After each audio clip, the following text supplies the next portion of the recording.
messed up this time. It's really bad. Don't know if I'll recover from this, and I did it to myself. You told me not to trust no one completely but you. I didn't listen to what you said. Now I don't know what to do.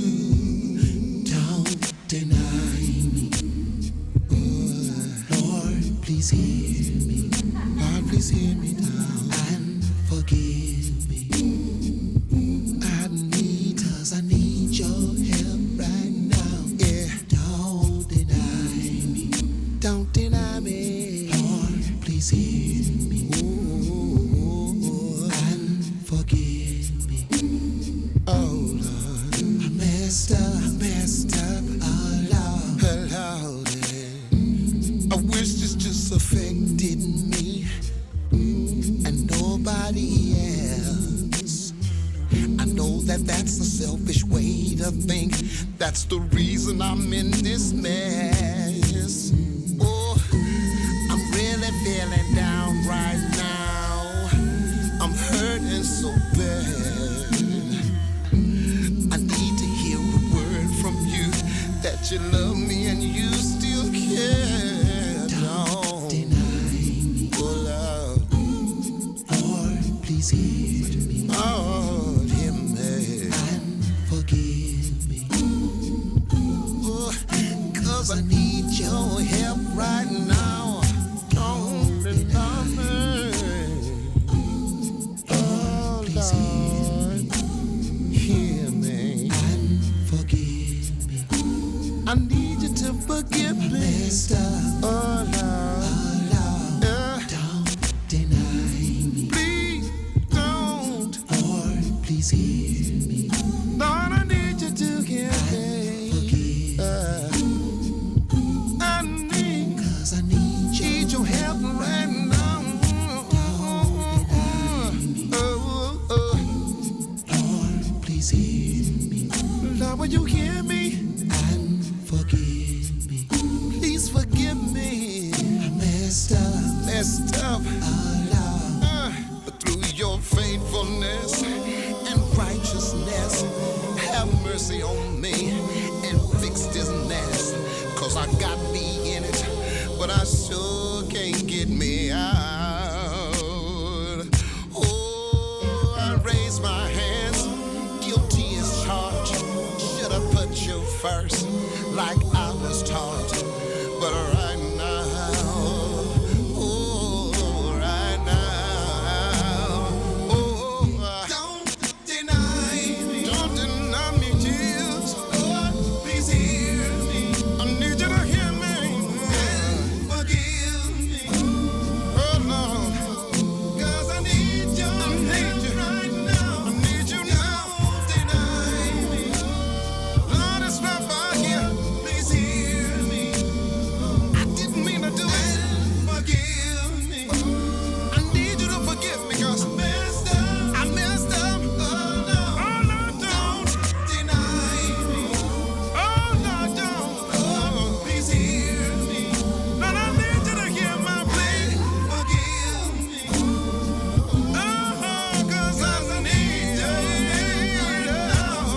Don't deny me. Oh, Lord, please hear me. Everybody turn their back on me and forgive me. I know I messed up. I know it. Oh no. Don't deny me. I ain't got nobody else. Please hear me. I ain't got nobody I can depend on but you, Jesus. Oh, 'cause I need you. Don't deny me. Oh Lord, please hear me. No. Messed up.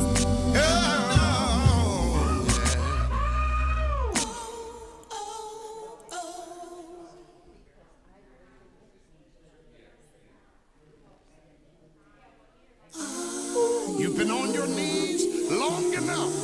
It's time to stand up and look up, because the Lord is about to move in your life. I've been contemplating some decisions in my life, and I'm greatly concerned because my children are involved. I'm the one that they look to keep them protected and secure.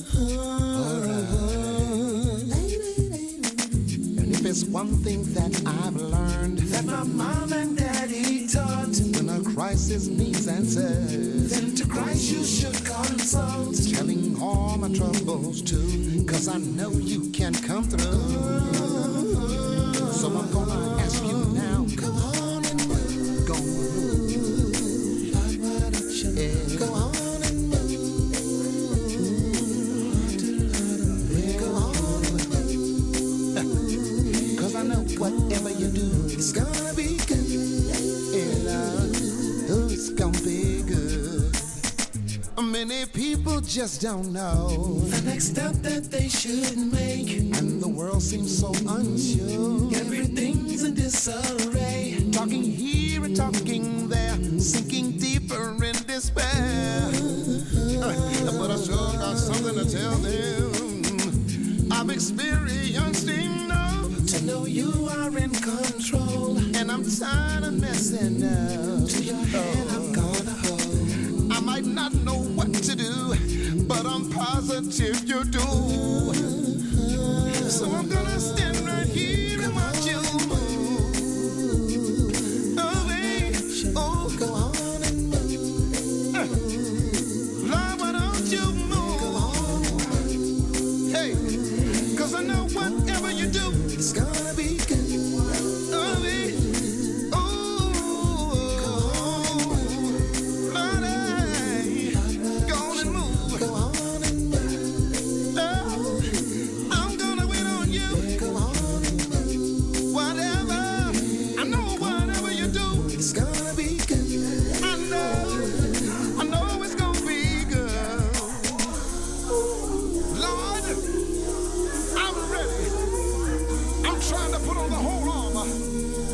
Here in this world, dear Lord, and fight my battle.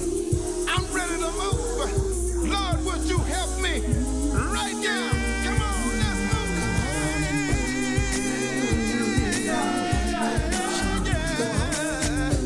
Oh, yeah. Lord, why don't you move? Lord, I'm waiting for you to move. Lord.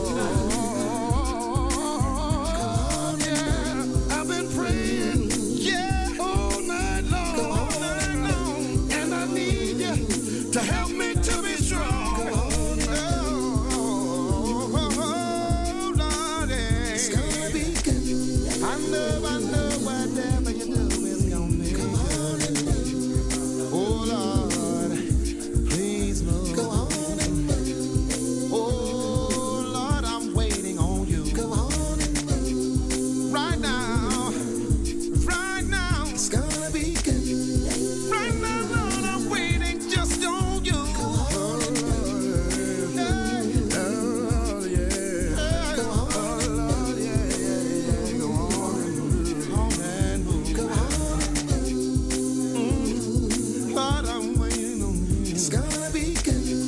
I know whatever you do, it's gonna be good. Come on and move. Hey, go on and move. Go on and move. Lord, I'm waiting on you. Go on and move. Hey, go on and move. It's gonna be good. Hey, Lord, I'm waiting on you. Go on and move. Hey, go on and move. Go on and move. Hey.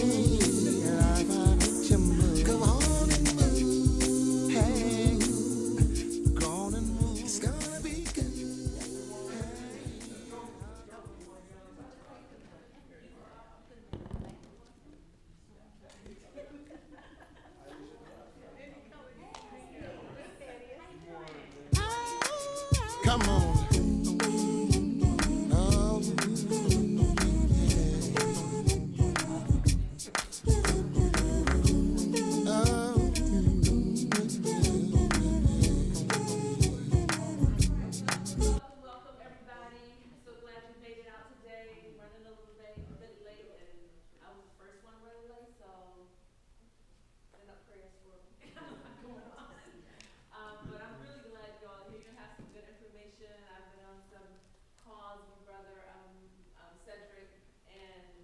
has a lot of good information if we follow it, right? We have followed it.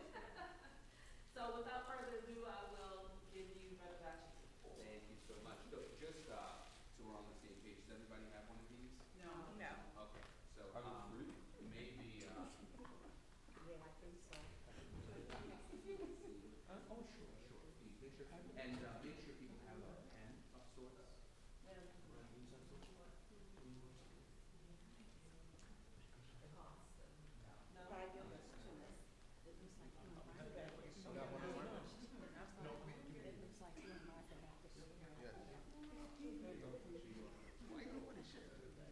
You don't want to share with me? You want this? Do you need this? Beautiful. All right. Oh, I don't think your husband should have one. You don't want to do it? You just playing. You just playing. Okay, thank you. Good. You don't need this. No, this all right, I'll take this away. Yes, sir. You want a pen? Yes. Okay.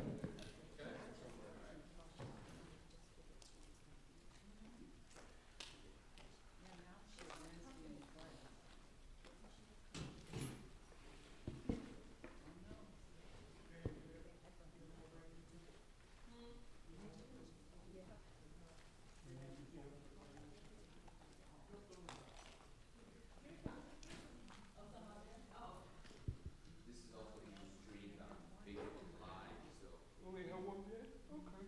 so if anybody knows someone who maybe wasn't able to attend, but they can attend virtually, please share it with them.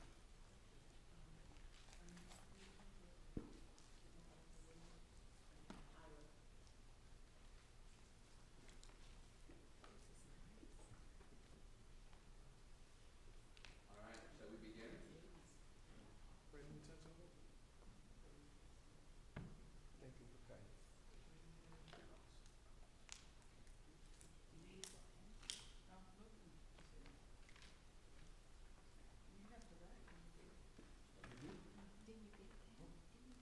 Don't worry.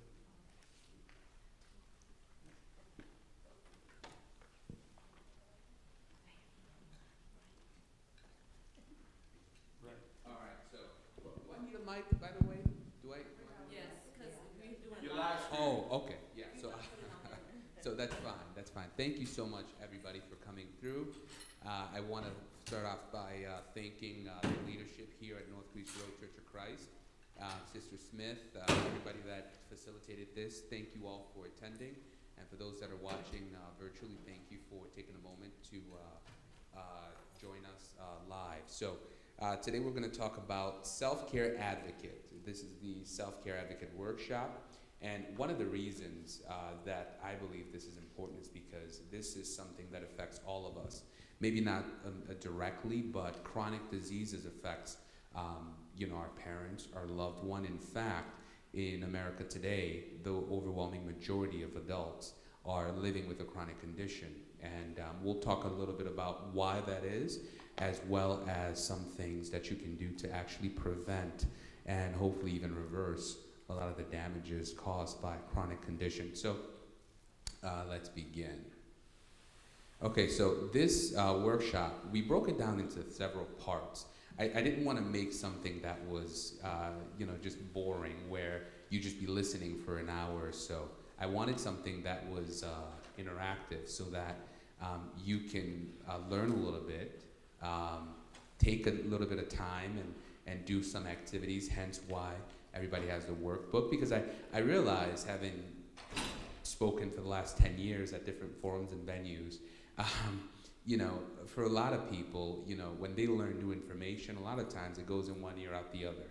They go back to their default setting, okay? Because there's no level of reinforcement that goes into a lot of these seminars and workshops. So I thought a workshop would probably be a more effective setting, because it would reinforce a lot of what we're learning, and you have a little workbook that you can take home that you can write in, and a lot of what you write down will be with you for the long term. And of course, we will also do Q&A, so that'll be where we'll take your questions, but I want to save them towards the end of each section. So there are 8 sections to this. Don't worry, they're not as long as it sounds, but they're really based off of the protocol that I created called the Selfcare 7.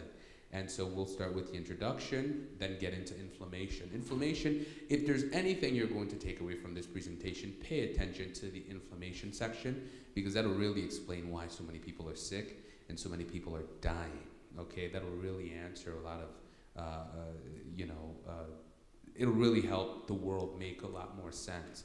And then, of course, the other ones are just as important, but I truly believe once you understand the role of inflammation in our bodies and in our health, chronic disease will be a thing of the past. All right, so this is just an illustration of what the activities that you find in your workbook looks like. You know, a series of questions that are pretty interactive. And, but I want you all to turn to maybe like the first page that looks like that first section. There's something called the Self-Care Health Assessment. I want you to take maybe 30 seconds and fill that out. The point of it is, for every category, such as digestion, blood sugar, mental health, on a scale of 0 to 3, I want you to write down what you think. Thank you, sister. With 0 being you currently experience no symptoms, to 3 being you experience a lot of frequent symptoms. And I want you to rate how satisfied you are with each area of your health. So that shouldn't take more than a minute.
Let's get into it. So before I get into the meat and potatoes of this, I want to share a verse that I love. There are a few Bible verses that have had, a very big impact in my life and set me on the path towards this chronic disease crusade that I've taken.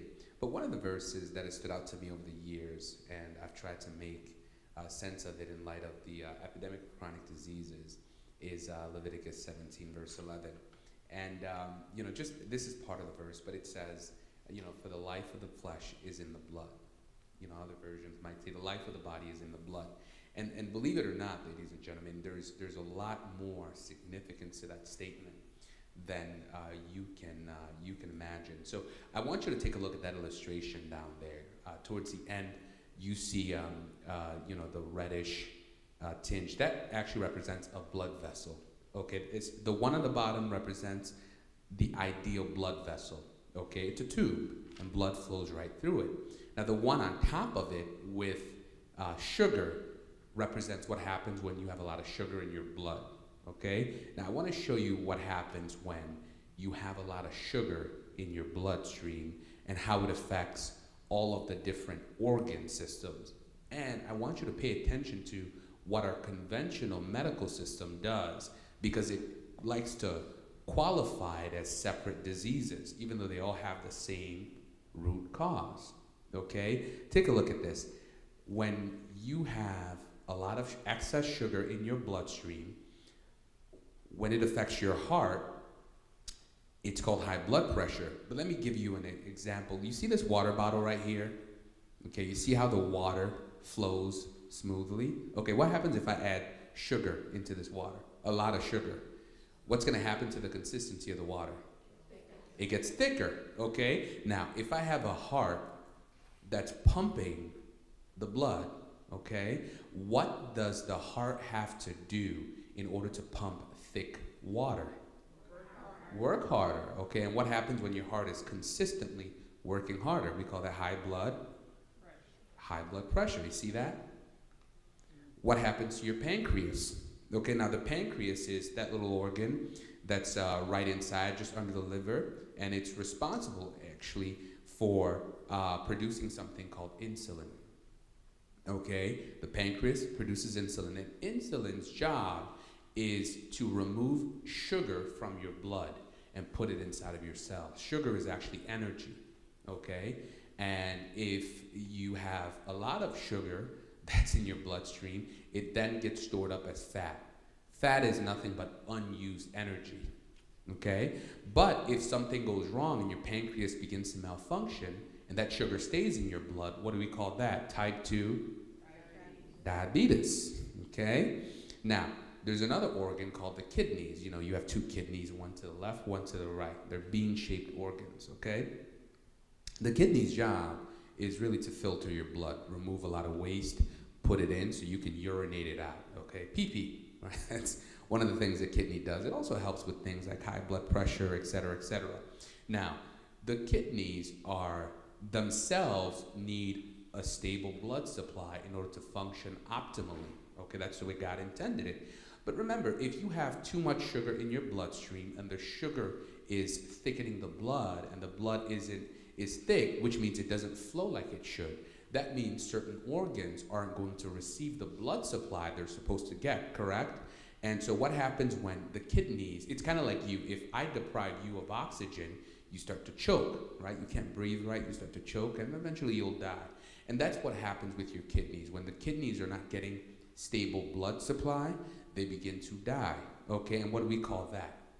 Chronic kidney disease, that's right. And then when you get to like kidney failure, that's why you'll see people with diabetes, you'll see people on dialysis, right? The two biggest causes of dialysis or kidney failure in the world, really, high blood pressure and diabetes, okay? So you see they all have a common root cause, right? Well, let's talk about your cells, okay? Remember, we're made out of trillions and trillions of cells, okay? And so your cells, they're supposed to receive any amount of sugar that you eat. It's what powers them. It's kind of like your cell phone, right? The difference is when your cell phone hits 100%, it stops taking in batteries, right? Like it just, you can't charge it any higher. The thing about the human body is, even when your cells have had enough, if you keep putting in sugar in your body, well, it's got to find a way to store it, okay? You know, and so it gets stored as fat. So if you have too much sugar in your blood and you keep adding to it and you keep adding to it, at some point the body says, you know what, we're just going to store this as fat for, you know, when times when he's fasting or something like that, or, you know, he can't get any food, so we'll be able to, at least we'll be able to survive. And so it's called obesity, okay? It's not big bone, it's just, it's excess fat, okay? So your bones have nothing to do with it, okay? Well, what about your intestines? Or your intestines? You know, when you have too much sugar, you know, that can actually lead to a lot of other things because sugar in the stomach actually feeds a lot of germs. They're called, one particular type is called H. pylori, H. pylori. You may not be familiar with it unless you're someone who struggles with acid reflux. Okay, anybody who struggles with acid reflux or GERD or any of those types of diseases, you know, when they go to their doctors, one of the things that they'll do is they'll say, hey, we're going to take a look at how much, you know, H. pylori you have, because that really indicates what's going on, you know, while you're struggling with acid reflux. But the point being is sugar is actually feeds a lot of the harmful bacteria along your stomach and your gut. Okay, and the more you feed them, right, especially if you have a sweet tooth, you know, carbs, bread, cakes, cookies, ice cream, all that stuff. The more you feed them, the more they grow, the more they're able to cause damage along your gut. And this can also lead to digestive disorders, inflammatory bowel disease, irritable bowel syndrome, IBS, IBD, Crohn's disease, all of these things. I'm not saying sugar necessarily causes them, but sugar can actually worsen them or contribute to them in the first place. So again, keep in mind what the trend is. We are only looking at one root cause, and that's sugar. I mean, there's a bunch of other contributors to chronic diseases, but I just want you guys to see how one thing leads to all of these different conditions, right? What about cholesterol?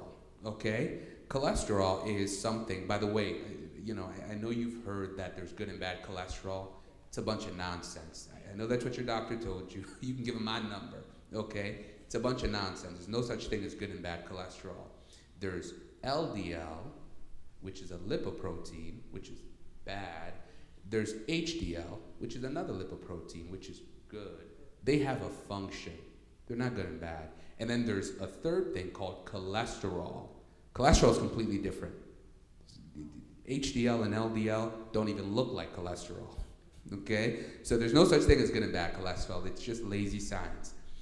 But anyways, what happens is if you have excess sugar in the blood, you know, it actually gets turned into what's called free radicals. Think of it as if you have a glass house and then you have a kid that doesn't listen to anybody and he likes to throw tennis balls around and the balls bounce around and they break windows and everything. Think about it like that. Okay, and what these free radicals will often do is oxidize cholesterol.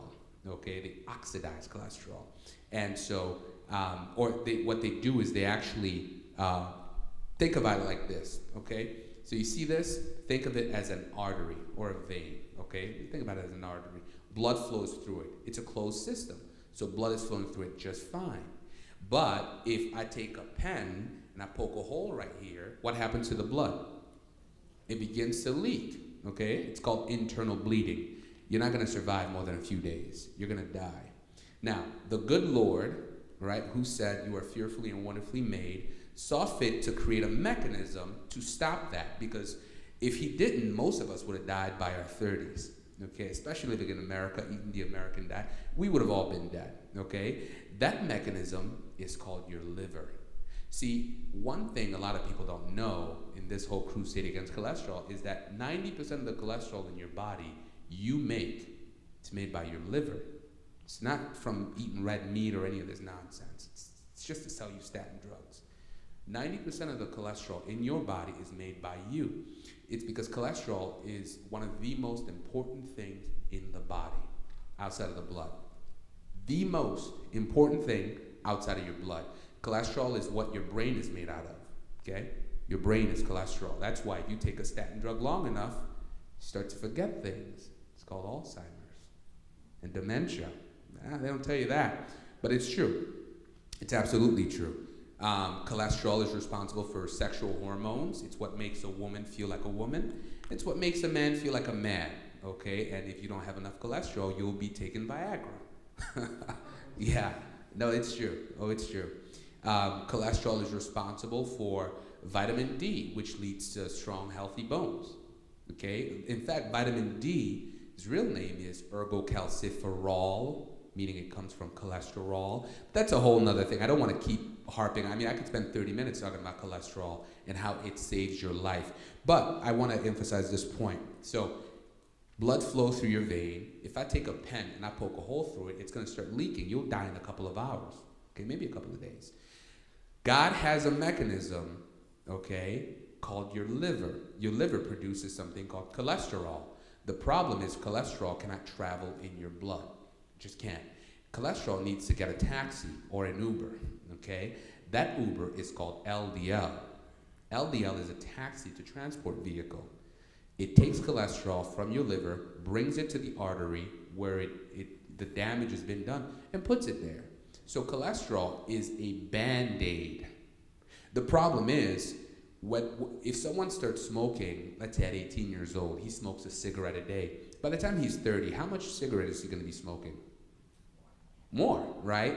See, if you start drinking, a glass of beer at 18, by the time you're 30, you'll drink a six-pack, right? We tend to do more of the vices as we get older, unfortunately. So your body can only put up with so much, right? So what actually happens is, ladies and gentlemen, is that over time, while the body will try to patch that hole by putting cholesterol there, over time, we keep smoking and drinking and eating the seed oils and everything. We keep doing the things. So more holes keep popping up, more cholesterol gets deposited, to the point when you're 50 years old, you have a heart attack, God forbid, a stroke, whatever, and your doctor says, hey, your arteries are clogged. It's cholesterol. Yeah, because cholesterol was patching the holes. Does that make sense? Cholesterol was patching the holes, but you did not change your lifestyle because they told you can take this medicine.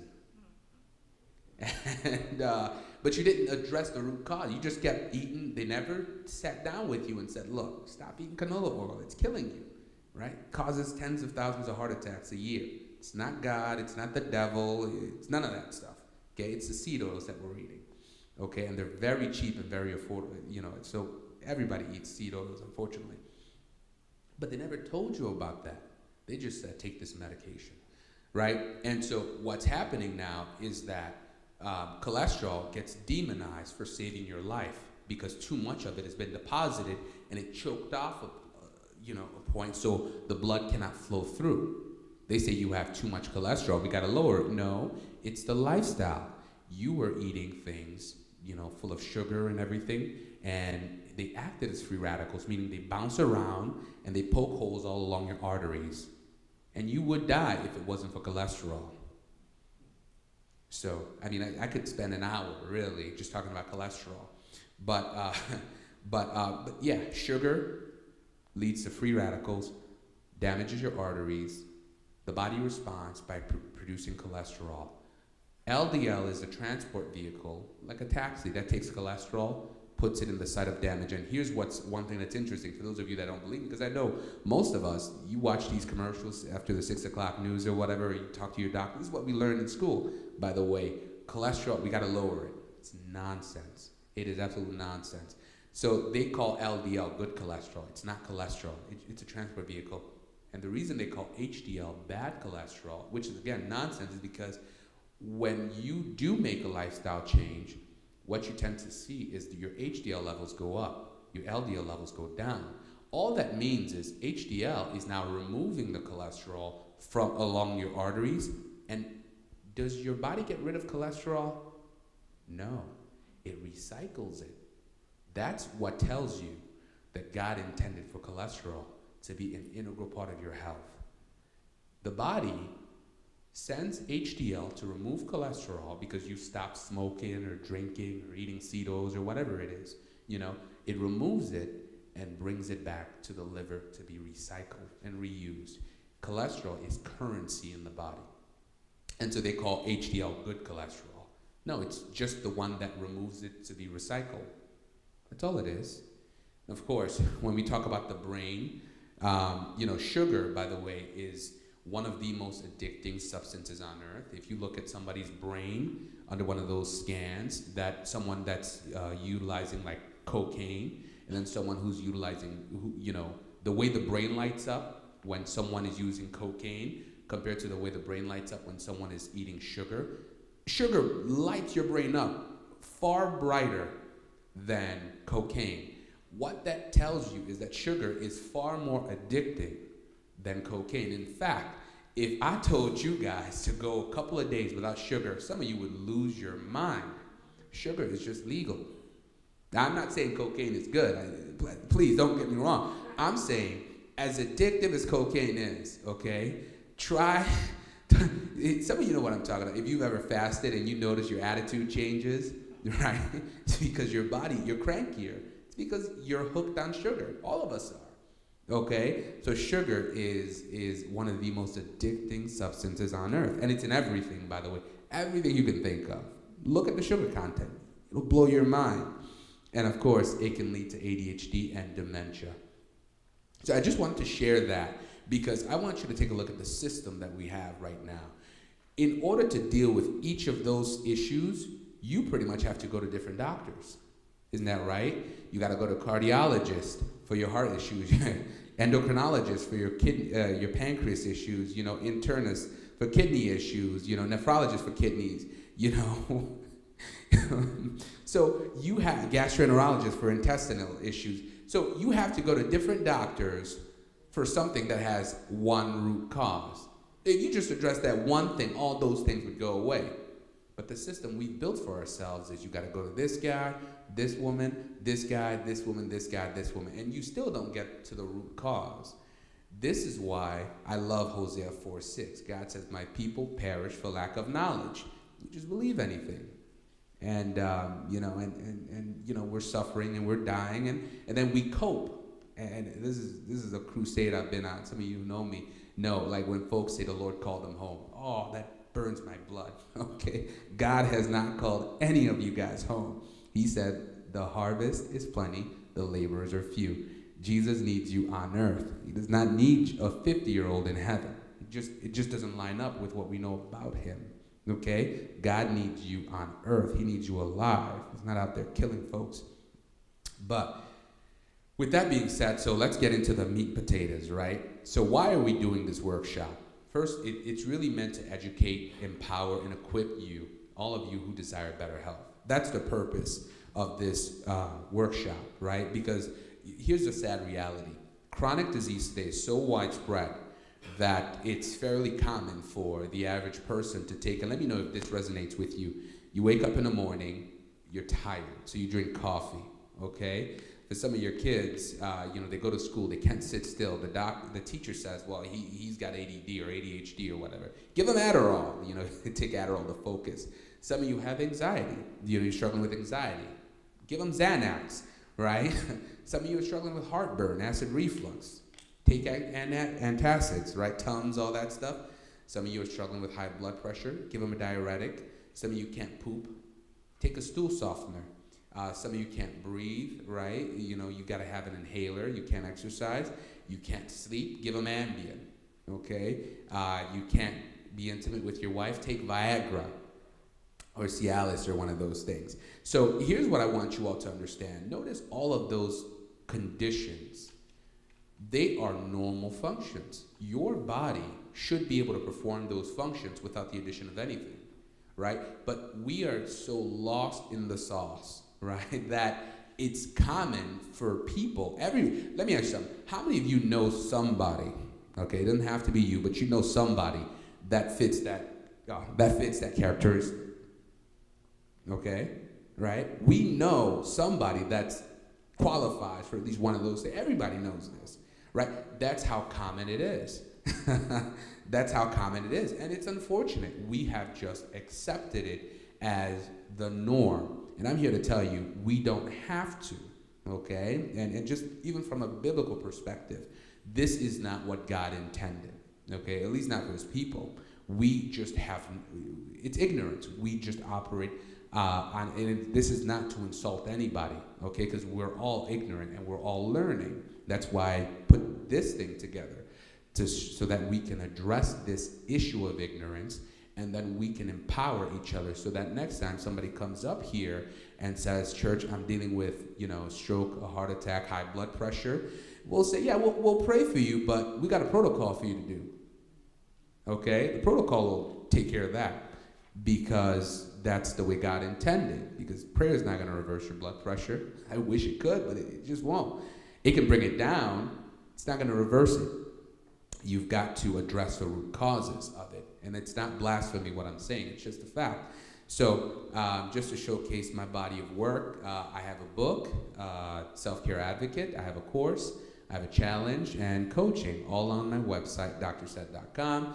Just for those who don't know me, I'm Dr. Cedrick Batchateu. I graduated Albany College of Pharmacy and Health Sciences in 2013 with my doctorate of pharmacy. And some of you guys actually, those who are members of this church, actually remember 2014 is when I had my first seminar, right? You guys remember diabetes seminar right here, just like that. Yeah, but what many of you don't know is how I got to be about, to doing that. Well, I'll tell you a funny story, okay?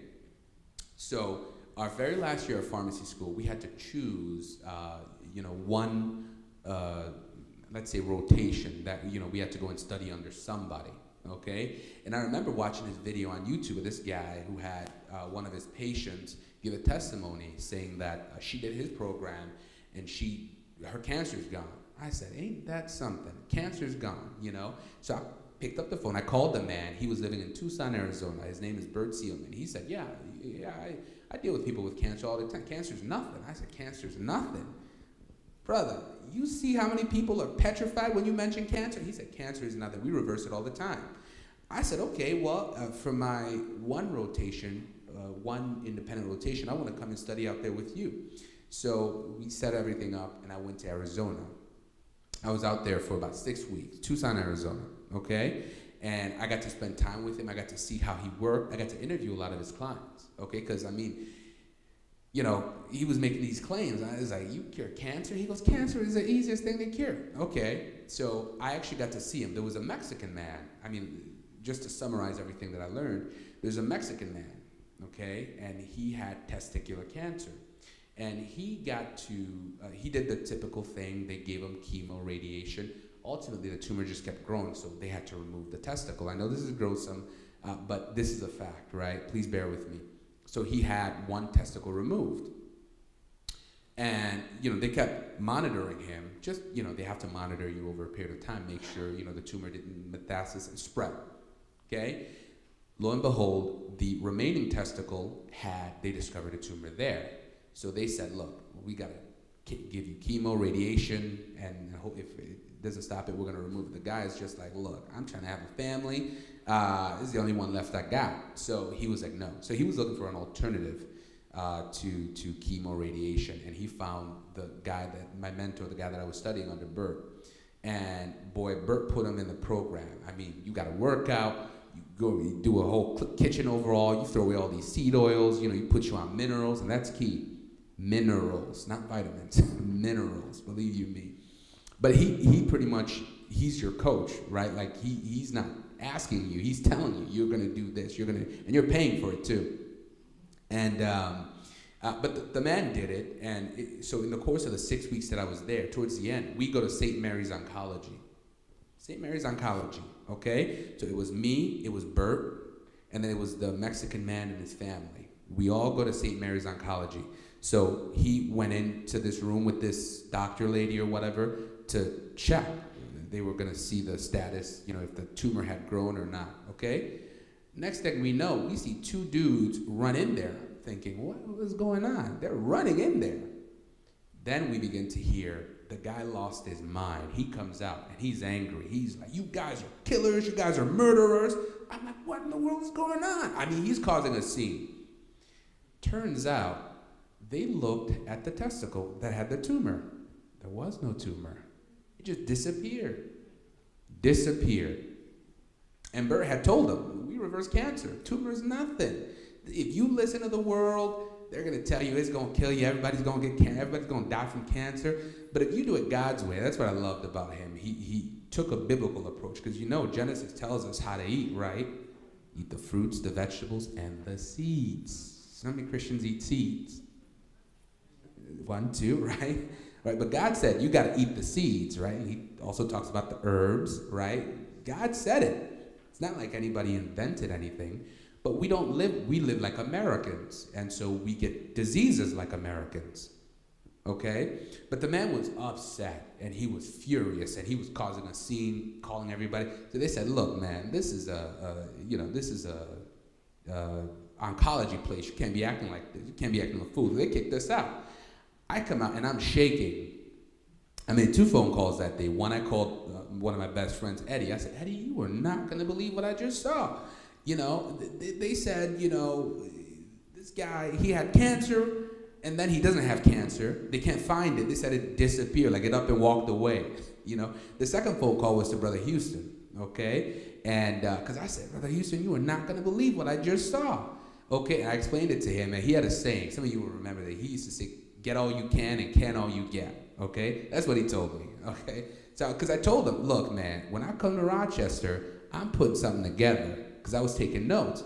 I'm putting something together, and I'm going to start teaching this stuff. That's how I started the first thing was diabetes. But that was actually the inspiration. Some of you guys don't know, most of you probably don't know this, but that's why I started this. And over the years, I've just learned more and done more and put it in a book and put it in the course and everything. So that's what I wanted to share. So now you know a little bit about me, why I'm passionate about this. Even though I'm a pharmacist, I deal with drugs all day, this is my passion, okay? But So was he angry because he lost the first testicle? great question. Yes, he was. He was angry because the system was going to put him chemo radiation, because that takes a toll on your body, your health, your hair, all that stuff. And when he was dealing with Bert told him, listen, the healthcare system is about money. He got into conspiracies and everything, which they're not really, they're true, okay? It's about keeping you sick and everything. So he was furious because he realized that, yeah, this man just cured his cancer, number one. It wasn't like a big, grandiose thing, because Bert would always say cancer is the easiest thing. Just change your lifestyle, change your diet. But look at the way the world positions it, okay? Cancer, oh, you're gonna die, you better write your will, you better do this. Well, yeah, because you didn't change your lifestyle. You're still eating the way, you ate, you're living the way that you were living before. There's been no change. So, of course, you're probably going to die, according to statistics. I'm not telling anybody that but according to statistics, it's not gonna look good for you, because you're doing what got you the cancer in the first place. But if you listen to, let's say, the words of Jesus says, stop, repent, which means turn around, right?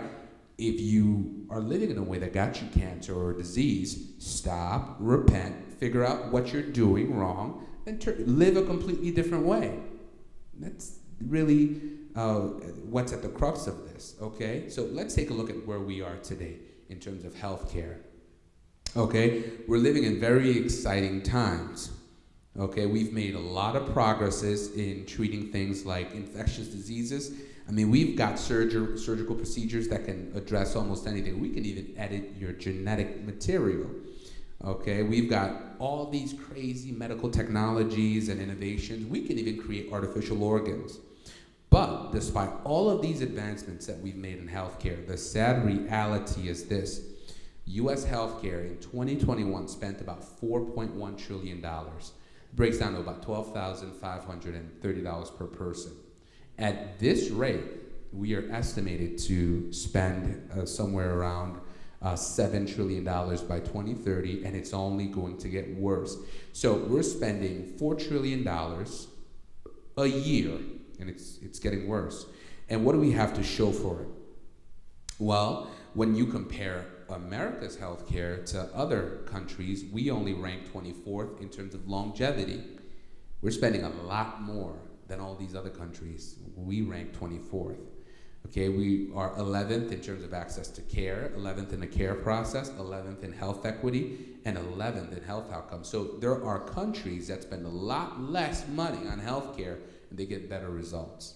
Think about that, okay? And to add insult to injury to make things worse, check this out. Despite spending trillions with a T, not billions, trillions with a T, okay? According to the Congressional Budget Office, in 2020, we had about 31 million people that were uninsured. So we're spending all this money. We're not the best healthcare. So, this isn't to bash the country, this isn't to bash America. I'm not trying to get political, but we're just not the best, okay? We're not.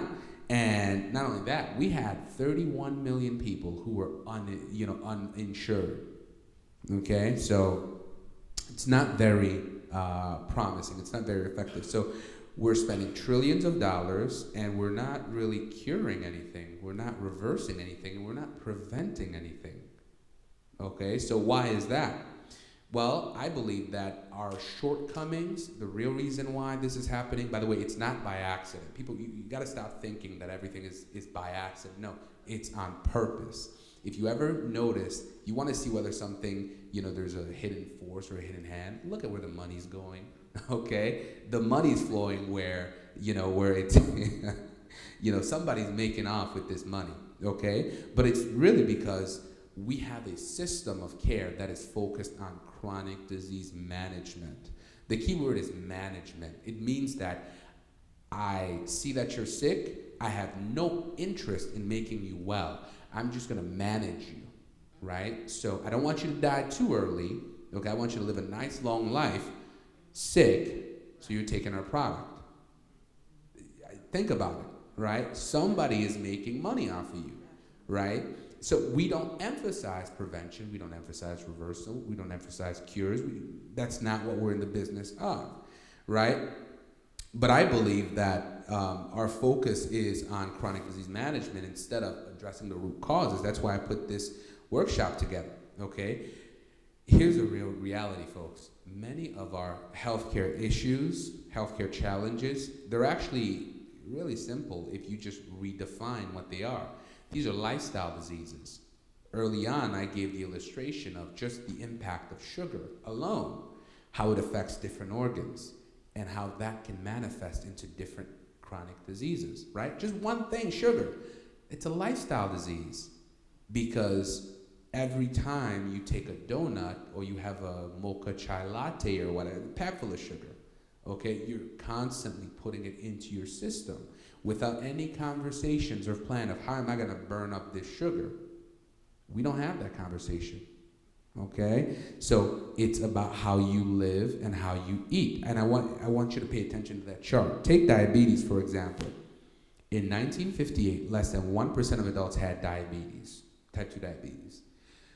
By 1980, about 2.5% of the population. 1980, some of you guys were born before 1980. I know I'm an 89 baby, so some of you guys were born way before, right? But in 1980, only about 2.5% of adults had diabetes, type 2 diabetes, right? Today, nearly 12%, or about 40 million people, have diabetes. So by the way, a lot of people love to say it's genetic.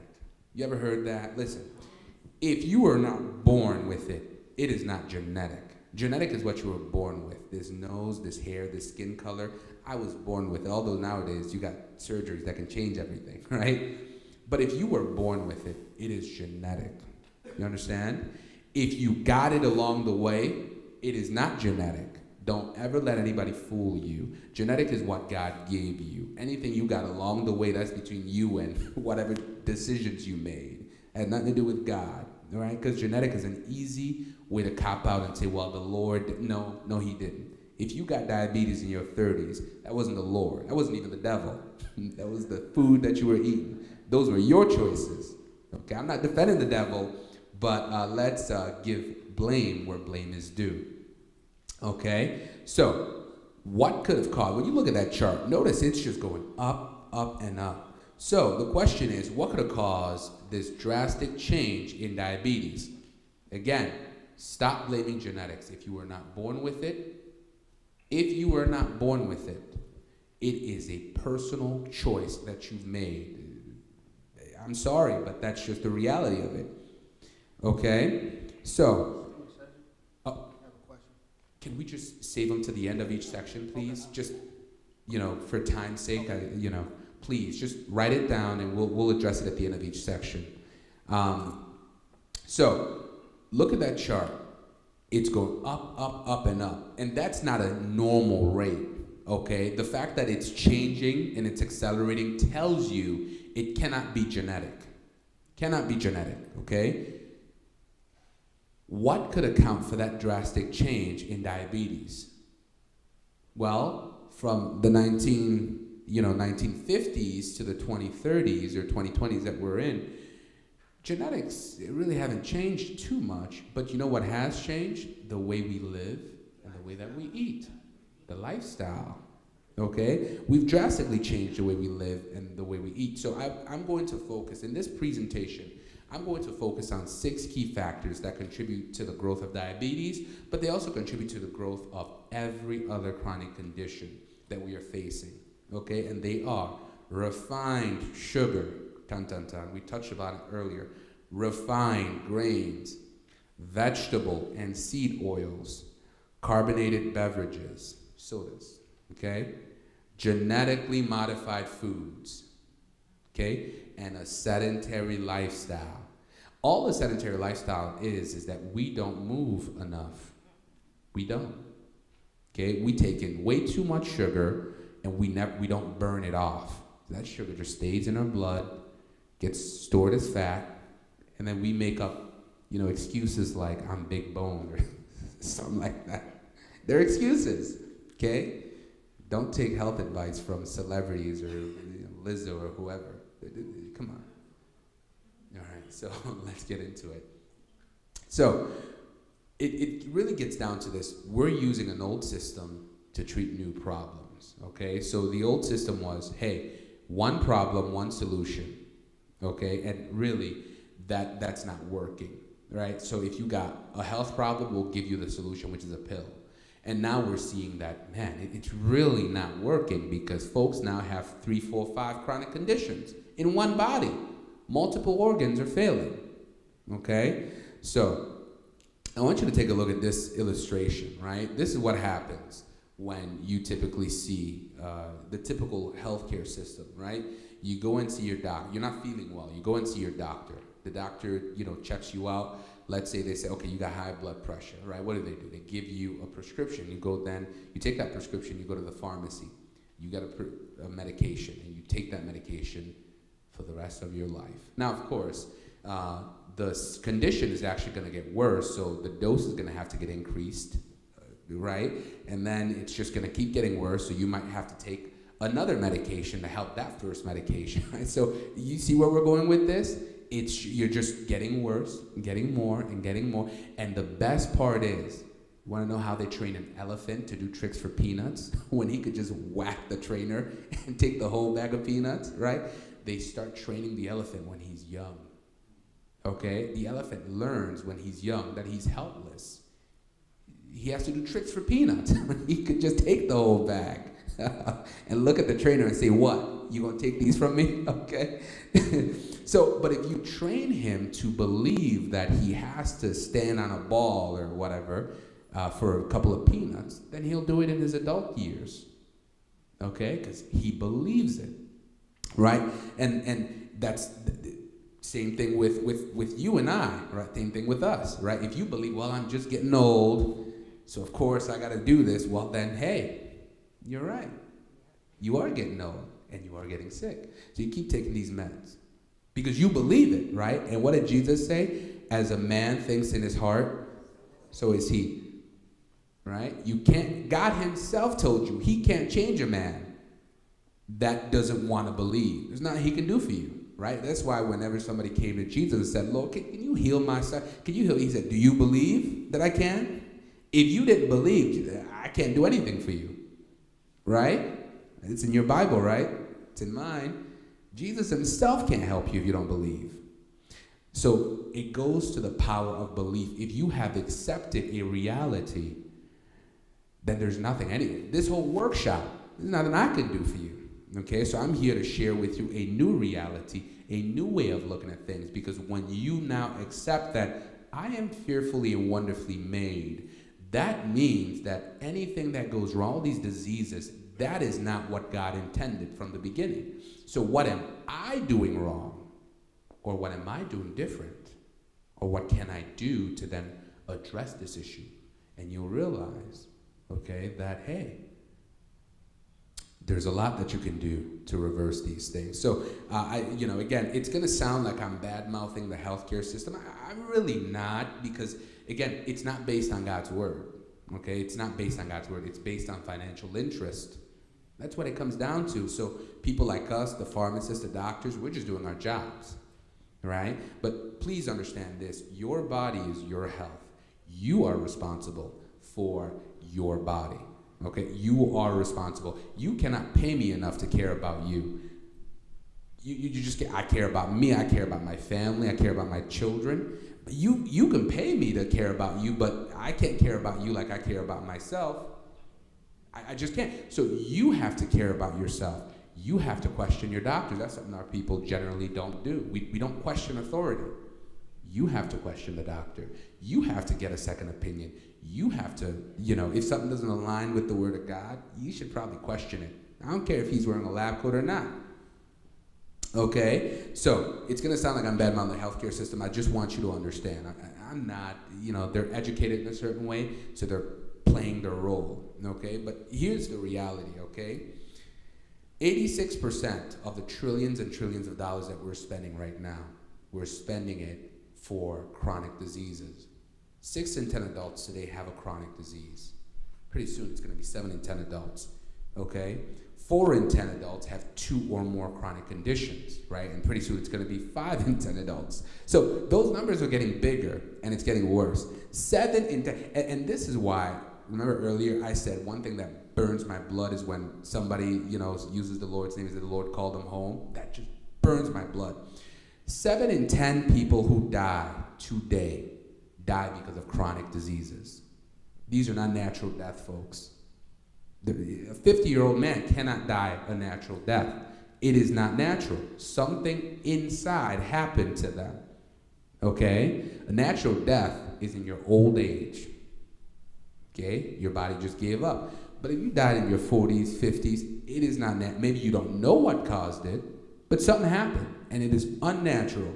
And right now, 7 in 10 death, okay? 7 in 10 people who die unnatural death. These are deaths caused by chronic conditions. So when I hear, that's why I said, when I hear somebody say, well, the Lord called him home, and this, I'm like, no, he didn't. For 70% of these people, the Lord ain't called none of them home.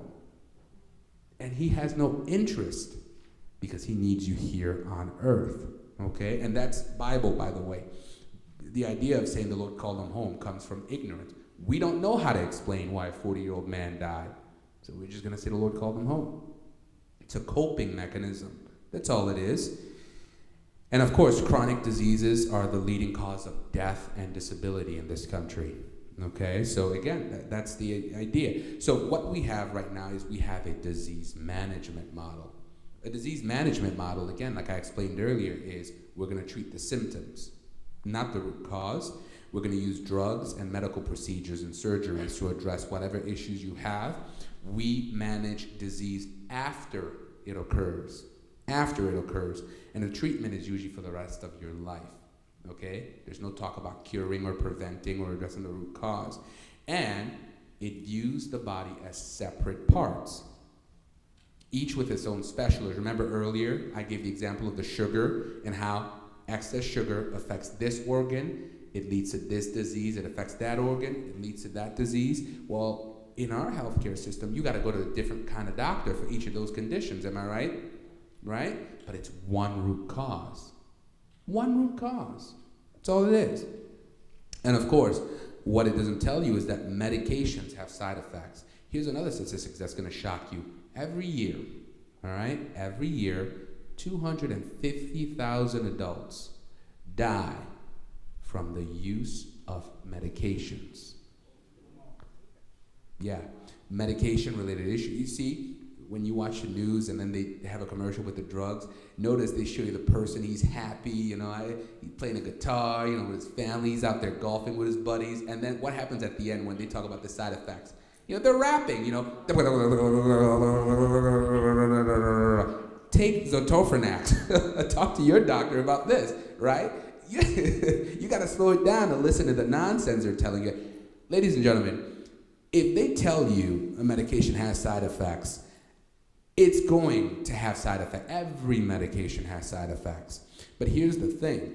It might work well for you for the next year or two, right? But by year 3, you go to your doctor and they say, well, you're developing another issue. Do they ever say, well, I wonder if drug 1 can lead to issue 2? No, exactly. They don't talk about that. And you don't think to question it.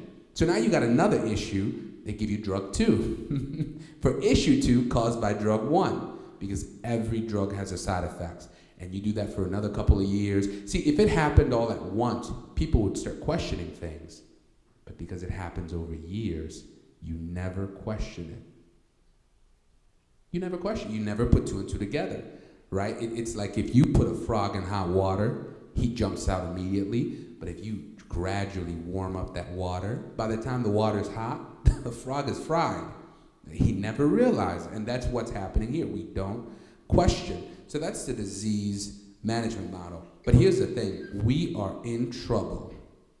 Okay, we are in trouble. And one of the reasons I say that we are in trouble is because, now look, we have some of the best doctors, we have some of the best trainings, and And we have some great medical products and everything. Believe it or not, I'd rather be here in America than in some of these third world countries, because at least we have the medication that can buy you time, right? Some of these other countries, people are dying because they don't even have blood pressure medication. Okay? So again, I want to put things into perspective. We are better off than a lot of other countries, but this is not the standard we should accept. Okay? The reason we're in trouble is because, according to the Association of American Colleges, by 2033, we are going to be short 139,000 doctors. What that means is, ladies and gentlemen, think about your doctor. Just close your eyes and think about the doctors you know. How old are they? They're old, right? And they're all planning on retiring in their 60s too, right? So most of these doctors that you know and I know are in their 50s and in their 60s. So, 2033 is 9 years away. They're going to be retiring. So you have the perfect storm that's happening. We have an aging population, just like you're aging, your doctors are aging too. You have a sicker population, and you have a growing population. We have hundreds of thousands of people coming across the border, okay? And they're not going back. They're stuck here with you, okay? And so we have all those factors, and we're gonna have a massive shortage of doctors. You wanna know what that means for you? It means learn to take care of yourself, okay? Because getting a doctor's appointment is about to get a whole lot longer. Okay? Learn to take care of yourself, okay? So this is the program. I call it the Self-Care 7, okay? That's what I'm championing. That's what I'm going to talk to you about today, okay? It's called the Self-Care Advocate Model. One of the things about it is I want you guys to be self-care advocates. And really, self-care is about taking care of yourself in order to maintain optimal health and wellness. It is not your doctor's job to take care of you. It is not your brother's job to take care of you. It is not the church's job to take care of you. It is your job to take care of you, okay? And I want to put something in your mind, all right? Imagine, for example, you pass away. You know what your doctor does? He goes in there, he removes your file, and he puts it away, and he moves on. That's all you are. That's all you are. But you know who's hurt? Your family, your loved ones.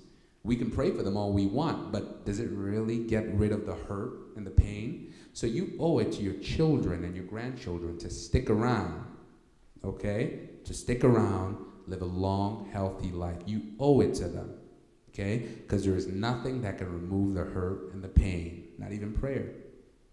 So you need to become a self-care advocate. And the reason you do is because the Journal of American Medical Association in 2020, even they said that longevity will depend on adhering to these principles: exercising, eating healthy, avoiding tobacco, getting adequate sleep, and stress management. All of those things you have got to be doing some form or variation of if you want to be healthy. Okay, you don't have a choice. Now, why aren't more people discussing these ideas? How come your doctor isn't talking to you about that? You know why? Because the average doctor visit is only about 15 minutes. That's how long you have with your doctor. Think about it. You spend more time waiting in the lobby than you do with your actual doctor. They come in, hey, how you doing? What's wrong? Well, we're going to give you this. All right? God bless. I don't think they say that, but, good luck. On to the next one, right? You only have about 15 minutes with them on average. Okay, if you're lucky. Some people tell me it's like 5 to 10 minutes, and then they go, right? So they can't talk to you about nutrition, can't talk to you about exercising, they can't talk to you about any of this stuff. There's no time because they're busy. So it becomes incumbent upon you. It is your responsibility. You are responsible for yourself. I can pray for you, but you have to live with the issue. So you now need to be an investigative, journalist or whatever. Find out what you're doing wrong. And we're going to show you, because using this approach, it's really about reducing inflammation, practicing elimination. That's pooping, right? Because that's actually very important. Increasing hydration, promoting digestion, improving nutrition, performing exertion, that's physical activity, and allowing for restoration, that's dealing with stress. So those are some of the things we will be addressing. Now, I want to take a brief break. These are some of the questions. If you have a moment, take a look and fill out. But this is where I can take 5 minutes and take questions, and then we'll move on. I think a lady had a question. The brother right here had a question.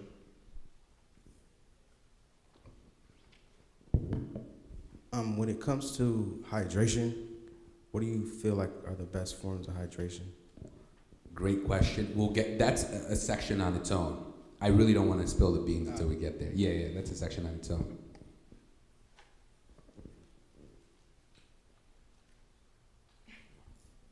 If you have a loud voice and you can speak, by all means, okay. I am so grateful that I came this morning because your talk on statins, I've been in conflict with my doctor. He wants to put me on statins. I refuse to go on them. Instead, one of the reasons is I'm allergic to sulfur.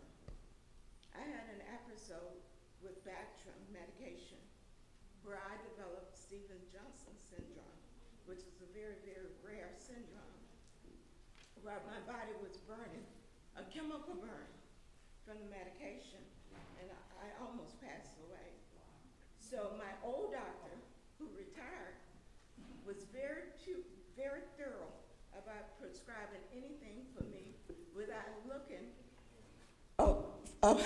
My doctor, my old doctor who retired, he was very thorough about looking up before he would let me take anything, a vitamin, a mineral, a medication, seeing what that medication would do to induce Stevens-Johnson syndrome, because another episode could very well be deadly. So my new doctor, my young doctor, wanted to put me on statins. And I knew from my old doctor that statins could cause Stevens-Johnson syndrome. It's sulfur. But you know what? Talk about being a self-advocate for yourself. I go and I Google stuff, and I see, before I ingest anything, what the chances of me developing anything, but especially Stevens-Johnson syndrome again. So my young doctor tells me, oh, that's old theory. You need to take it. Well, I don't have any heart disease. I do have high blood pressure. So he would wanted to prescribe it to me as a preventive medication. You know, and that's what they kind of do with us as African Americans. They look at us and say, oh, you're an African American, so, you know, I'm going to prescribe preventive stuff for you because surely you're going to get these chronic diseases later on. But you know what? Those prescriptions are still sitting at the pharmacist. What I did, I went and renewed my membership at the Y. I've been doing water aerobics. I went and got my meter for measuring steps that had been sitting on my desk for a couple of years. The kids gave it to me as a present. So I'm like, I finally need to attach this thing to my waist. So that was good for me, the wake-up call. But, you know, I'm just not, you learn when you almost at death's door and you're able to come through on the other side, you learn how to become a self-advocate for yourself, to ingest information, you know, and for your family, to say to your family, you know, maybe not this, you know, and I don't want to take up too much time, but you hit on cancer. You know, my brother, who's very much like you with the medical thing, his son suffered with a brain tumor, not a tumor, cancer. So Anthony educated himself in alternative medications and treatments, and he shared it with us, everything that he learned. And prostate cancer is a big thing when I met, you know, and He's told my husband, start taking this and drinking this sour sops now, because that would help you with any oncoming, pending off prostate diseases that could be in your future. But I'm so happy to be here this morning with you. Thank you for sharing that. And yes, it's all about being proactive. And like you said, look, if you almost died and they're telling you to take it anyways, that's why you got to get a second opinion. Because nobody's going to tell me to take something I know is bad for me. I don't care who you are. Dr. said, what is the probability that many of these diseases, I'm thinking about people particularly with strokes, what is the probability if we do all this, you could reverse some of that? Or how much more could they be cured or taken back to their original state? Yes, that's a very good question, sister. So one of the blessings of it is in our next section, we're actually going to talk about inflammation. Okay, that's the next section. And like I said, if you're going to take anything from this is the session to pay attention to, inflammation. Because you're going to learn, this is probably the most important, because you're going to learn what's causing all of these things. Strokes, heart disease, heart attacks, whatever you call it. Because it comes down to inflammation. You know, the refined sugar, refined grains, the seed oils, the vegetable oil. If there's anything I want to do, is that when you all leave here, go in your kitchen, and if you see any of that canola oil, rapeseed oil, all that nonsense, you throw it. Don't even give it to your dog. Because that's what's killing everybody, okay? Seed oils, that is what's killing everybody, okay? Get rid of that thing. That's one thing I hope you will all do by the time you leave here today, is get rid of that nonsense. What's the silent killer? But the probability of reversing it really depends on how severe it is. Now, any extensive lifestyle change that you make will always lead to a positive outcome. But of course, it's a lot easier for a 30-year-old to reverse heart disease than a 60-year-old, just because a 60-year-old has been living and eating a certain way for a very long time.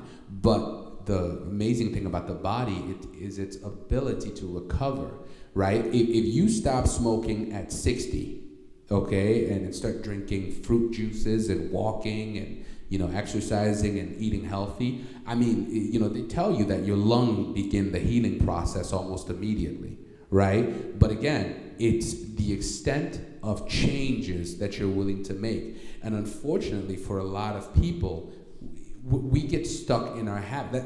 Again, like I said, that's why I have the workbooks. The workbooks are for you to write in when, we have questions that follow pretty much the theme of today's workshop. You're supposed to write in there so that when you go home, because I tell you this, if I didn't have the workbook, and you just came and you sat there and you listened to me, I guarantee within 2 weeks, you'll forget everything I said. Within 2 weeks, you'll go back to your default setting, right? So the intent is to get you to write in so that when you go home, it's staring you in the face, okay? You can lie to me, you can't lie to yourself. You'll know every time you're about to make something with canola oil, you'll be like, man, I'm killing myself. That's right, you are. I'm here to let you know you are killing yourself. You are contributing to those heart diseases. So the extent of reversal depends on how sincere you are at making lifestyle changes. But good question. We'll take one more and then we'll move on. One or two, one and then you, and then we'll move on. Right, okay. Sugar. There's natural sugar in fruits and vegetables. Is that as bad as refined sugar and honey? No, great question. And we'll talk about sugar in our next section. Remember, there's natural sugars. Refined sugar is taking the natural sugar and then refining it, removing the healthy stuff. And we'll address it in our next section and give you that white stuff. Okay, the white stuff is refined sugar, and that's what you find in everything. So refined sugar is worse than regular sugar. And also the way God designed it, when you eat fruits and vegetables and everything, there's also something called fiber. Fiber is in all these little fruits and vegetables that you're eating. Why? Because even if you're eating a fruit with a lot of sugar, you're also eating fiber. And fiber, you stop how you're living today. and then you start eating healthy and exercising and drinking water and eating fruits and everything like that, if you start doing that, taking your health seriously, 7 years from now, okay, you'll be a whole new person, but the quality of your cells will be healthier. Because remember, if I want to build a house and I have crappy material, that house is going to fall when the wind blows, okay? But if I have better quality material, that house is going to stand, right? So the quality of material, well then, you know, you're going to look like the Pillsbury Doughboy, right? So, because your body will build you out of what you eat, okay? Great question. So let's move on and let's get into the real meat and potatoes. So this is the most important section. So let's go. Okay, so inflammation. How many of you have heard of the term inflammation? All right, great. Inflammation happens to everybody, okay? Now, inflammation, many a times when you hear inflammation, you usually hear about it in a negative, you know, connotation. Oh, inflammation, it's bad. But actually, inflammation is really just the way the body protects itself from any damage, whether it's a harmful substance, infections, bacterial infection, viral infection, any injuries, or even any toxin. So inflammation is the response that your body produces in response to all the stuff that's hitting us, right? Whether you know, a car exhaust just blows a plume of smoke in your face. You know, you're breathing that stuff in, and that's toxic. And so the body has to have a response to it. Now, inflammation itself is actually a very good thing. It can be good and bad. It's actually a good thing because it's how the body reacts and responds and protects you. The problem is when inflammation becomes chronic, okay? It's kind of like, you know, if you push me, I can let it go, right? But if you come back around and you push me again, okay, now you're just testing me, okay? And then you keep pushing me, now I'm starting to get mad, right? I'm not looking at it and thinking, well, you know, he's doing it on accident. No, you're doing it on purpose, right? And it becomes chronic, right? So that's what life is about. If you are exposed to something harmful, the body can deal with it. But if you keep getting exposed to it, you know, that's why they say secondhand smoke is just as bad as smoking, because you're exposed to this stuff constantly. Every time he smokes, you smoke pretty much, right? And so after a while, it just becomes chronic. And so now your organ systems begin to get affected by it. And so inflammation, when it's chronic, it begins to damage your cells. And it begins to damage your cells, it begins to damage your tissues, and it begins to damage your organ. And when it's severe enough or chronic enough, it can actually lead to DNA damage and immune malfunction. Okay, so inflammation can be good or bad, really depending on the severity and the duration of it.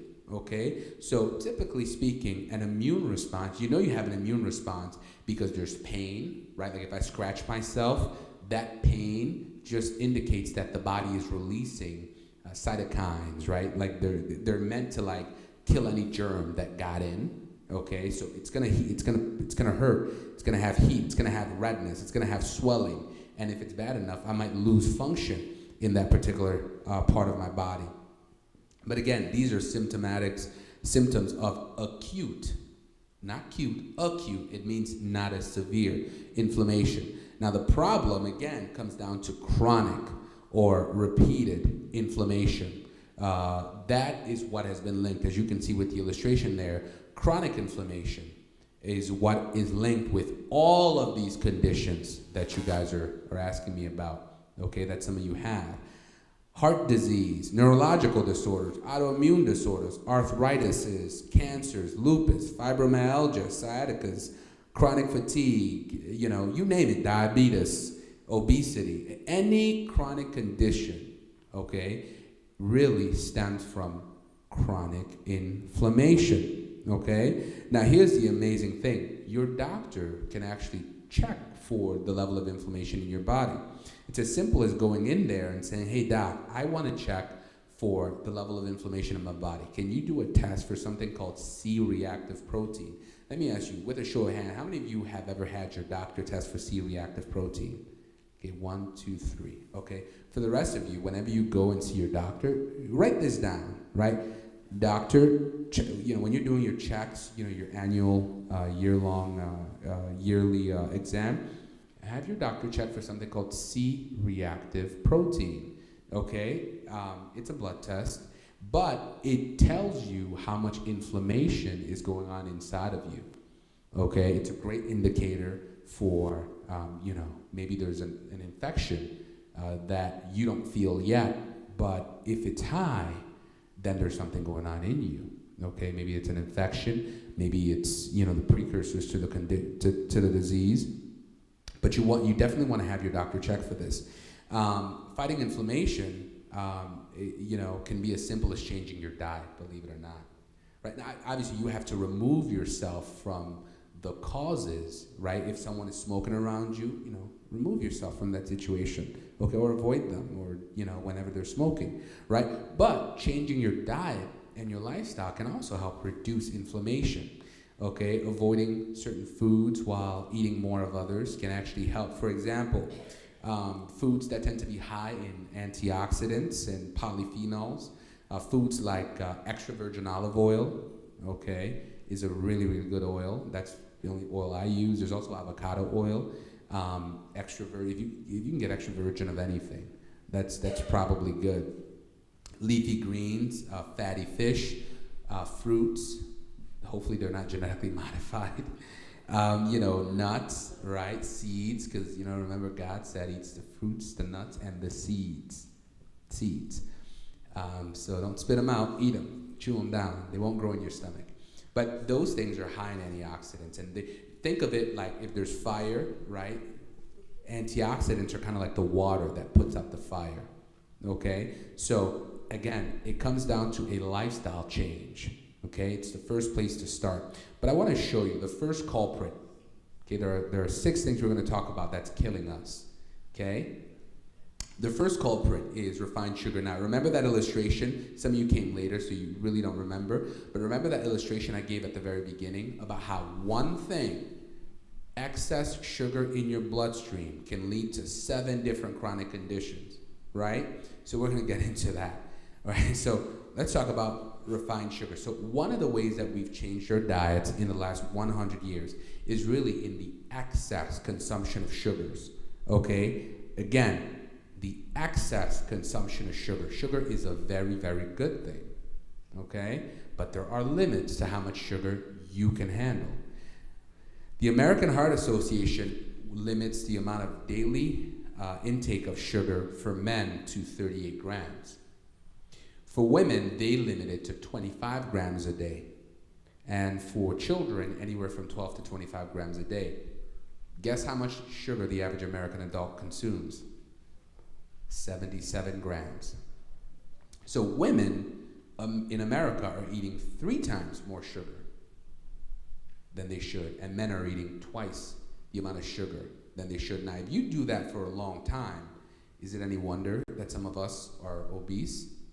Is it any wonder, considering how sugar has been linked to all of these chronic conditions? Type 2 diabetes, obesity, heart disease, tooth decay, gut issues, inflammatory diseases such as arthritis.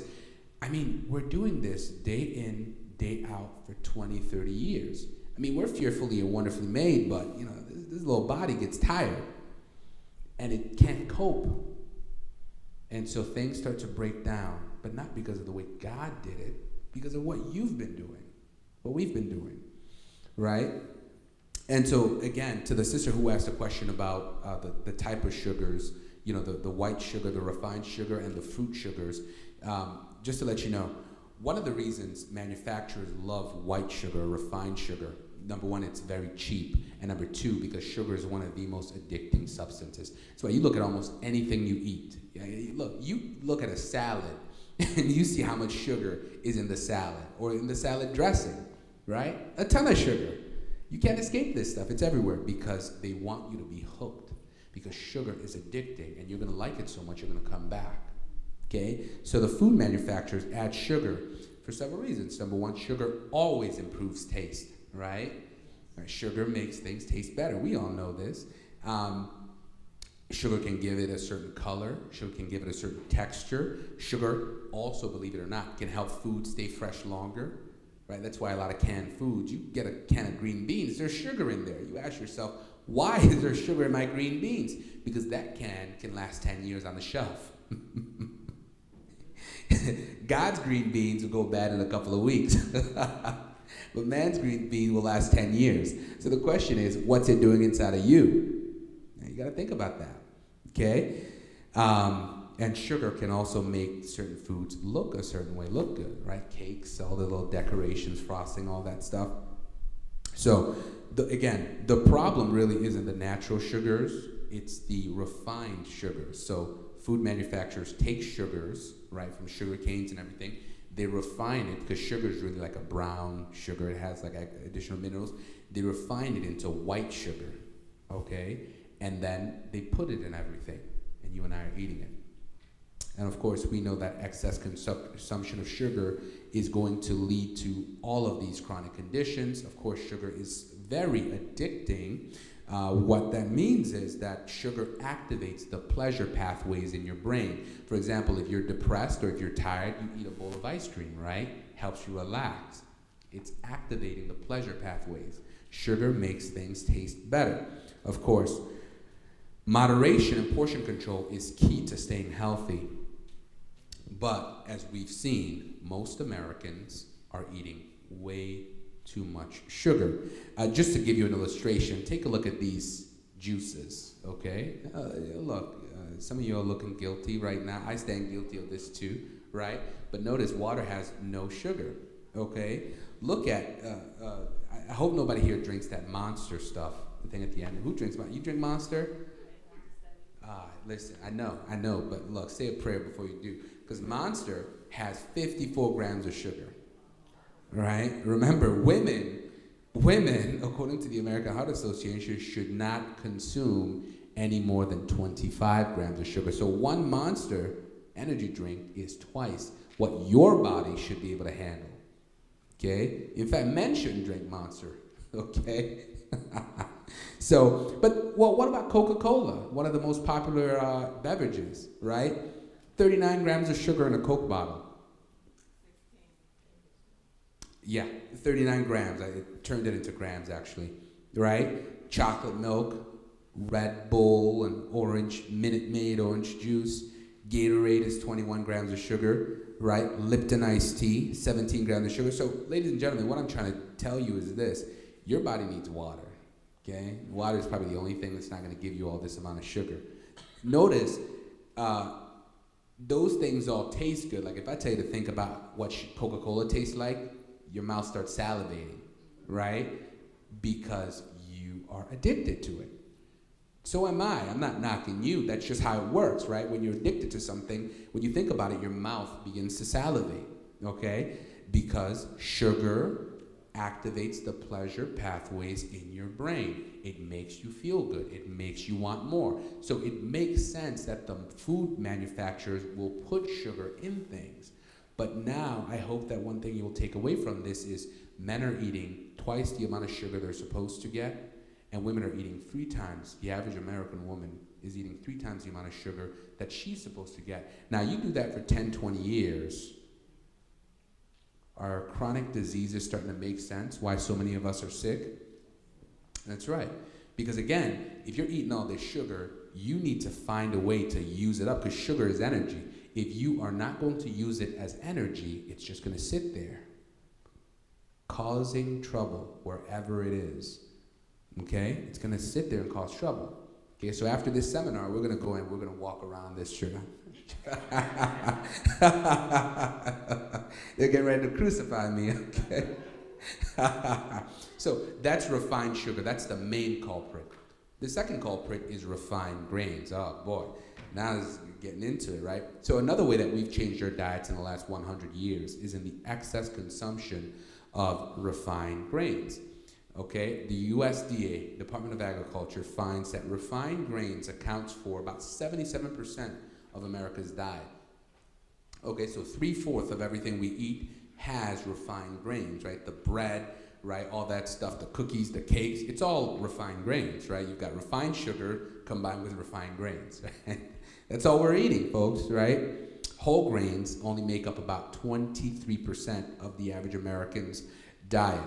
Now, I have the illustration there to show you the differences between whole grains and white grain, okay? So whole grain, right, the way God made it, has three parts. You've got the bran, the endosperm, and you've got the germ, okay? The bran and the germ, especially the germ, are the parts of the grain that has all the nutrients in there.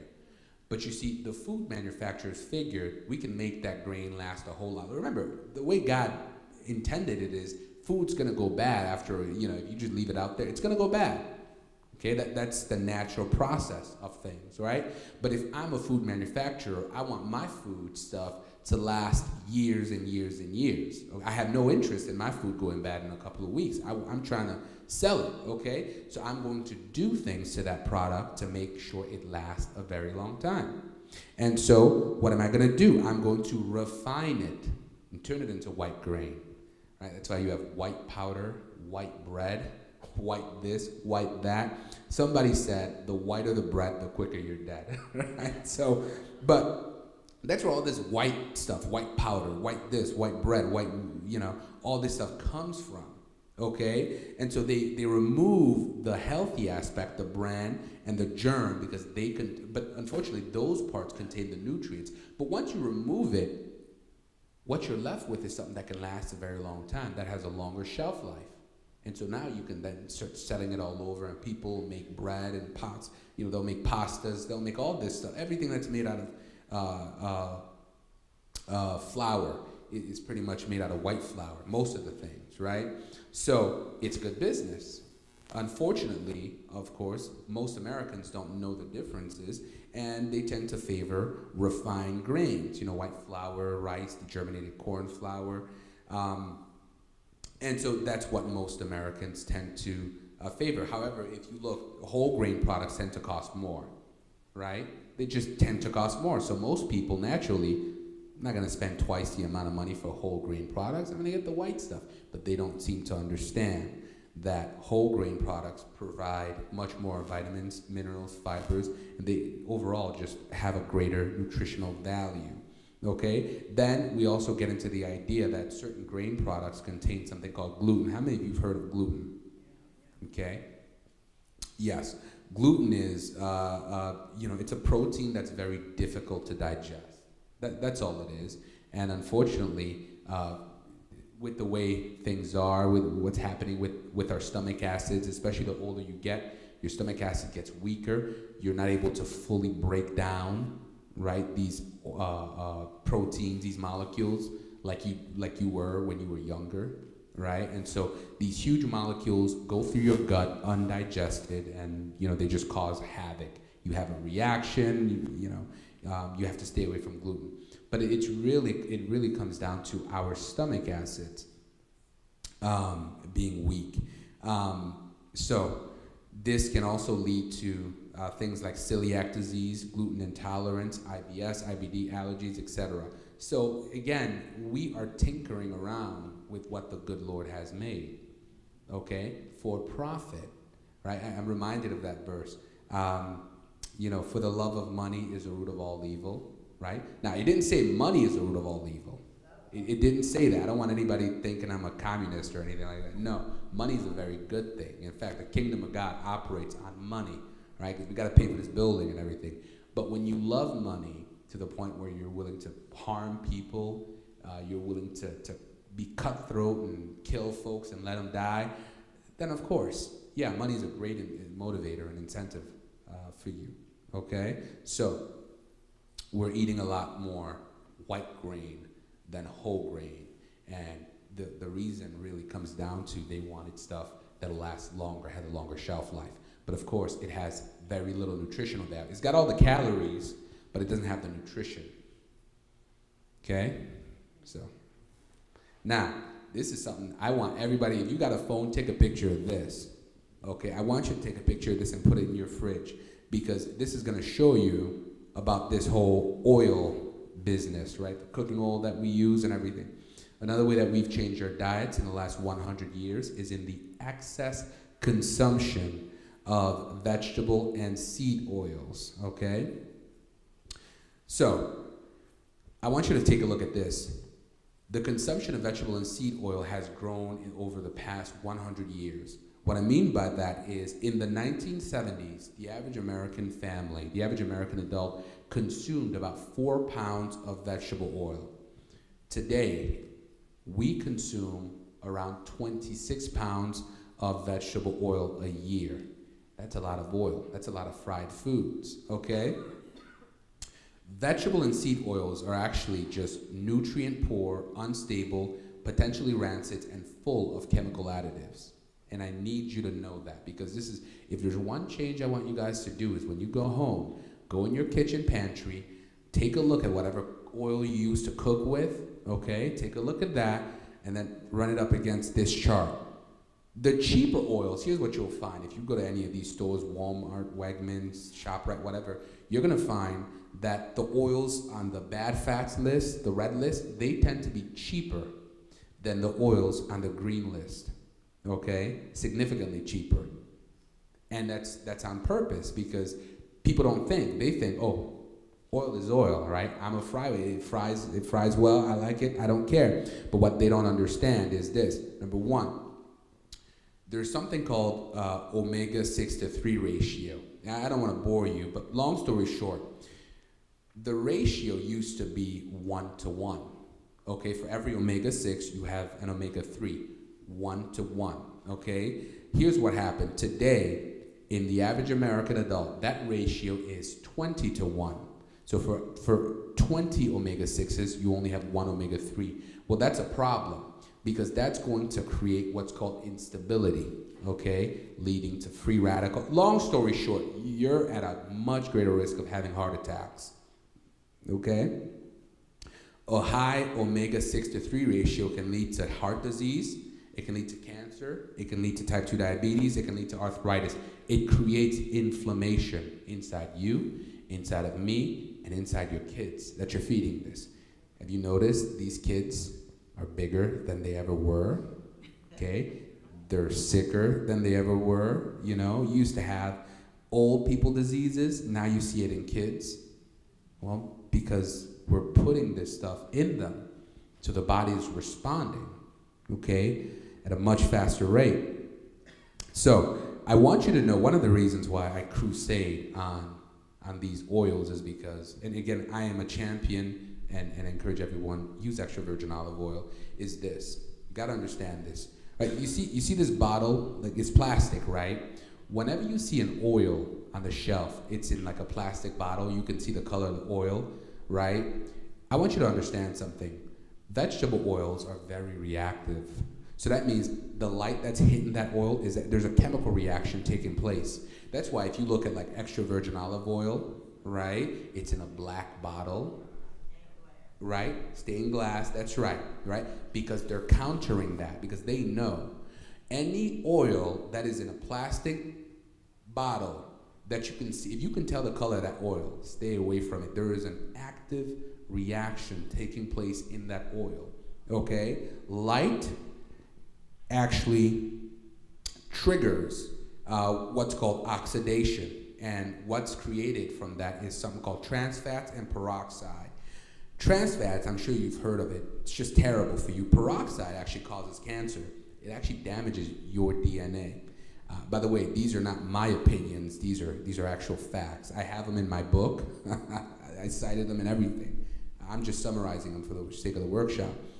But they're toxic, they create free radicals, and they can damage your cells and damage your DNA. And over time, will make you sick.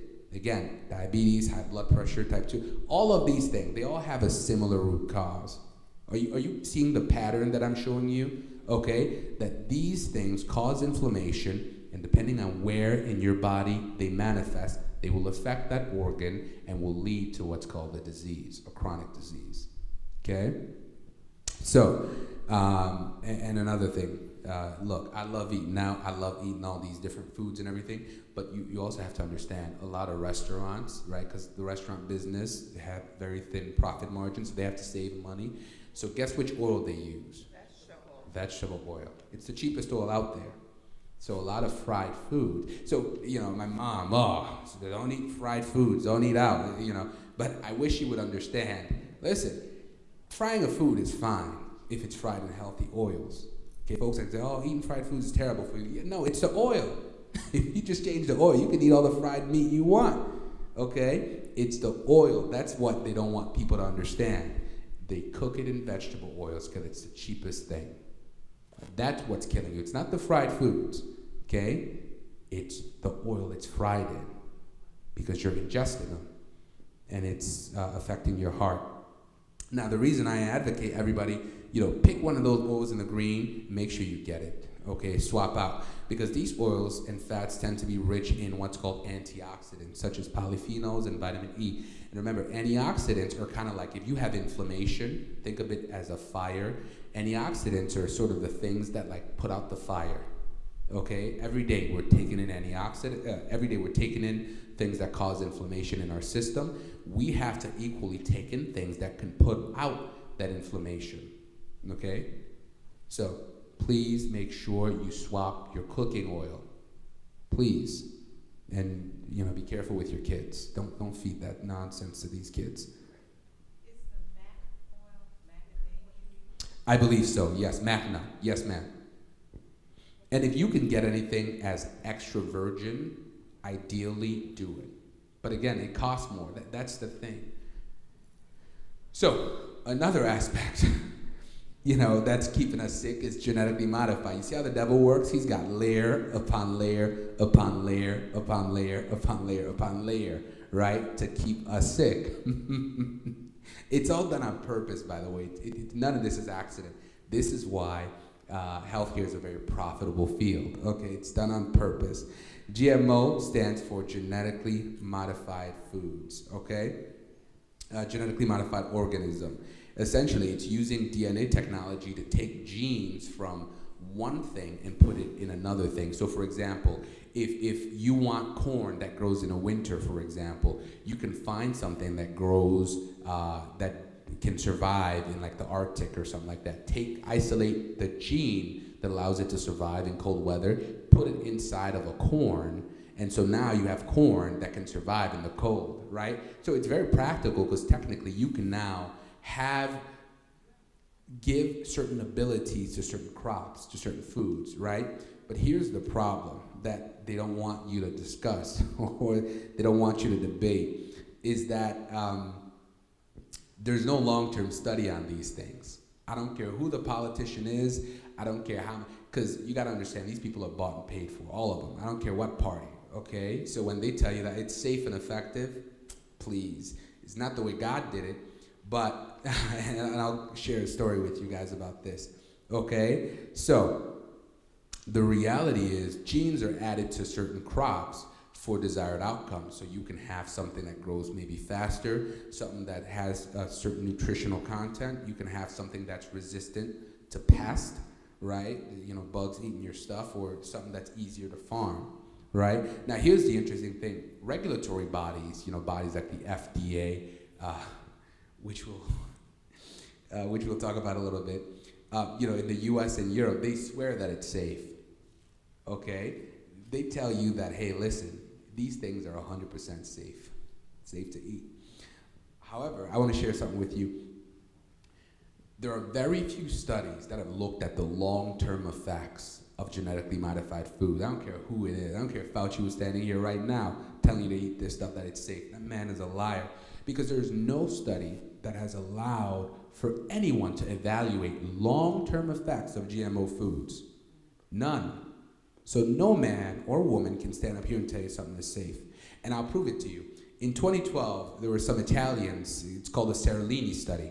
They looked at the effects of, the little white lab rats, the little white fuzzy lab rats, they test everything on these rats. So they had two groups of lab rats, okay, mouse or whatever, okay? So one group was fed regular, rat feed or whatever they feed them, right? The other group was fed that same rat feed, but from GMO crops, okay? Here's what they found. They found that the group that was fed, the GMO stuff, 60% of them got tumors. Now, I would have put pictures here, but I didn't want anybody to throw up. They were fat tumors. They were huge. 60% of the mice. And so when they published this study, the Seralini study, then the agencies over there in Europe began to harass them. You can't publish this. Oh, you didn't run the study right. Oh, you had they gave these people a hard time. Okay, they made them redo the study because again, GMO is a multi-billion-dollar industry. They're not gonna let you publish something that's gonna scare people away. So they pretty much terrorize these people. And all these scientists, at the FDA, they know this. They keep their mouths shut because they'll lose their jobs. That's how it is. I know we like to think that, these guys know what they're doing and everything like that. Nope. They go to work for a check just like you go to work for a check. And they are not about to risk their jobs for you. Okay? Because when they get fired, nobody helps them out. But yeah, so they terrorized these guys from the Seralini study. They made them retract the paper, saying that it was, weak evidence and everything like that. One of the biggest companies behind GMO is called Monsanto. How many of you have heard of Monsanto? Okay, terrible. Okay, they deliberately do not publish. So they'll run out and say, "Oh, look, our GMO, corn can grow at twice the rate as regular corn." But when you ask them, hey, what about the toxicity study? What's the effect on humans? They'll tell you, it's good. Yeah, but can we see the study? Oh, we ain't got it. And your politicians will approve it. Because if they won't approve it, they'll fund an opponent. And that opponent will approve it. Okay? So that's why I said, anybody stands here and tells you that they're a doctor, I don't care if it's Dr. Dre. I really don't care who it is. Okay? They tell you that, by the authority invested in me, this is safe to eat. They are a liar, okay? So, the only way to avoid GMO foods is to really use what are called, they're called PLU codes. You ever go and look at vegetables, fruits and vegetables, right? They have a little oval sticker on there, and there's a number, I think 4011 is for bananas and everything, right? The only way you can avoid GMOs is really to look at those numbers, because right now GMOs are found in 80% of packaged foods in the United States. So anything that's packaged, pre-packed, 80% of that stuff has GMO foods in there. And when you look at this, look at what percentage of all the foods that we're eating has GMO. 93% of the soy that you get at the market is GMO. 93% of the cotton is GMO. I harp on canola oil because 90% of canola is GMO, right? So is the oil. 86% of the corn today is GMO. Hawaiian papayas, 80%. Sugar beets, 95%. Zucchini, they are taking over and are replacing what God intended. Okay? So I always found it funny when, they have government officials who come out and they're like, half of all adults will get cancer in their lifetime. I'm like, how do you know that? How? You a prophet or something? How do you know this? Well, because if we can look at that study with the little lab rats, 60% of them got cancer eating GMO. So I think they're pretty comfortable and confident when they say half of humans will get cancer, yes. So how do you know what foods have GMO in it? Great question. The PLU code, okay? So the PLU code is normally a 4-digit number. Like if you look at a banana, it'll say 4, you look at that little oval sticker. You know what I'm talking about, right? The stickers. We usually just peel them off. But if it has 4 numbers, it's a regular banana, regular. If it has a 9 in front of the 4-digit number, it means it is organic, okay? If it has an 8 in front of the number, it means it is genetically modified, okay? 8, the number 8. So if it's a regular 4-digit number, it means that the product you're holding is regular. Okay? If it has a 9 in front of it, it's organic. And you'll know because you're paying more. You're paying extra, right? And if it has an 8, it's genetically modified. Okay? So again, avoiding GMOs is difficult. So what they're doing is they're saying that even if you're going to start eating healthy or whatever, you're not going to be able to escape it because it's everywhere. They're replacing God's intention with their products. They're making a fortune out of it too. And yeah, that's another reason why we're sick, especially in the area of cancers and tumors. Because like I said, when they say half of adults will get cancer at some point in their lives, they know what they're talking about, okay? All right, and of course, food additives. Food additives is another way that we've changed our diets in the last 100 years. Real food is in its natural state, unprocessed, and free of additives, the way God intended. But in the West, we've shifted more towards what's called,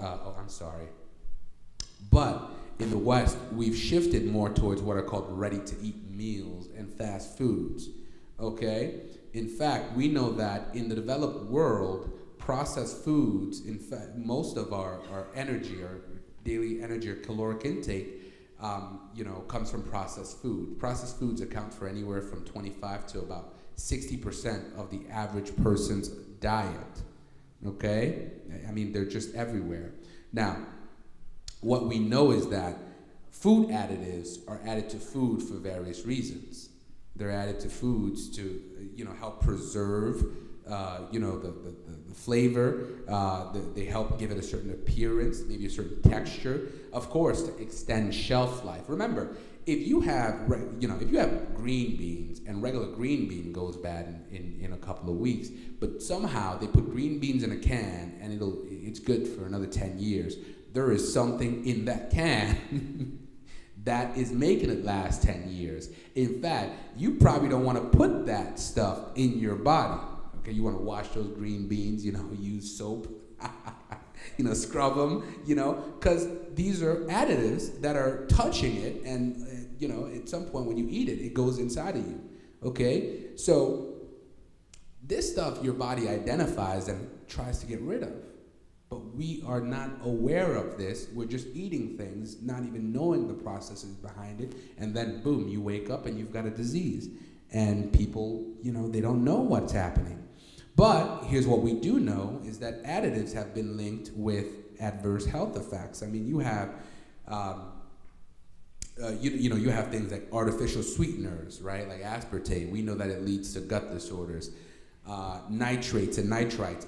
By the way, when you go to like a deli or something like that, a lot of people have to understand that a lot of these guys, they put what are called nitrates and nitrites on these meats, right? And they do it again because these are preservatives, okay? But here's the thing. You'll take that meat and you'll go home and you'll grill it, you'll barbecue it, you'll do whatever, right? When nitrates and nitrites are exposed to heat, they actually become carcinogenic. What it means is they will cause cancer, okay? Then they'll have some harebrained scientists come out on TV and say, see, that's why meat is bad. It causes cancer, or too much meat is bad. Utter nonsense. It's like saying eating out is the reason why everybody has a heart attack. It's the oil, okay? So likewise, you hear these people say, you gotta go vegan, you gotta go vegetarian, you gotta, go green or whatever. I'm not knocking that, but the God of my Bible tells me that the optimal human health can be achieved by eating meat. In fact, optimal human performance is only ever achieved through the kind of nutrients that are found in meat. That's it. That's why you don't have a vegetarian country in Africa or Asia, okay? Because protein is what makes you develop mentally strong. That's why the Europeans were really able to conquer much of the world. They had access to protein. So, a little country like England could take over, a quarter of the world.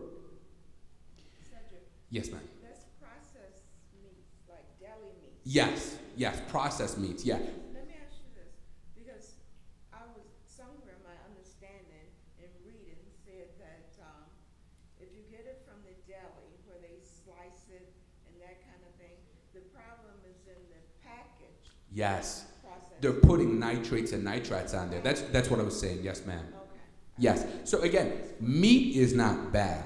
I don't care what anybody says. Meat is absolutely not bad. You have to understand, they are putting stuff in in these meats. And you and I are eating it, getting cancer, and they're saying, see, it's the meat. You got to go vegan. You got to go green. You got to do all this stuff. It is not the meat. You would not get the cancer if they didn't put all these additives on there, right? Just like, if you eat a lot of canned foods, you get a disease.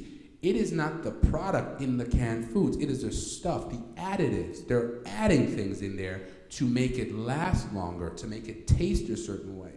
You see what I'm saying? So when you blame the product, you're blaming its creator. You're blaming God. And God did not do any of this stuff, okay? But when man takes what God has made and then begins to tinker with it, and then the tinkering they did causes cancer, blame what man has done. Do not blame the creator, because he gave you what he gave you, and it's not going to give you cancer, okay? But if you start tinkering around with it, it is no longer his, it is man's.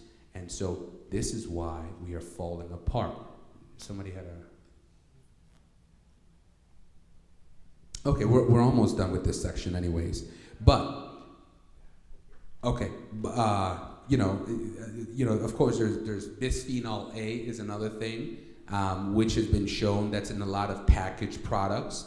Right? Even a lot of kids' toys were made out of bisphenol A. They were putting this stuff everywhere, right? And causing cancers, right? It just got so bad that finally the World Health Organization said, we're banning bisphenol A. But there's still a lot of stuff out there that has BPA.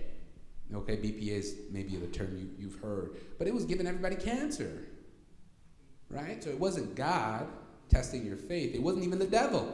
It was the food manufacturers killing folks left and right. So it is important to reduce your intake of artificial additives. So here are some tips. Read the ingredients label. Be aware of the different names. There's like 60 different names they use for sugar. About 60 names. They don't just say sugar. They don't. There's about 60 different names that they'll use for sugar, so that when you look at it, you don't see that it's sugar. Maltodextrin, right? You would read that and you're like, oh, maltodextrin. No, it's sugar. That's what it is. They're using all this stuff to confuse you, so you don't know what you're reading. Okay? Try your best to eat whole, minimally processed foods. Drink waters, avoid sodas, because again, you look at a soda or any of these things, there's like 50 different ingredients in them, okay? And again, it's almost impossible nowadays to completely avoid these things. I'm not here telling you that even I avoid them, but be mindful of them and gradually reduce your intake, okay? Because you're just not going to be able to live, unless you go to Whole Foods all the time, you got that kind of Whole Foods money where you can buy organic everything. And most people just cannot live like that. So just be mindful and do your best. All right, so take a few minutes, folks, and turn to this activity and fill out as many questions. If anybody has questions, please let me know. What page is that? It should be page 13, titled Reduce Inflammation. So if anybody wants me to repeat an answer, feel free to let me know. But if anybody has a question, please. Yes. 13. It starts at 13.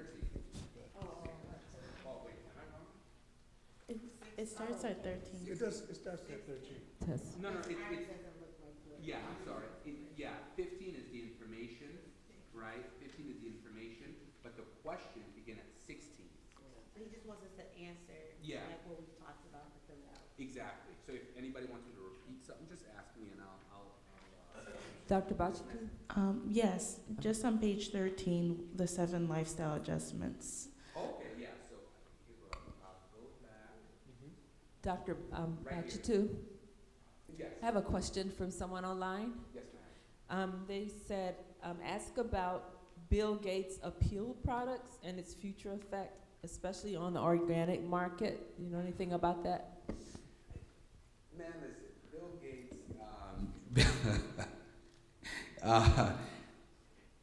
these guys, they are meddling around with food and all that. Every day is something with them, okay? They're meddling around with foods and dabbing in this GMO stuff. The goal is profit for them, okay? The goal is profit at the expense of your health. I mean, I don't know maybe the specific, but I've known that he's been involved in this stuff for a long time. Not just him, but a lot of these guys. You know, the goal is to make GMOs universally accepted and even replace God's intention. Of course, that's going to keep people sicker, so it helps to buy stocks in drug companies, because the more they eat this GMO stuff, the sicker they'll be. The sicker they'll be, the more drugs they'll use. You know, it's a never-ending loop of profitability, right? So they have the ability to influence your politicians and mine and get them to go along with whatever they want. It's all about influence. So I think that, you know, as the kingdom of God, we need to organize ourselves in a way that we begin to influence politicians. Instead of having them come here and tell us what they want, we need to tell them what we want. And if they don't co-sign, then we'll vote for the other party. It's negotiations. But, you know, Bill Gates and all these guys, they get these politicians to do their will. And until we begin to play that game, we're just going to be victims. Amen. Great question. But to your question, the 7 steps, they're right there. Sorry. The 7 steps, right there. C, the letter C. Reducing inflammation, practicing elimination. Sure, yeah. Okay. The first one is reduce inflammation. The second one is practice elimination. Third one is increase hydration. Number 4, promote digestion. 5, sorry. 4 is promoting digestion. We'll get to it, but it's your gut health. Your gut health. 5 is improving nutrition.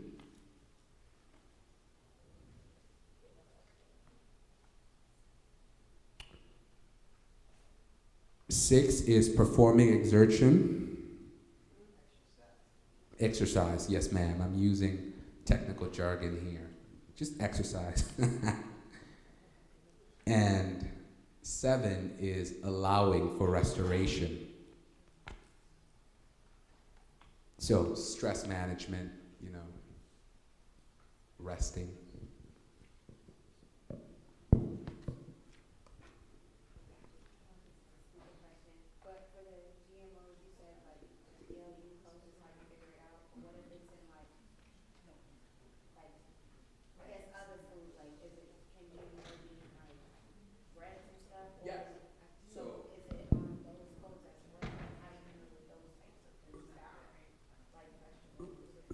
That's a great question. So Alicia asked, where else can GMO products be found? So right in this chart, you see that 80% of all packaged foods has GMO in it already. They're not going to tell you that it has GMO, because a packaged food could be like a mix of things, right? And one of those ingredients is genetically modified. So they're not going to advertise it. And you just can't, there's no way around it. You're going to have to consume it unless we can train up some of these young kids to go work in the FDA and change it from the inside. It's really the only way. But yeah, some of these things you're just not going to be able to escape it. But as far as the individual fruits that you buy, you can look for those labels and avoid certain things. Great question. Yes, ma'am. GMOs versus frozen foods, vegetables, that kind of thing. Okay, great question. GMOs versus frozen. So frozen is just frozen. You can preserve something by simply freezing it. So frozen, anything can be frozen. Frozen doesn't necessarily mean anything's been done. It's just cold. Frozen is fine. That's my point. It's fine, right? Frozen food is just food that's been frozen to preserve it, right? So that's fine. It doesn't mean it's GMO. Well, you can freeze normal food. You can freeze GMO food. So you still got to use that cold. Yes, ma'am. Frozen has nothing to do with it. It's just a way to freeze something and preserve it. Yes, ma'am. Yes. So one of the questions that I wanted to ask, regarding inflammation. Once a month, when I go and get my infusion treatments, they always check for the reactive, for the inflammation. Yeah, yes. So my question is, the higher the inflammation is, the higher the inflammation is, the longer that it will take for a wound to heal, correct? Yes, ma'am. Which means that the white blood cells would be decreasing, which is what causes the healing process of a wound? So white blood cells don't necessarily, they can help with the healing, but white blood cells fight bacteria. So it really depends on what the root cause of the inflammation is. So she's alluding to something that I mentioned earlier. Remember I said, talk to your doctor about C-reactive protein? You guys remember that? I had everybody write that down. She's alluding to C-reactive protein, am I right? Which is a way in which you can, by the way, everybody, in case you missed it, every time you have your yearly checkup with your doctor, you're gonna ask him or her, check for my C-reactive protein level. If it's high, it means there's something going on inside of you, inflammation. Now, you have to then look at what the cause of the inflammation is. Is it an infection? In which case, if it is, then that's where you would look at white blood cells. You know, you would look at, okay, if it's an infection, then the white blood cell count would actually go high in order to fight that. If it's low, then it might be something that is causing it to be low, right? That's more of an, you actually have to investigate that with your doctor. I can't really tell you what's causing it to go high. It's fixed now, trust me. Oh, good, thank God, yeah. Because my white blood cells were dropping to the point of like 1.5. Oh boy. Which was concerning for them. But because of the infusions, I'm able to reach a level where now it's in that range where it's stable. Mm-hmm. But when you were talking about the C-reaction, to get CRP, checked. yep. Yeah, I do that every month. And so it's been stable based on the type of infusion that I get for the lupus that they're treating. Good, so we did get to the bottom of the root, but I wanted to know about the healing process. Yeah, no, look, thank God that it's stable. The healing process, again, what we've talked about, right, with regards to the refined sugar, probably the biggest culprit out there, the vegetable oil. Look, if you cut back on the amount of refined sugar you consume and you change because everybody here eats cooking oil, vegetable oil. I mean, you could buy a cupcake and there's been some sort of oil used. If you just removed or reduced the amount of these bad fats, the bad oils we mentioned earlier, the healing process begins. See, what's happening is we eat every day, right? Every day we eat, right? But if you're eating canola oil every day, when do you then heal? You don't. So part of the healing process is reducing inflammation. So look at the oil. Swap it out for, olive oil, extra virgin olive oil, okay? Look, the average American woman eats 3 times more sugar than she should. Twice for men. Cut back on the amount of sugar. Healing process begins. Cut back on the genetically modified foods. Healing process begins.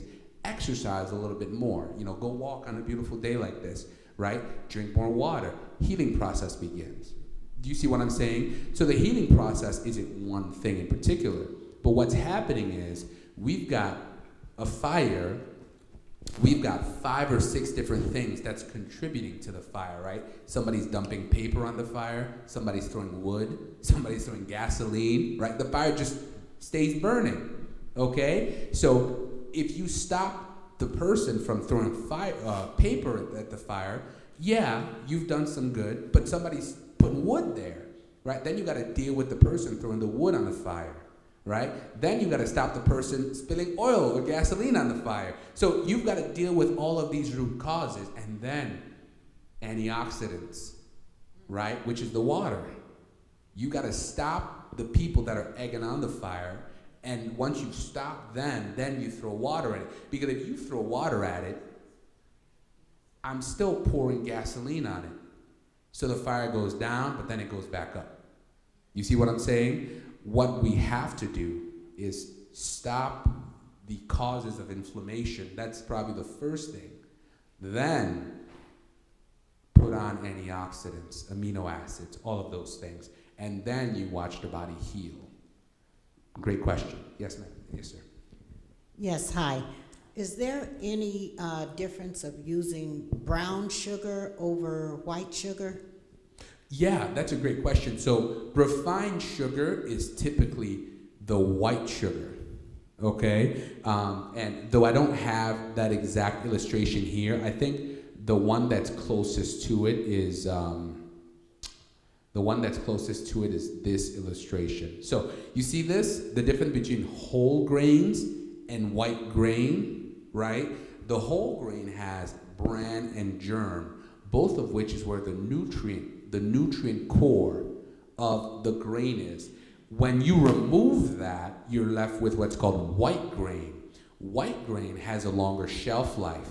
So from a business perspective, if I'm selling grain, I don't want it to go bad in a few weeks. I want it to last, months and months and years, right? So I need to remove the nutritious part in order to be able to sell more of the things that I have. So just like that, that's the difference between, brown sugar and white sugar, right? If you remove like the nutrients in molasses or whatever in the brown sugar, you're left with white sugar.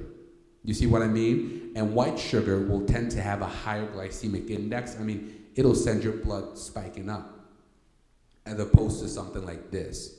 So this is probably the closest illustration that I could use to answer that question, right?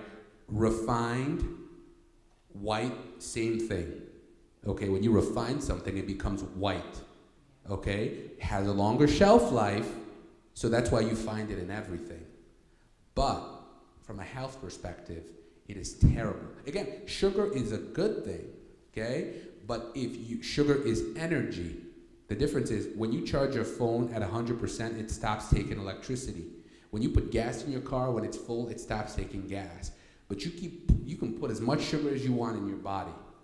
It's not going to tell you to stop, but it's going to turn that additional sugar into fat. Okay? So it's up to you to now use that fat. Great question. We'll take one more question and we'll move on. I think the lady over there had a question, and then we'll take yours.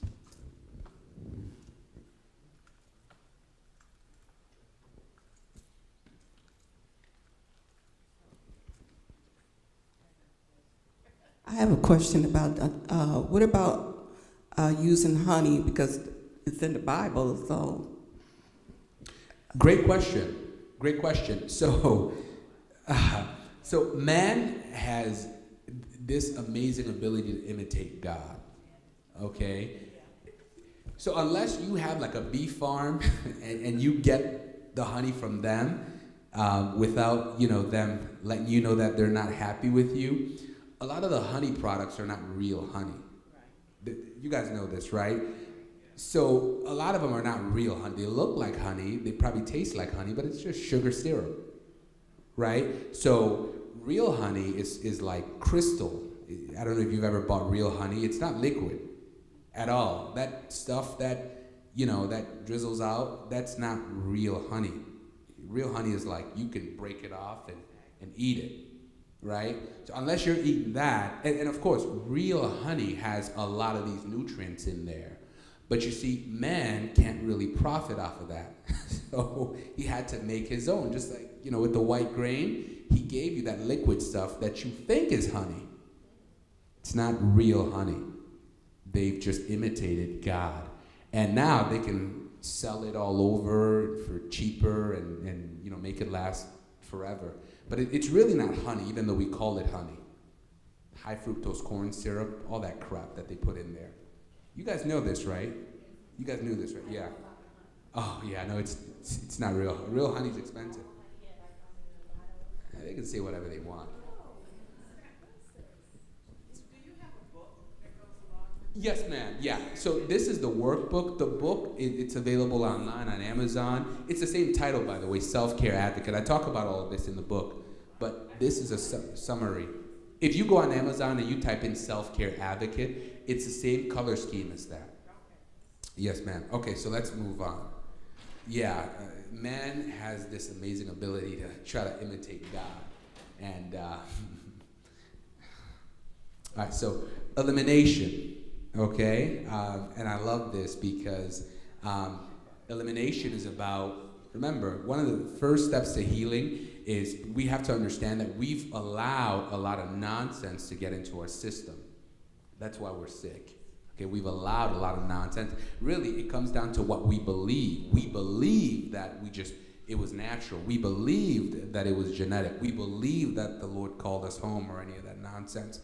But when you understand that this is not the will of God, it's not, then you can say, okay, how do I heal?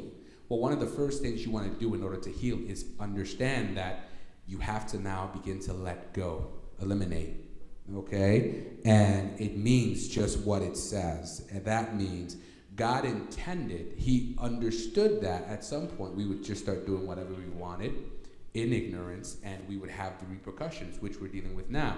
So God put mechanisms inside of us to help us get rid of things, toxins, viruses. He put a lot of things in there. The first thing he gave us is blood. We know that blood is responsible for carrying oxygen and nutrients and everything, but you also have to understand that our bodies are always taking things in, from the foods that we eat to the air that we breathe to the products we apply on our skin. I mean, every day you put deodorant on, you put lotion on, you spray perfume, right? These are chemicals. If you ever looked at, I use cocoa butter, I don't know about you, but you ever read the ingredients in cocoa butter? It's not a cocoa, right? It's like 20 different things, right? And half of them don't belong on your skin. So you're putting it on, and guess what? The skin is the largest organ in the body, so it absorbs it. So it gets inside of your blood. And the thing is this, it shouldn't be in your blood, right? So we have to get to the point where we understand that we're putting all this stuff in our bodies, but we're not thinking about how we get them out of our bodies. Okay? Because without proper elimination, the body would become a toxic dump. Because we're putting it in, but we're not thinking about how to get it out. Therein lies the problem, because when you have enough crap in your body's going to do what a regular society does or city does. It's going to create a dump. It's going to designate an area where it can put a lot of the waste, crap, all that nonsense there, and it's going to say, warning, stay out, danger. And the more crap the city gets, the more that dump is going to get bigger, right? So you have a part of the city that's getting bigger and bigger. Sounds a lot like a tumor, doesn't it? Sounds a lot like a tumor, right? It gets bigger and bigger and bigger and bigger, right? Word for thought. Just like a society does, just like a city does, your body will do that too. We put things in, but we never talk about getting them out. And so God knew this was going to happen, so he gave us several mechanisms that would help us eliminate things. The blood is one of the ways in which we eliminate things. The blood releases CO2, which is toxic to us, but absolutely beneficial for plants. Plants eliminate oxygen, which isn't good for them, but absolutely beneficial for us. Plants need CO2, carbon dioxide. Humans need oxygen. Plants make oxygen. Humans make CO2. Isn't that amazing? We need plants and they need us, because without humans, plants would die, and without plants, humans would die. Interesting. It's almost like he knew what he was doing. But anyways, your kidneys, your liver, your lungs, your lymph, your skin. So we have to understand that there are categories of foods called antioxidants that are nutrients that can also play a role in the body, because they remove what are called free radicals. And I've mentioned them several times. I'll mention them again. Polyphenols, which are typically found in fruits and vegetables. Okay, they're one way in which you can trap some of the bad stuff that's floating in you. It binds to them, right? They're unstable molecules. We call them free radicals. So it's kind of like if you had a bunch of bad kids running around, and then you hired like Brother McCrae or something to chase them down and tag them and put them in like one of those classes out there. That's what that's what antioxidants do. They're typically found in fruits and vegetables. Okay? And one of the ways in which you can actually detoxify your blood is, a detox diet. So you can begin to, avoid alcohol, avoid, refined sugar. There's lots of different products out there. I can't really tell you one thing, but they'll tell you it'll help detoxify, your liver, detoxify this. Some of them work, some of them don't. But there are ways in which you can detoxify your system. But one of the best ways is exercise. Sweating.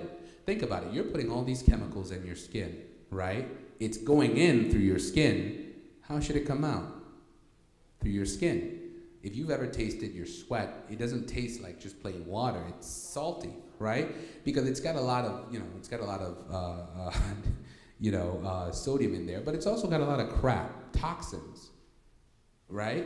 It's got a lot of toxins. So it got in you from your skin, so it only makes sense that it gets out of you from your skin. Am I right about that? Right? Does that make sense? So sweating, exercise so you sweat. Okay? Get your heart rate up a little bit. Unless you have heart disease, then maybe you want to be careful. So another way in which you can eliminate, God gave us a colon. He gave us a colon. The colon plays a role in absorbing nutrients from the food as it passes along your intestine. Okay? And after it's done absorbing the nutrients, the waste gets pooped out. It's called poop. Okay? I want you to know this. In adults, proper elimination should occur 1 to 2 times a day. I mean, look, if you're eating 3 square meals a day with a snack in between, you should be pooping. Right? That food should not be sitting inside of you for 3 or 4 days. It has no business. If you look at a baby, okay, that baby poops almost as soon as he eats, right? He eats, or she, he poops, right? As you get older, obviously, you're not going to poop immediately after eating, but being able to poop after you've eaten is actually an indication that you have a good digestive system. It means your body is able to quickly take out the nutrients from the food that you've eaten, and what's left is the waste, and you can go and eliminate. If you're eating 3 square meals a day with a snack, right, and that food is sitting in you for 2, 3, 4 days, you've got a problem. Right? But instead of waiting for 10 years and then your doctor diagnosing you with colon cancer, right? Because, food is sitting in you. It's just in your gut, not moving, not doing anything. But you've got germs that are there, right? And they see this stuff, and so they're going to start fermenting it. So they're having a field day, and you don't know it until you get diagnosed with colon cancer. Food has no business sitting in you for all those days, okay? So one of the things you can do in order to help peristalsis, which is the movement of food along your colon, is move, okay? Move. Get up and walk. Drink more water and add fiber. You can get fiber from the store, but just a lot of the foods we eat, especially the processed food, they don't have fiber, right? So get Metamucil every morning. Take it. It's not for old people. It's for everybody. The colon can be disrupted by ulcers, Crohn's disease, irritable bowel syndrome, inflammatory bowel diseases. So, make sure you don't have anything that's messing up your colon function. But if you're able to eat and then poop at the end of the day, you're doing great. If that food is sitting in you, you got to increase your fiber, drink more water, move more. Because again, I keep repeating this because it's important. Food has no business staying in you for 2 to 3 or 4 days, okay? So ways that you can naturally cleanse is to drink more water, get on a high fiber diet, right? Either buy fiber itself or eat more fruits and vegetables, starches, probiotics, fermented foods like kimchi. Okay, those are really good. Make sure you have laxatives, psyllium husk, all those different. You can go to Walmart, Wegmans. Go to the digestive section. You find these things. They're relatively affordable. But they were in the way the Creator God made it. That stuff is all actually supposed to be in your food, You understand? But the processing of the foods, right? Because remember, we talked about refining. They've removed that stuff. That's why you get refined grains or white sugar. They're removing what God intended for that food to have. So now you got to buy it separately. Does that make sense? Right. So again, it's not the devil that's making you sick, and it's certainly not God testing your faith. It's man's creativity. And one more trick, whenever you poop, do yourself a favor, okay? Because we live in America in the West, and we sit on those toilet seats. They are terrible. I want you to look at that puberactalis muscle on the bottom, just under the picture of the guy in the red. When you sit on the toilet stool, you're actually making it harder to eliminate entirely. Okay, that's why you can poop, get up, go away. 5 minutes later, you're like, oh, I gotta poop again. Ideally, if you look at like a lot of developing countries, they squat. And we used to look at that and say, oh, those poor people, they don't know what they're doing. Actually, yes, they did. Somebody figured out that when you squat, your ability to eliminate, as you can see from the illustration, it's actually straight compared to sitting. Sitting is actually not the best way to eliminate. And sitting contributes to a whole lot of issues and illnesses, okay? Sitting on a toilet contributes to a whole lot of issues along with your bum, hemorrhoids. That's another thing that a lot of people are dealing with. It's because they're sitting, and then they're straining, they're pushing. But if you squat, it all just comes out. So, obviously, every house that you buy now has a toilet on it. So here's what you can do. You can take a little stool or something, put it under your feet, okay, when you sit on your toilet seat, because it's going to allow you to straighten your puberactalis muscle so that your rectum is straight, so that you can eliminate completely and you don't have that pressure in your colon that can lead to hemorrhoids. By the way, that is one of the main things that leads to hemorrhoids, okay? Okay, your kidneys. Kidneys are these two bean-shaped organs on your side. They are responsible for filtering waste products, removing excess waters and impurities from your blood, and they store it all in the bladder, and then you go and you urinate and you pee it out. Like we said, the kidneys themselves require plenty of water in order to function, right? So again, you yourself need to drink water. If you do not drink water, your organs themselves will not work in the way that they should. And again, one of the biggest contributors to kidney disease is high blood pressure and diabetes. Too much sugar in the blood causes both of them, okay? We like to think of too much sugar in the blood causing just diabetes, but we showed that if your heart has to push thicker blood, it means it's working harder, and that leads to high blood pressure, which can also be caused by too much sugar. Again, one cause, multiple diseases, right? It's that refined sugar. Men are eating twice as much, women are eating 3 times as much. So we're all guilty of it. So there are certain things that you can take to help protect your kidneys. So one of the things is called resveratrol, which is an antioxidant. Okay, so eating fruits and plants are really good for the body, right? So that's what I'm going to talk about with kidneys. By the way, Tony, is there a way I can plug this in? My laptop is actually low on power. Is there a plug around here?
Sorry about that, guys. All right, so let's continue. Okay, so healthy kidneys are actually important because the kidneys are what regulates the pH, the acidity of the body, salt intake, electrolyte levels. Kidneys are also important because they produce hormones that control your blood pressure and even help with the production of red blood cells. So kidneys are pretty important. Kidneys also activate a form of vitamin D, which can help the body absorb calcium for helping to build bones and regulate muscle. So all of these organs, they have multiple functions. Okay, they have multiple functions, and so they have to be taken care of. And again, one of the reasons so many of us have kidney issues is because we have too much sugar in the blood. Men eat twice as much sugar than they should. Women eat 3 times as much sugar as they should. So all of that is going to contribute to less blood flow for the kidneys. Not the blood that they filter, but the blood flow that actually feeds the kidney. Okay, because remember, too much sugar in your blood makes your blood thick and just leads to a whole host of other problems. So kidney stones can also result. Kidney stones are formed when your kidneys really don't get enough water flow through them, right? They're formed when you have a lot of calcium and oxalate, and they have to pass through like your urethra and all this stuff. And so if you don't consume enough water, right? Because think about it, water is what allows these things to be removed from your body, right? And whenever you don't drink enough water, you can actually look at the color of urine. Look, I'll give you an example. What color is urine? Clear, yeah. I thought you guys were going to say yellow. Urine is actually yellow because of what's in it. It's not its actual color, okay? So if you, for example, don't drink a lot of water, you're going to get like a dark orange. But if you start drinking water, you're going to see that it's going to start getting yellow, and then it's going to start getting clear. Okay, that's the color. So that really indicates how much soluble crap, your body's getting rid of, right? So ideally, you want to see clear urine. It means your kidneys have been working. So, and getting adequate water is actually important. I mentioned the most common causes of kidney diseases are diabetes and high blood sugar, okay? And of course, high blood pressure, I said diabetes and high blood sugar. I meant to say diabetes and high blood pressure, excuse me. Okay, so the liver is another one of those organs God put inside of you. Remember earlier I touched upon cholesterol, right? Cholesterol is made by your liver, folks. 80 to 90% of the cholesterol you have, it's not from red meat. It's made by your liver, okay? And it's one of the most important things in your body. But for this case, for the process of elimination, the liver is responsible for neutralization and the removal of toxins from the body's blood supply.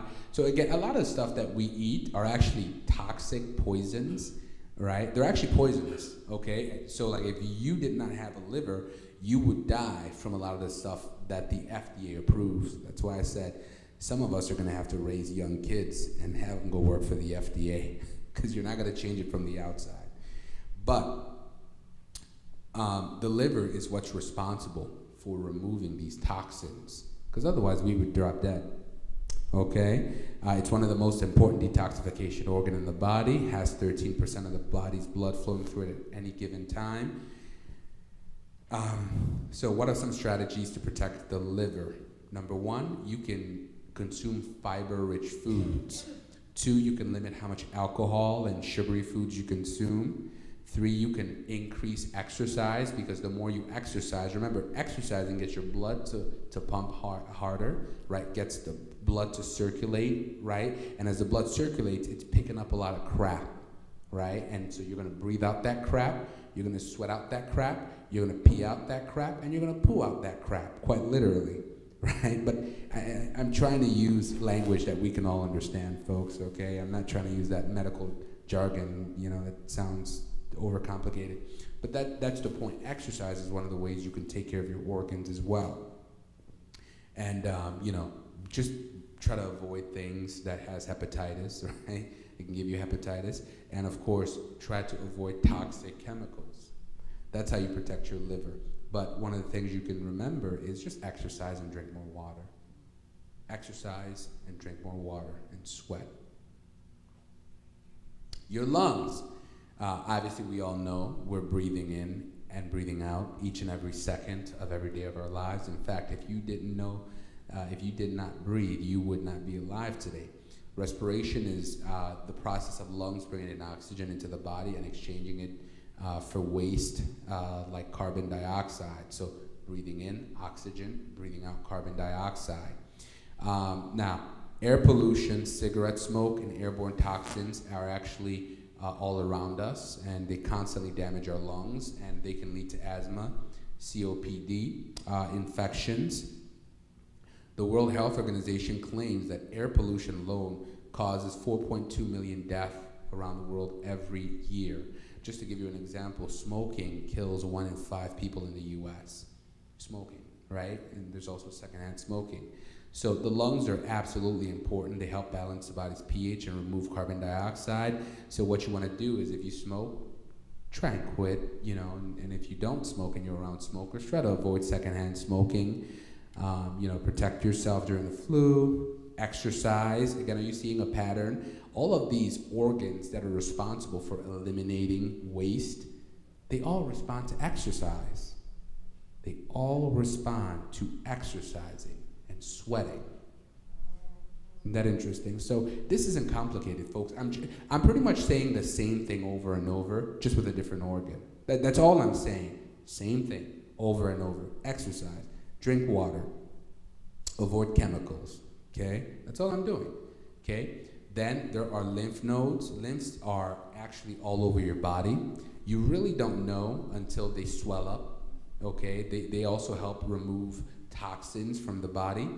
You can see, like, sometimes, like, I'll have a bump here, and I'm like, you know, and it's very sensitive. So depending on where it's trapped a lot of fluid and trapped a lot of germs and bacteria, that's where it'll swell up. Sometimes it's under your armpits, you know, but depending on your situation, it may not be where I usually see them, but they're responsible for removing toxins, and, you know, they filter your blood, and whenever they find things that don't belong in there, they trap them and they start to swell up. Again, you're fearfully and wonderfully made, folks, right? That's the point I'm making here. God built you with all of these systems in place because he knew we would get to this point. He knew we would get to this point, so he put like 7 different systems in there to help us get rid of stuff. But they all have the same way to take care of them. Drink lots of water and exercise. Make sure you sweat. So the way they work is, you know, fluid enters these nodes. They're all over your body. You can see those green dots represent a node. Fluid enters the nodes, and they have cells in them. They're scanning the fluid. They're looking for toxins, germs, and viruses. And if they find them, they trap them in there. Okay? So and then the more they catch, the more they swell up. So they're actually saving your life. And then when it's full, you exercise. It allows them to release them, and you poop it out, or you sweat it out. But usually, you poop it out. So, I mean, they even have something called a lymphatic drainage massage, where you'll go to a masseuse and they'll push those pressure points to help them release.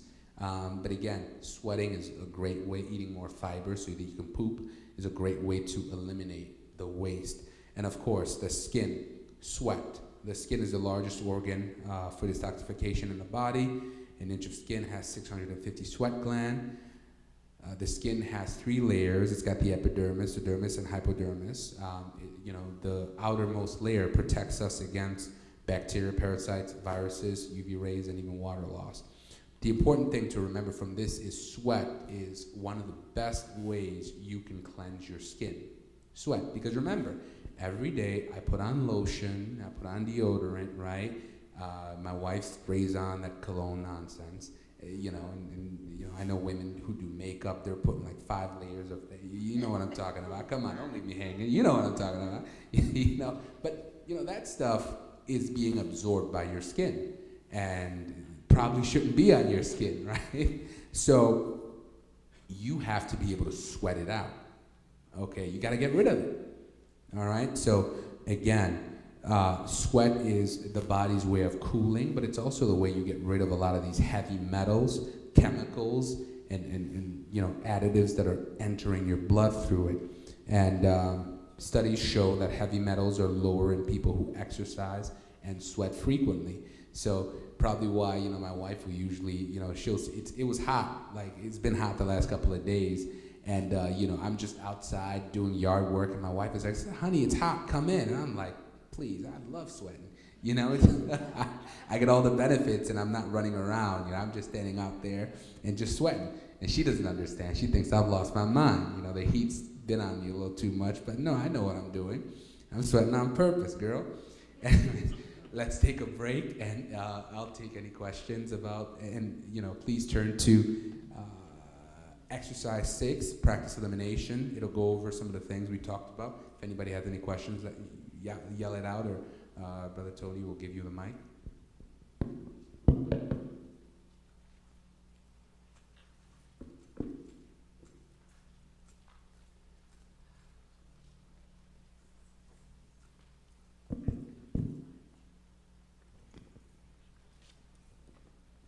I wanted to ask about the lymphatic.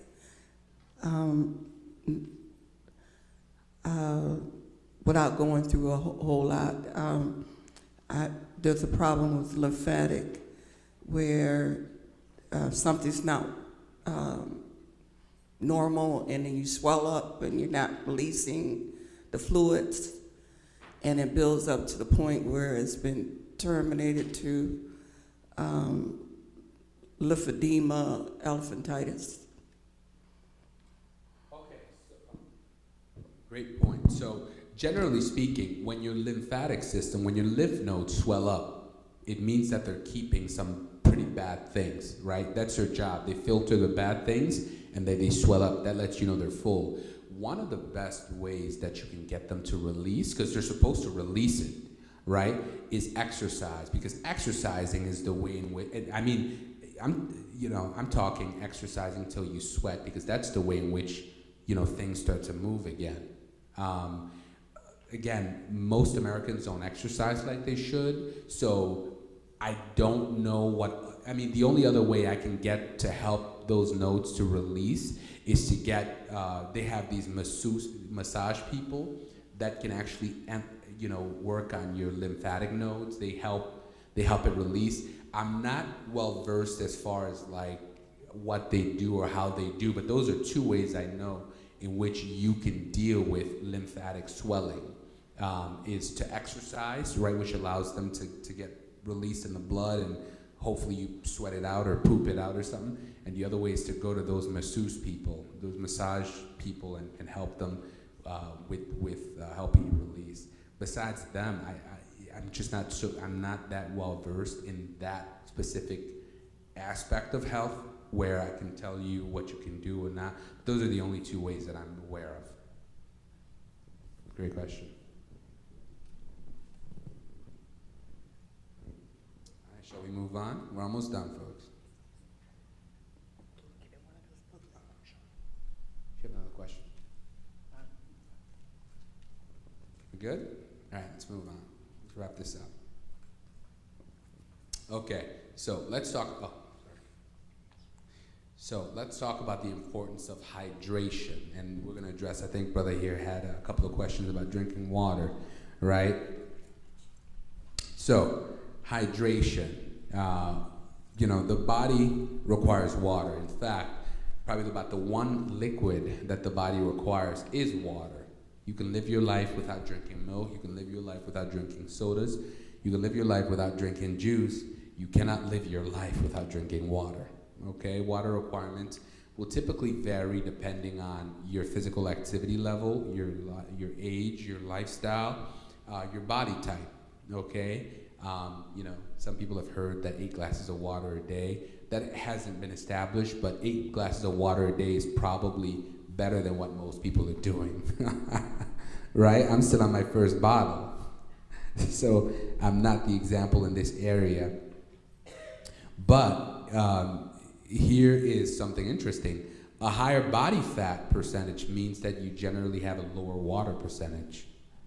Okay, so the bigger you are, the less water your body actually has, right? So if you can get to the point where, because water is important for pretty much every function of the body, so if you can get to the point where you're drinking water consistently, the body will actually use that to boost your metabolism and help you lose weight. But water is important for all sorts of functions. Your brain needs water, your blood cells need water, your metabolism, temperature. Water is absolutely essential for life. But we struggle with understanding what dehydration is. That's what we struggle with. Dehydration. Okay? So the body has several mechanisms to warn you that it needs water. Usually when we think of needing water, we think about thirst. Thirst is probably, thirst is definitely not the only sign that you need water. Thirst is probably the one that we all recognize. So people often wait for thirst to occur, then they drink juices and sodas and coffees instead. And that's not true. Your body is constantly losing fluids through sweating and urinating, right? So dehydration can occur simply by just, for example, you can look at the color of your urine. Okay, if it's bright yellow and dark or whatever, then that means you don't have enough water. If your urine is clear, that means you do have enough water for the time being. So that's another way to recognize how much water you need. Now, thirst is probably the first sign, and then if you ignore that thirst, then you'll get to fatigue. And then if you ignore that or you don't drink water, then you'll get to, just delirium, sweating. It just gets worse.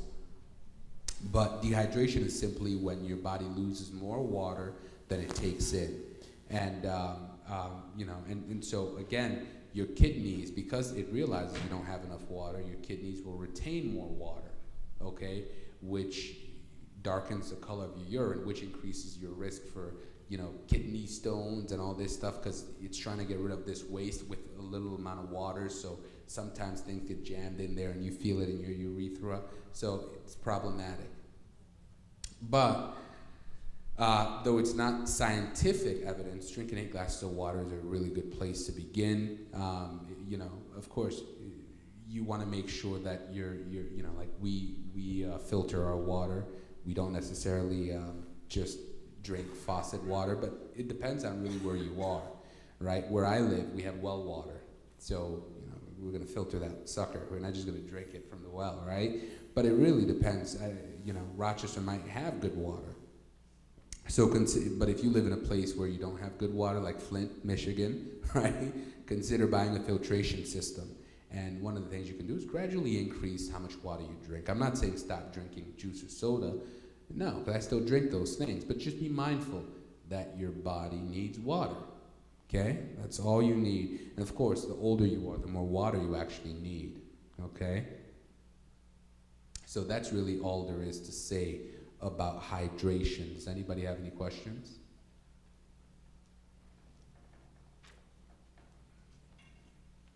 Questions? All right. Yes, sir. The way I was taught is that you can also,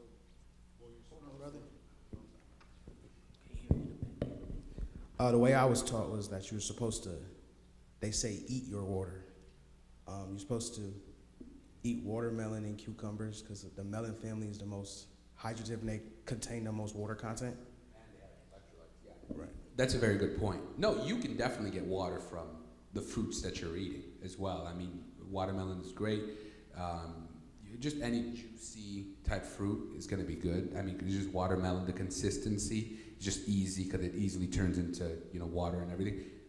You can do those things, but I mean, if I wanted to hydrate myself, I mean, just go straight for the water, right? But no, those are fine ways to do it. Like I said, you often hear 8 glasses of water. If you're drinking 8 bottles of water, 8 glasses of water a day, I think you're doing great. You're doing better than me, because I'm not, right? But the goal is to recognize that, because for Americans, think about the juices that we drink, the liquids that we drink on a daily basis. In the morning, you drink coffee, right? Well, not you, but like the average American, right? Like you just go for coffee, you don't even think about it, right? Maybe like, for lunch, everybody else is drinking soda or juice, so you're gonna drink soda or juice, right? And then at home, you don't really think about it. So you can go a whole day and drink everything but water. But your body only, those things have some water in there, But they also have other things that we talked about, like additives and sugar and everything. Water is the only thing that'll give you just water. You don't have to worry about calories. You don't have to worry about, anything harmful, right? So you can get water from other things, but, water is probably the easiest thing. And then the last question I have is there any specific water brands that you recommend? Great question. I recommend whoever pays me to recommend them. Okay. I mean, look, water is water. To me, water is water. I mean, I see some of these guys, Fiji water. I hope nobody here works for Fiji. I'm not paying $5 for a bottle of water this big. Fiji water. Man, please. No, but like some people have this fancy water. Man, look, if it's water and it's been filtered, I'm going to drink it, okay? I'm not spending $5 for Fiji water. What does Fiji have that I don't? Some of the waters, though, you really need to read the content, because some of them have some sugar. Oh yeah. I mean, they put stuff in water all the time, too.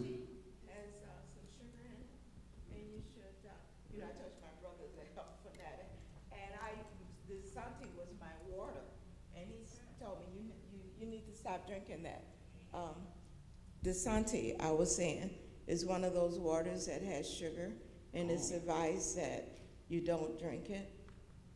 So I loved it, but I stopped drinking it. You ever thought about you loved it because it had sugar? Exactly, it had me. Yeah, I was an addict. They got you hooked. They got you thinking, ooh, I love this water. I love it more than regular water. The thing about fruits, you do have to be careful of the sugar content, because like a banana has a lot of water in it, but if you have diabetes, you shouldn't be eating a whole banana, a lot of bananas, Yeah. And that's a great point, sister. So here's the thing about fruits, because earlier sister also asked a question about fruit sugars and everything. So the way God built in fruits and vegetables, they have sugar. They also have fiber. You got to remember, fiber is what blunts the effect of sugar. Now, some foods have more sugar than they have fiber. Like you can taste the sugar in a banana. You see what I'm saying, right? But you can't taste the sugar in a broccoli, even though it technically has some sugar in there.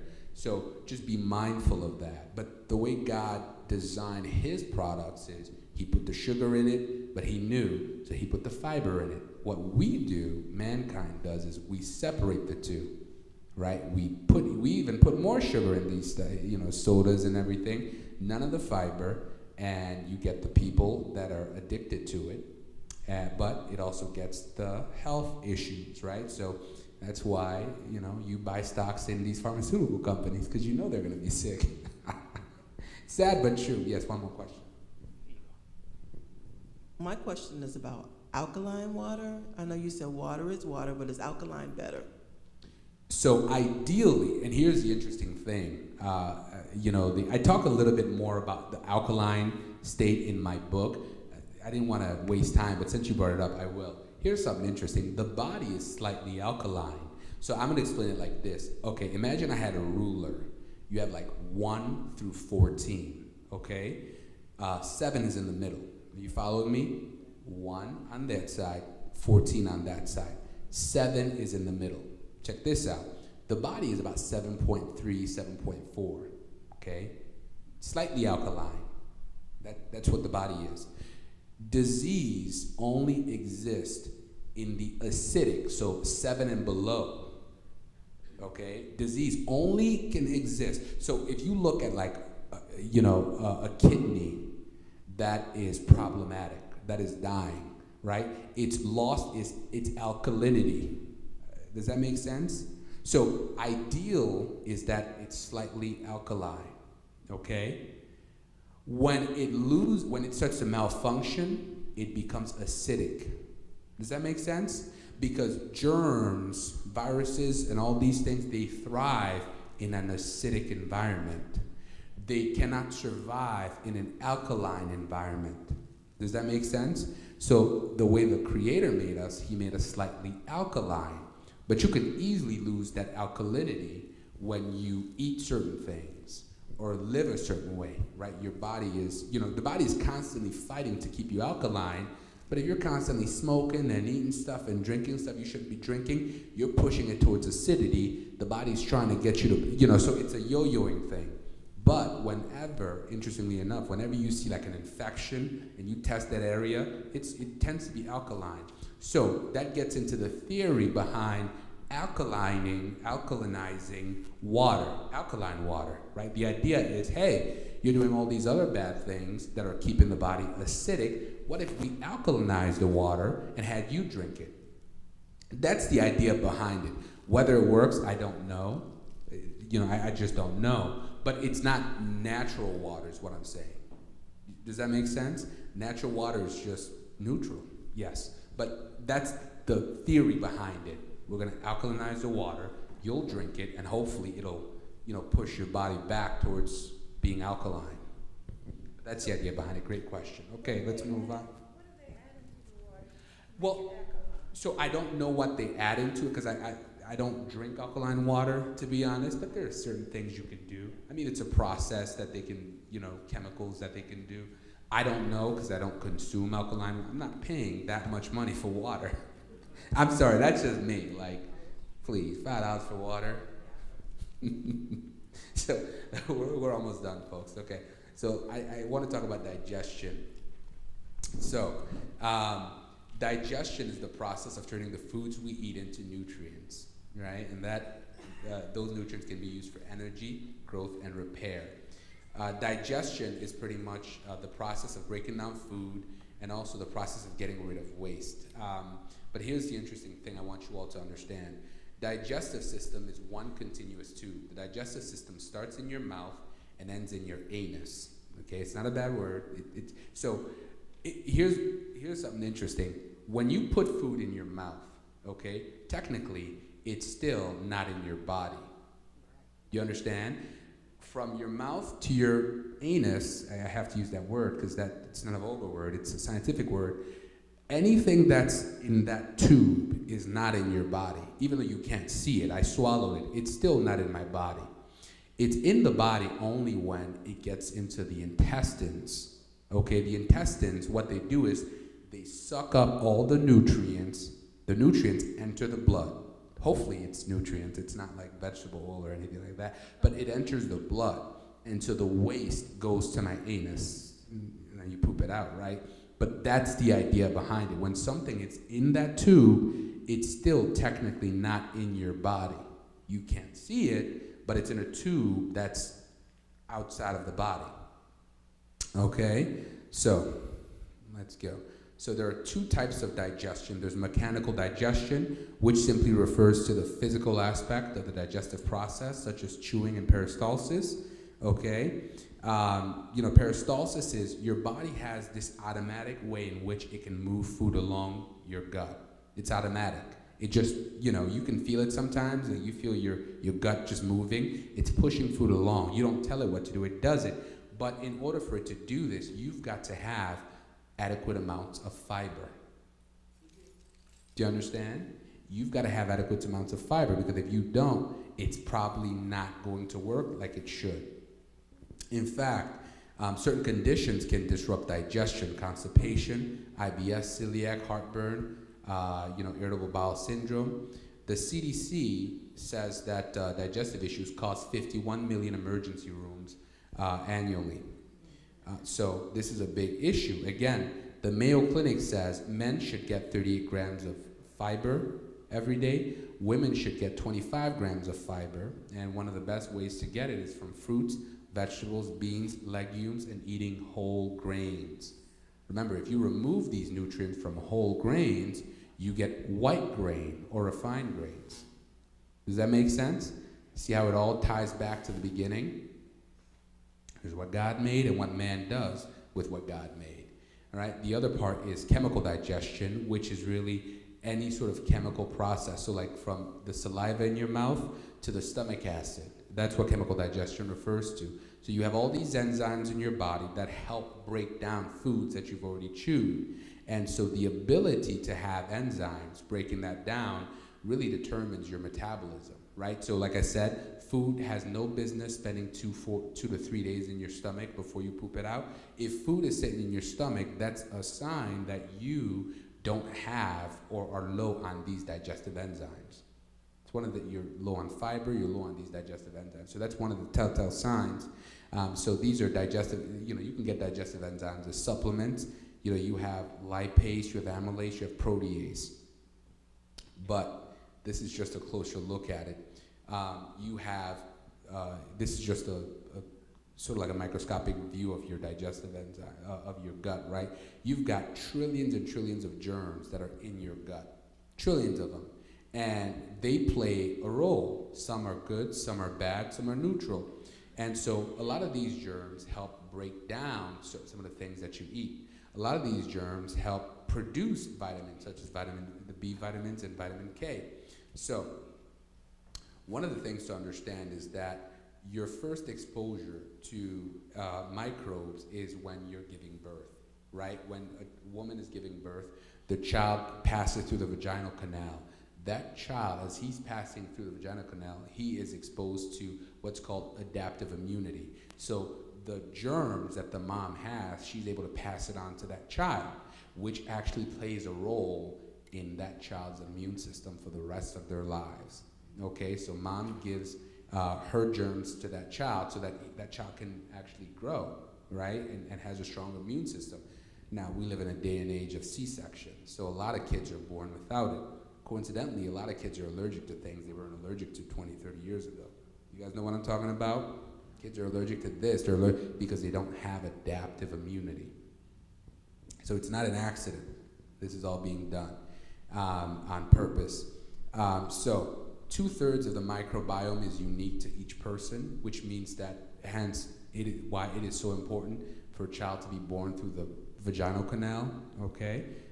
Because you're giving them your experiences. These microbiomes are unique to you genetically wise, and it's something that throughout history you receive from your mother, which gives you a head start immune-wise.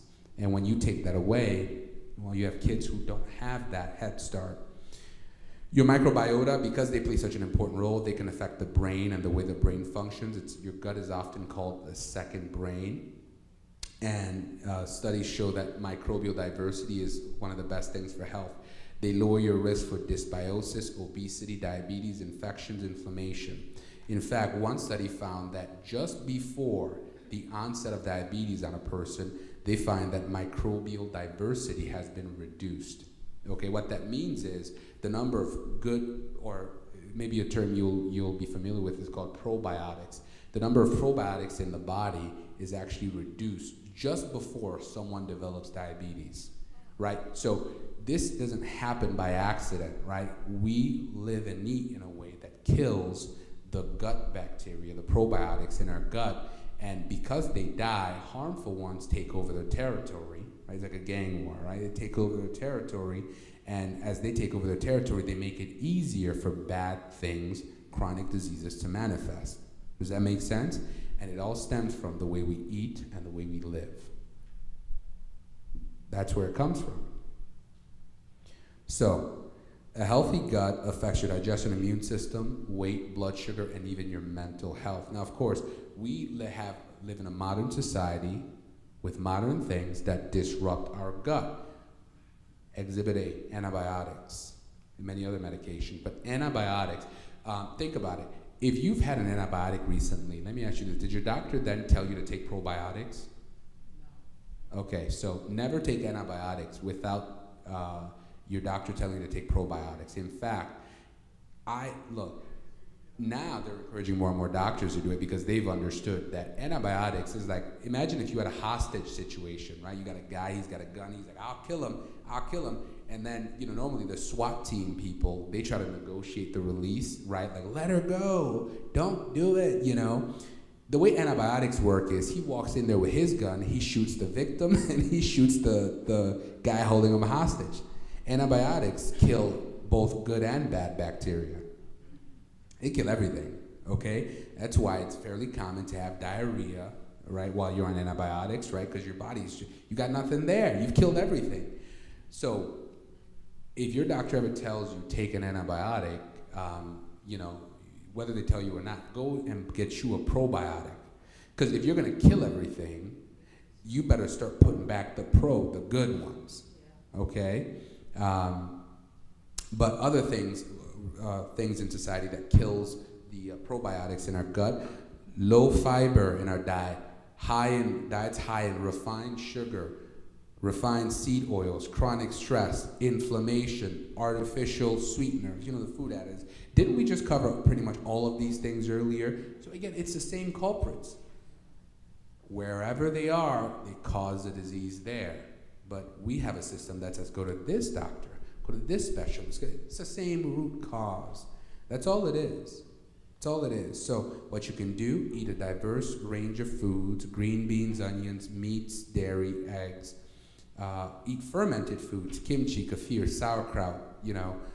Eat prebiotic foods like artichokes and even foods, antioxidants, green tea, olive oil, whole grains, red wine, and probiotics, right? So again, same solution. Same causes, just affecting a different effect depending on the site that they happen to be in. So that's society. That's how society destroys our gut. And by destroying our gut, it makes it easier for all of these harmful diseases, chronic diseases, to occur. All right? So, are there any questions? We're almost done, folks.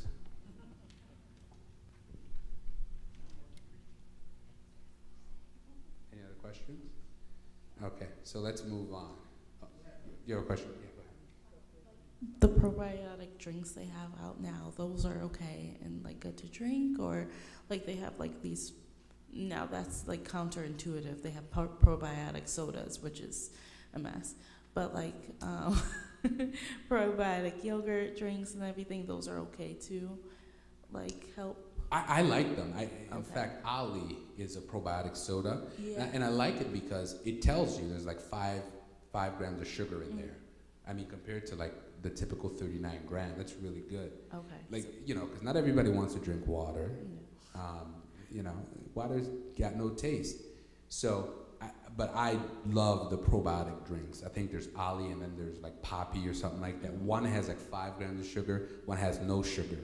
Right, but they have like a certain, it's not like soda, it's not sweet like soda, but it's flavored. So, but I like that they have probiotics in there. So I am a big fan of them. Right, because they're very adamant. They don't have a whole lot of other ingredients. So I love it. I love it. Yeah, if you get your probiotics wherever you can, because remember, the life of the body is in the blood, and things enter your bloodstream from your gut. So if you can fortify your gut, you can better guard against things that enter into your blood. So I'm a big fan of the probiotic sodas because they have very little sugar and very few ingredients. Good question. Okay, let's wrap this up. So nutrition is the next session. So nutrition is really simple. Nutrition is the study of nutrients in food and the relationship between diet, health, and disease. Here's the thing we have to understand, folks. If your body lacks certain nutrients, then your body will develop certain chronic conditions. Fair enough? Give you an example. What's that disease you develop if you don't have enough vitamin C? Scurvy. Okay, you don't have it. It's not common today because, you know, but if you go, we have a lot of food, but if you go into like a developing country, they don't have some of the stuff that we have, so you still see these chronic conditions there. If your body doesn't have enough calcium, you get weak, brittle bones. If you don't have enough iron, you get anemia. If you don't have enough B1, you get beriberi, which affects your muscle. And here's the thing, you guys ever seen like the table salt, right? And it says like, if you ever read the ingredient, it'll say iodine, right? Do you know why they put iodine in table salt? Do you guys know what a goiter is? Right, like, you know, you had people with like enlarged like thyroids and everything. This was common decades ago. Yeah, I've never seen one, but it was very common, right?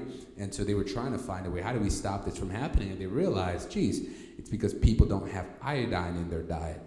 So they said, how do we get everybody to get iodine? They just put it with the salt. So salt, the typical table salt, comes with iodine. So you don't get a choice, okay? But The advantage is that nobody has goiters. So what's the point I'm making? If you are missing nutrients, you will get a disease in time. Now notice what we've been talking about. The trend is that God gave us products with nutrients, but man comes along and he refines it. He removes the nutrients, gives you the white product, the white sugar, the white refined product. And our entire society is based off of what man has been able to produce. So do you see why 7 in 10 people have a chronic disease? Does that make sense? It's calculated. It's done on purpose. It's not an accident. So there are 2 types of nutrients. There's macronutrients, protein, carbs, and fat, and there's micronutrients, vitamins, minerals, and antioxidants. They're absolutely essential for your health. By the way, that food pyramid is actually very different than your typical food pyramid. It's actually probably one of the best food pyramids I've seen. Protein is probably the best things that you can take for your health. It also includes the idea of nuts and seeds. Remember, God said you should eat the fruits, the vegetables, and the seeds. Start eating seeds, folks. There's a reason the good Lord put it in Genesis, okay? Because he knew some of us would be spitting it out. Eat it. Even when you eat a mango, that little pit, cut it open. There's a seed in there. In fact, there was a book that was published in like the 70s or 80s on vitamin B17, Laetrile. Anybody ever heard of it? Anyway, some doctors were claiming that vitamin B17 cured cancer. Vitamin B17 is, if you ever seen an apricot, right, the thing, if you take a hammer or a rock and crack that sucker open, there's a seed in there. It's like a pistachio.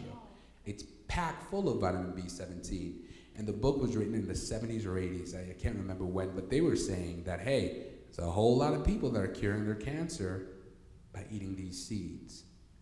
I've never seen B17 on the shelf. They don't talk about it a lot, but it's typically found in seeds. Okay. The theory is, the way it works is it has cyanide. I know cyanide is poisonous, but the way the cyanide is, it's an inert form, right? Apparently it attaches to the tumor and it releases the cyanide directly on the tumor, so you're not harmed. And that's how it kills it. They had a whole thing about it in the 70s and everything, and they were making noise, and then, they shut them down. But you can still, just get an apricot, crack it. You'll be surprised. I read about it years ago, and I did it. I cracked it, and there was a seed in there. And I've been eating it ever since. But again, God said, eat the fruits, the vegetables, and the seeds. We should probably take him at his word. So, a category of nutrients are called carbohydrates. How many of you guys have heard of the glycemic index? Okay, so the glycemic index simply refers to the role that certain foods that you eat has on, how its sugar content affects your blood, really, right? So here's what I want you to take away from this. We are eating a lot of carbohydrates. Okay, carbs simply refers to, like sodas, breads, cookies, juices, the sugary aspect of things, right? I want you to take a look at this glycemic index map. Take a look at it. So the glycemic index is on a range from 1 to 100. The higher the glycemic index is, the more sugar that product has, and the more quickly that sugar gets released in your body. So someone who is diabetic could probably reverse his or her diabetes by simply sticking to foods that have a lower glycemic index, okay? Because take a look at this. If you look at snacks and pizzas and chocolate, notice the glycemic index tends to be very high, right? If you look at starches, white rice, I keep telling y'all, this stuff is refined. It's not what God did, okay? But white bread and all this stuff, they tend to have a high glycemic index. But if you look at vegetables, they tend to have a low glycemic index. Even when you look at fruits, they tend to have a lower glycemic index, but that's really due to the fiber in the fruits. Okay, because remember, God gave us sugar, but he put fiber in there. Man separates the fiber. And of course, if you look at ice cream and all that stuff, the glycemic index tends to be higher. But this is the point that I want you to see. Vegetables, low glycemic index. Really good. okay? Really good for you. And snacks and cookies and cakes, high glycemic index. Yeah. And of course, I want to briefly touch upon dietary fats. Again, you have trans fats, which are typically found in fried foods. Again, it's not the fried, because I don't want anybody, my mom's going to lecture me about, oh, if you eat a hamburger, no. If it's cooked in bad oil, of course, it's harmful. If it's cooked in good oil, you can eat all the burgers you want, okay? We are blaming God's creation for man's tinkering, and we gotta understand. We really have to understand. If man has his way with what God has built, then don't blame God for what man has done. Very, very simple. Okay, so you want to make sure that you're eating healthier sources of fats. You have monounsaturated fats. They say that it's healthy, but the way that they are processed, a lot of these oils, like canola oil, all of these different things, what they've done to it makes it harmful. So I am, even though you have like canola oil, peanut oil, sesame oil, and everything in the monounsaturated fat space, understand the way those things are processed is what makes them harmful. So don't focus so much on this. Focus on that illustration I shared earlier, right? The good oil and bad oil. That's what you need to focus on. But a lot of these fats have been linked to degenerative effects on our health. Okay, and of course, protein is one of the more important things, really. Macronutrients are the building blocks of your diet. Somebody asked, how do you heal? In addition to removing a lot of the harmful things, if you give your body a healthy source of protein, okay, your body uses protein as a construction material. So if you take in good sources of protein, within a couple of years, your body will rebuild with that quality protein. The quality of your body depends on the quality of the protein you've put inside of you. Okay, so please keep that in mind. We don't really have a protein problem in America. It's more so like developing nations, because we got a lot of protein in America. And so I want to talk about micronutrients briefly, because here's what's happening. Farming techniques have actually begun to deplete the soil. I'll give you an example. You see those planes that fly over the farms and they spray the toxins and everything like that, right? So what's happening is when they spray all those chemicals, they're doing it to kill the bugs, so the bugs don't eat, part of what their harvest is. The problem is a lot of those fruits, the crops that they're growing, they then absorb those nutrients. So you and I eat those nutrients and boom, you get an allergic reaction.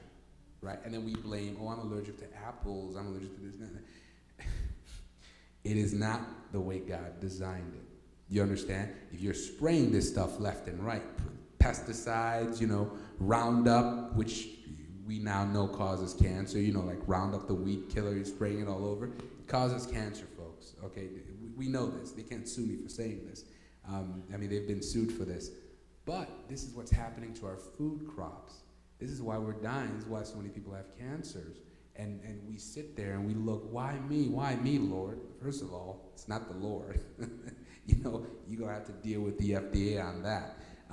Second of all, they're doing it and we don't know. So we never talk to our politicians about this. We never bring, and they themselves, in their defense, they don't know, because they're usually lawyers.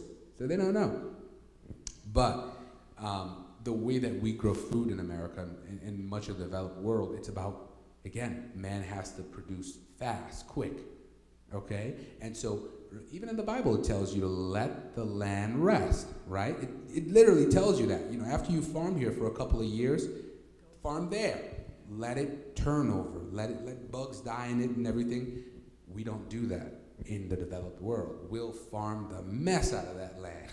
And when the land says, I have no more nutrients, we'll put artificial nutrients in there and farm again. And so the quality of the nutrients in our food is actually going down. That's why I personally am a fan of supplementation, because I know that even when you try to eat healthy, you're not getting enough nutrients. Okay, you're not getting enough of certain nutrients. So I'm always saying, hey, I take my minerals, okay? Vitamins not so much, because you get it from like pizza or something like that. But minerals, plant-based minerals, I am a huge proponent of them, because we know that without minerals, organs start to malfunction. Right? We listed a few, like for example, Your pancreas produces insulin. Insulin will not work unless you have chromium, vanadium, and selenium. Insulin just won't work well, right? So for anybody who's type 2 diabetic, try putting chromium, vanadium, and selenium in your diet, right? And check your blood pressure after a few weeks of doing that. You'll be pleasantly surprised.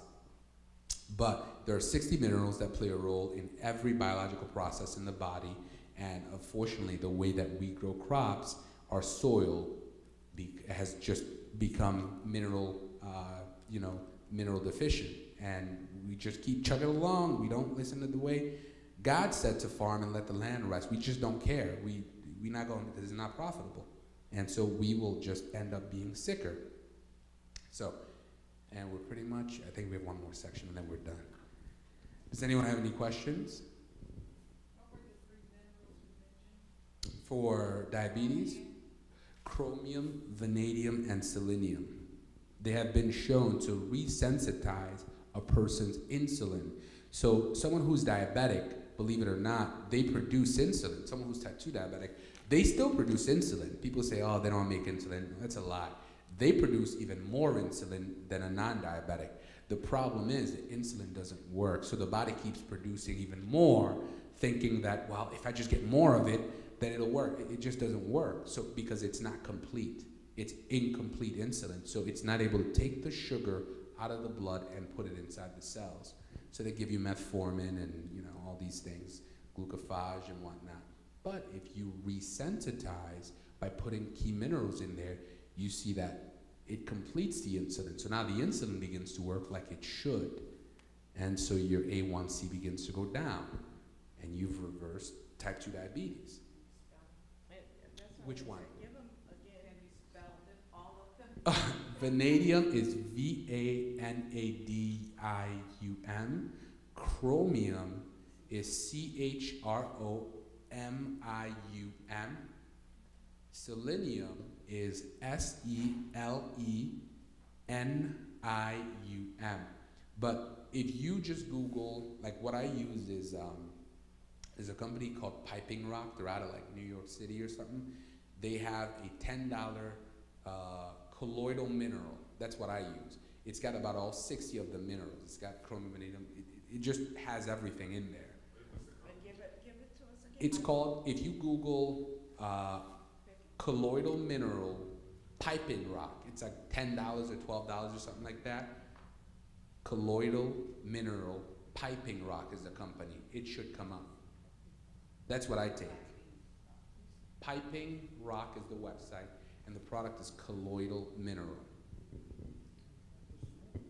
One of the best mineral supplements that I've found, and it's very cheap and affordable, and it's plant-derived, which means that unlike the pills, which you really don't absorb much, it's liquid. So your body actually, colloidal is the size, so it can actually enter your cells. Colloidal is like 10 to the negative 9, so it's small enough to enter your cells. A lot of these other pills and whatnot, you poop it out. You don't really absorb them. But that's what I've found, and that's what I take. Excuse me, Cedrick.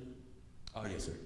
What is your take on plant-based foods, like the Impossible Burgers and?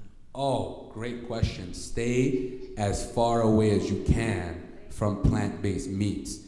First of all, if you're going to be a vegetarian, okay? You don't need to make plant food look like meat. Why? Why?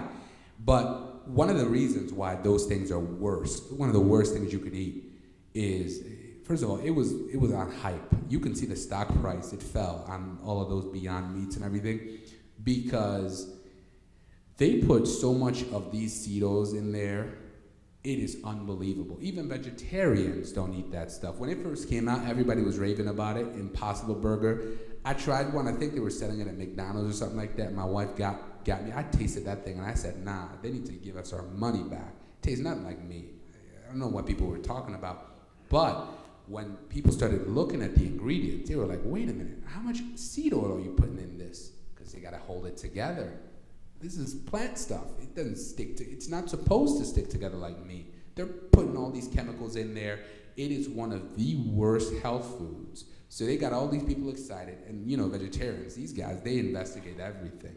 When they started investigating it, they found that the things they were putting in this stuff was worse than like, you know, what was out there. It's one of the worst foods. If you go and talk to like a vegetarian or vegan that is big on this, they'll tell you it's one of the worst things.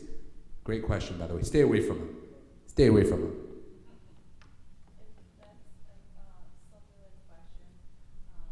I thought I was eating healthier because I'm allergic to like peanuts and seeds. So I got soy butter. And I'm like, well, soy is highly processed, but that's mostly my option when I want to eat nuts or. Yeah, no, and that's unfortunate. You know, that's unfortunately your situation. I mean, you got to have a butter, and you can't eat regular peanut or anything like that. That's what you're gonna have. I mean, it's hard to come up a way around there because remember, a lot of these allergies are actually initially triggered by the crap that we're exposed to. That's why your body reacts to things, right? Your body reacts to things because it's been triggered. Like, is there a way to reverse it, or? Theoretically, so you see my fingers, right? My fingers have what's called a tight junction. So along your arteries, you have what's called villi. Mm-hmm. Just to give you an illustration, if you just look at your tongue, you have like villi there. Your tongue is what the inside of your arteries look like. Now these villi form what's called a tight junction, so things can't go through them, right? When you eat, like modern society, stress, seed oils, all these things, they weaken this, they damage it, right? They weaken it, so you know the tight junction isn't so tight anymore. So every time you eat something that shouldn't go through goes through and enters your bloodstream. Remember, the Bible says the life of the body is in the blood. As soon as that happens, the body freaks out.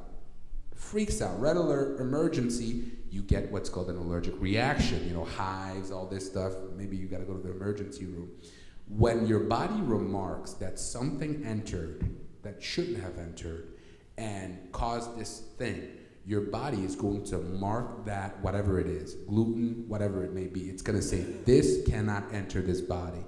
And every time you do, it flips out and it causes that allergic reaction. So theoretically, being able to rebuild your gut will close that tight junction up so that when something goes through, it doesn't slip through the cracks, right? Like, you know, gluten is, for example, someone who's who's very like gluten sensitive, one of the things they could do is they could take a digestive supplement that helps strengthen their stomach acid. Because gluten, the reason gluten causes people so much trouble is that it goes in your gut undigested. So it's not broken down. So when it does cross into your bloodstream, your body just loses it. But if you could increase the acidity of your stomach, right? The stomach is probably the only place in the body that should be acidic. But what people don't know is you can control the level of acidity. You can make it very strong or very weak. Anyone with acid reflux or GERD or any of these digestive issues has weak acid. Weak. If you can make your stomach acid strong, which you can, it now can break down anything. Okay? It can break down foods, it can break down things, break it down, including gluten. So theoretically, someone who's gluten intolerant, who makes their stomach acid very acidic, then eats a gluten-based product like bread or something like that, should not have a reaction. But it takes some work to do, making your stomach acid strong instead of weak. The older you are, the weaker your stomach acid gets, by the way. The older you are, the weaker your stomach acid gets. And so that's why you're at a higher risk of digestive issues, acid reflux. Great question. Yeah. So I would work on your stomach acid. Okay, yeah, that was weird because I wasn't allergic to nuts until like 14. Yeah. And so so something slipped, your tight junction got opened up, one of those nuts slipped through, and your body flipped, and it put it on a do not fly list. Anytime it's just gonna flip. Great question, brother.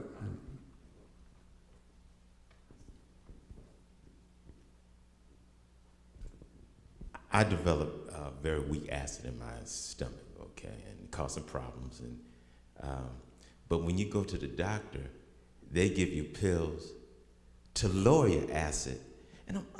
And so I'm researching. I'm like, man, my acid does not need to be lowered.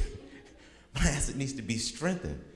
And, and I'm going back with my wife, because she's been taking acid reflux, I don't know, over 15 years. You'll never cure it. And I'm like, and I told her they wanted to increase her dosage. And I'm saying, Cartina, I'm telling you, you got to increase the acid to heal it. You're not going to get it by and that it's amazing how that is the answer if you go to the doctor, and it's just not. Yeah, and that's a great question. So, okay, so again, remember how I talked about cholesterol earlier at the very beginning, and I said, look, they have got this. Man, they are lying to y'all. Okay, it's bad science. Cholesterol is one of the most important things in your body. Doesn't kill anybody, right? But most of the people that are funding these studies, you got to understand, are the drug companies. You and I don't have enough money to fund one of these studies. Now, if I'm a drug company that specializes in acid reflux medication and I fund the study, it's going to say whatever I say it's going to say. Come on, think about it. Why would I work against my own interest? But as Christians, I want you to look at it as from the perspective that you are fearfully and wonderfully made. God did not make a mistake. Now, that's the perspective I wrote my book on. That's the perspective that I'm teaching you on. That's the perspective I take. Now, from that perspective, you realize that, there's stomach acid that you did not put there in your stomach. So it was there from the beginning. So it needs to be there. But what they don't tell you, and this is, it's a language. I'm telling you, language is like magical. They tell you that you're producing too much stomach acid, okay? They never tell you the difference between strong and weak. If your stomach acid is weak, your body's going to produce more because it's not doing its job. If your stomach acid is strong, your body doesn't need to produce any more because it can do the job. So if I eat a cookie and I have weak stomach acid, that cookie is going to stay in my stomach for a few days. But if I have strong stomach acid, that cookie melts in 10 minutes. Now, if it stays in my stomach for a few days, there's bacteria in my stomach, H. pylori, notably. H. pylori is kept in check when the stomach acid is strong. It kills it. But if the stomach acid is weak, they just reproduce themselves. Bing, 1 becomes 2, 2 becomes 4, 4 becomes 8, 8 becomes 16, 32, 64, and so on and so forth. They love sugar, okay? These germs love sugar or carbs, okay? So remember how I said most of the calories we eat are like refined stuff? White sugar, white powder, white rice, white bread, white this, white that, okay? They've removed the fiber, but they still kept all the sugar. In fact, they added sugar in this stuff. So these guys are having a field day, and they're fermenting that sugar. And fermentation is taking in something and releasing it as another thing. So imagine they're eating it, and then they're farting. And that fart is gas. Now that gas has to go somewhere. It can either go down, or it can go up. Now, if it goes up, you have what's called heartburn. Right? You feel it, right? And so you can even breathe out and you're like, oh, you can taste it, right? Heartburn. It's not acid per se, it's the gas that's being released from fermentation. So it's burning your esophagus. You understand? But your doctor has been taught that, we need to shut down acid production, which is the stupidest thing anybody could do. Now, it's what we learned. I'm not calling anybody stupid. I'm saying it is the stupidest thing anybody could do. Because if you shut down acid production, you create a whole world of other things that's going to lead to any other number of chronic conditions. If God intended for you to have acid there and you shut down the acid, you've created the perfect storm for more germs to fester. Things to now pass through your stomach, pass through your gut without being completely digested. So your ability to absorb nutrient goes down the tube. So you're not absorbing all the nutrients you should get. So things are going to start breaking down. I don't know your wife's health status, but I would imagine that things are starting to happen, that, for a woman her age, probably shouldn't be experiencing, right? Okay, well, it's natural. I'm not a psychic. I can tell that's what's going to happen because God made the body a certain way. And so now you have food passing through your stomach that's not completely digested, and it's going to cause all sorts of issues along your gut, damaging the digestive tract. That tight junction that's supposed to be tight, now it's being loosened because things are constantly damaging it, so things might slip through and cause any number of reaction. It's going to lead to a whole host of issues in the long run. People who take acid. By the way, when acid reflux medication were created, they knew this, by the way. You were not supposed to take it for more than 3 months. They used to warn people, 3 months and you're off. Today, people are on this stuff for years. They conveniently forget. You ask some of the help. I went to school. I got my doctorate, and I didn't learn that. I had to research it for my book, right? I said, wait, what? Yeah, 3 months is the max, 12 weeks, and then you're never supposed to take it again. People take it for years. And I could go on and on about all the things that can go wrong with, that will go wrong with you when you take that stuff. But really, it's masterful. It's deception. You don't have too much acid. You're producing too much acid because the acid is weak. So your body just like insulin. They say type 2 diabetics make no insulin. They make more insulin. The insulin just doesn't work. So when something doesn't work, the body makes more of it.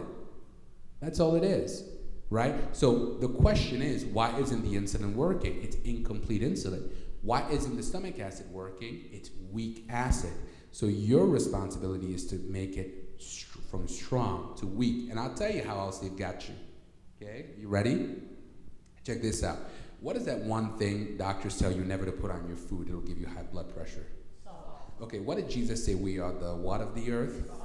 Okay, so if Jesus said you ought to be the salt of the earth and your doctor is saying cut back on your salt, either your doctor knows more than Jesus or Jesus knows more than your doctor. But they can't both be right. Somebody's full of it. Okay? So when you look at farmers, what's the first thing they put out for their animals to lick in the morning? Salt. When was the last time you heard of an animal with high blood pressure? In fact, animals will die without salt. Likewise, Jesus said you are the salt of the earth. So he expects you, or at least the understanding is that salt is essential. Let's go back to your particular thing. Acid reflux, or stomach acid, the chemical formula, does anybody know what it is? HCl. Hydrochloric acid. You've heard of that term? Yeah. Hydrochloric acid, HCl. Check this out. What is the formula for salt? Sodium chloride, okay? NaCl. Now check this out. Why so many people have weak acid. HCl, the H, hydrogen, comes from drinking enough water, which we are not. The Cl comes from salt, sodium chloride, which we are being told is bad for us. Okay, so your stomach acid is its strength is directly correlated to you drinking enough water and getting enough salt. We are not eating enough salt. Now you say, well, Cedrick, Dr. Oz, Dr. Dre, Dr. Snoop, I don't care who the doctor is, Fauci, I don't put him and his mama there. They said salt gives you high blood pressure. Okay, I'll prove it to you. Next time you go home, look at that Morton salt or whatever, turn it around. Salt is sodium chloride. How many ingredients does that salt can have listed there? It's got about 6 ingredients. But you told me salt causes high blood pressure. Why then, if salt is 2 things, sodium and chloride, why do you have 6 different ingredients there? There's something called calcium silica. Okay, check this out. Calcium silica, okay. All right. How many of you know a drug dealer? Okay, well, fine. Since you guys are holy, let me show you how it's done. Okay, let me show you how it's done. If I buy Colombian white, okay, if I buy drugs, okay, I can sell the drugs and make a certain amount of money, but if I cut that drug with a similar powder that looks white, baking powder, let's say, right? I can sell to twice the amount of people and double my money. You understand? Now, keep that analogy in. The salt that you are eating has been cut. It's not sodium chloride. They put glucose on there, which looks like salt, and they put something called calcium silica there, which looks like salt. And the advantage is it takes on the taste, because salt is rubbing in. I put like a sprinkle of salt. You can't tell me which molecule is salt and which is calcium silica, because they rub against each other. They take on each other's characteristics. Do you understand? Now, for those of you who don't know, calcium silicate is a glass. It's sand. Okay? Silica. You can make glass out of it. Right? Now, so, Jesus said, be the salt of the earth. Your doctor says, cut back on salt. Check this out. So either Jesus doesn't know what he's talking about, or your doctor doesn't know what he's talking about. Trust me, your doctor doesn't know what he's talking about. Because I didn't know what I was talking about. So, you're eating glass mixed in with salt. Okay? And what does glass do to your arteries? It's going to poke holes in it. It's going to poke holes in it, and what's going to happen to the flow of blood? It's going to leak, right? It's going to seep through. God knew this would happen, so he gave you a liver, which produces a hormone called cholesterol. Cholesterol can't travel in the blood by itself, so you need a vehicle called LDL, low density lipoprotein. It's not good or bad cholesterol. LDL is going to take that cholesterol from your liver, go to the area where that glass just poked a hole through, and put it there to patch it. Patch it. You understand? The problem is you're going to keep doing it over years and years and years to the point where it keeps putting more, and it keeps putting more, and it keeps till your artery is 90% blocked. And as the artery gets more and more blocked all over your body, collective pressure increases because you got to push all this blood in a small space, right? Your collective blood pressure steadily goes up. So when they run these studies to show that salt causes high blood pressure, they never use salt. They use that nonsense with that little girl spilling the umbrella, with the umbrella spilling the salt. I'd like to give her a piece of my mind, right? But that's what they use, and that's what they based all this bad science on. It is not salt. It has salt, but it's got other things. So again, Jesus can't be right and your doctor's right. If Jesus is right, your doctor's wrong. If your doctor's right, Jesus is wrong. I choose to believe Jesus, and that's where that comes from. So they got you all eating less salt. By the way, salt is you are a machine. Your heart is electrical, right? The EKG, beep, beep, beep, okay? It is an electrical thing, okay? It is just as electrical as the laptop or the phone. It is electrical, and the battery are called electrolytes, okay? That's the battery, and salt is a great source of electrolytes. Sodium is an electrolyte. So you need more salt, okay? Listen, my wife watched this episode of The Doctors, some Dr. Oz or some nonsense on ABC years ago, and started cutting back on salt. And I was so upset. I said, you believe these people, right? I was so upset because, you can't just look at a person in a white lab coat and buy that nonsense. Either God is right or they're right. But when you understand, man tinkers with God's creation and then tries to put the blame on God. And we, as Christians, fall for it. That's why we're where we are. We fall for it. So, your issue with acid reflux or any of that stuff has to do with weak acid. You can make that acid weak. Water and salt. Try to get like sea salt or some unprocessed salt, okay? Because they never do those studies, high blood pressure studies, with that type of salt. They do it with table salt. And they do it on purpose because they ain't stupid. They need you to believe that. And they need the doctor to believe that. That's why it's done. So I'm sorry, that was my spiel on acid reflux. Oh, no, you kind of answered my question. I've been on acid reflux medicine for probably 15 years.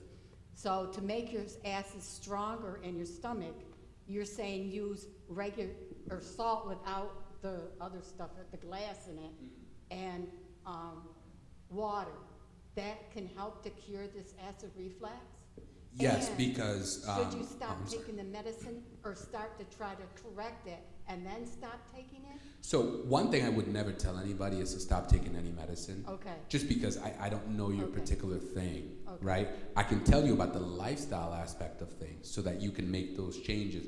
And if you find that the blood pressure is the acid reflux is gone, then you can tell your doctor, hey, I don't need it anymore. But that they are the ones that can determine that. But I would say do that and digestive enzymes. What is it called? It's called pepsin. Something called pepsin, which is also really good on top of the plain salt as well as water. A digestive enzyme called pepsin. Just fantastic. And it's not me saying it. There are people who on YouTube and find people who do whole videos about how they reverse their acid reflux just with those things. Lots of people. Dr. Cedrick, Yes, is kosher salt a good salt to use? I've heard of kosher salt. What do they do? Like what has been done to the kosher salt? Because I don't know what has actually been done. I don't know. My grandson just brought a big box, and he didn't tell me the reasons why.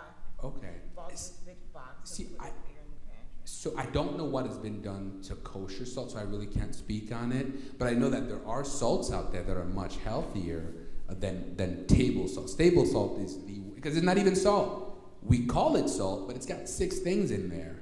Last time I counted, right? So they blame salt for whatever nonsense it causes, and that's wrong.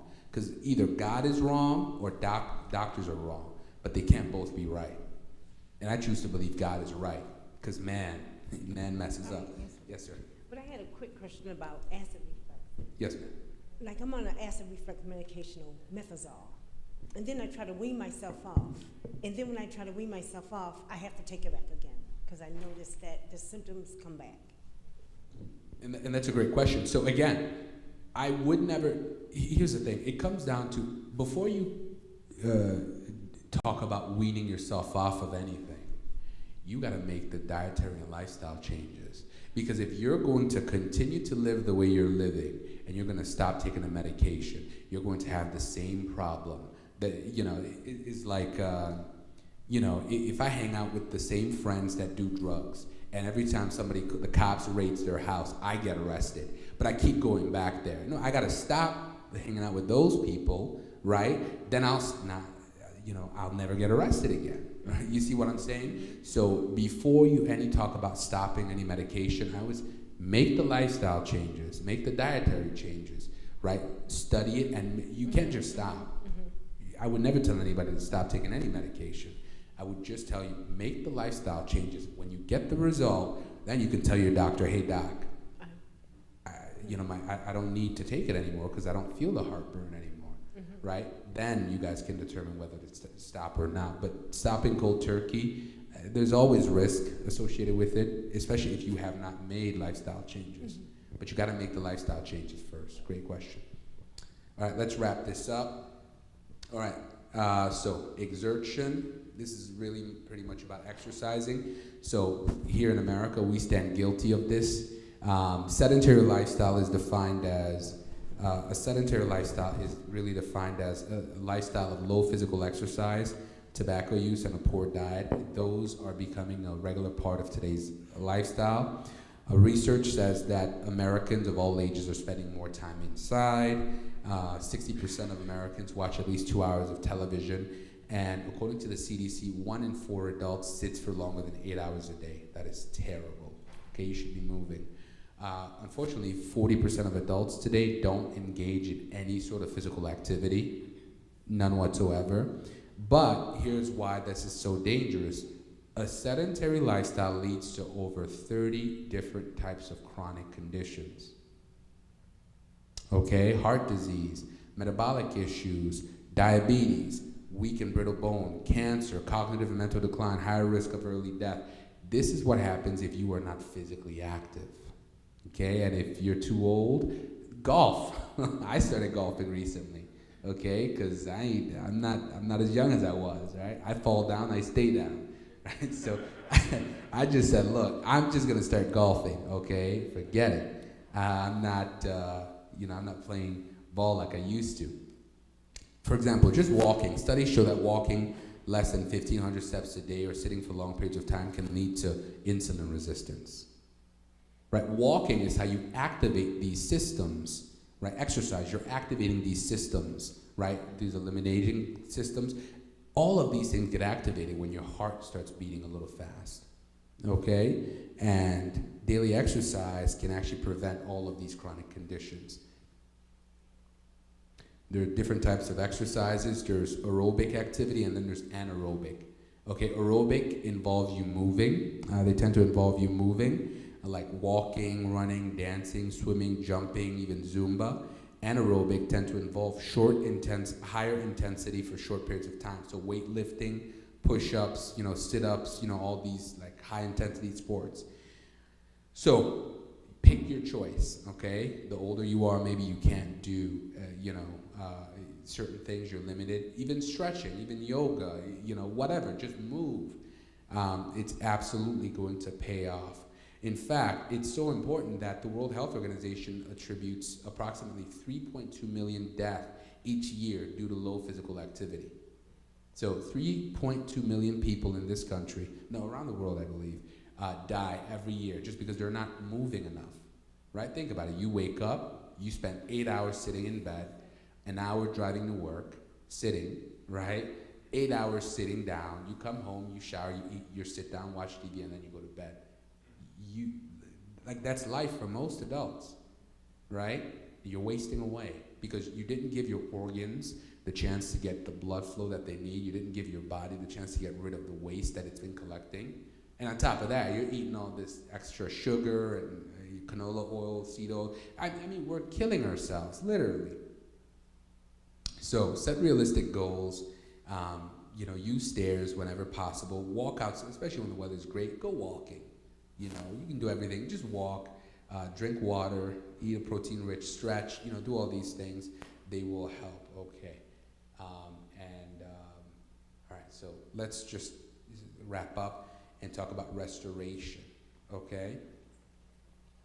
Restoration is really the process of dealing with stress, because on top of all these lifestyle issues, we also have to deal with stress, right? We have to deal with stress. Stress is normal, just like inflammation is a normal response that the body has, but stress actually when you have chronic stress, it can actually become harmful to your health, okay? Stress is, a way in which the body releases chemicals to deal with any sort of mental anguish that you're dealing with.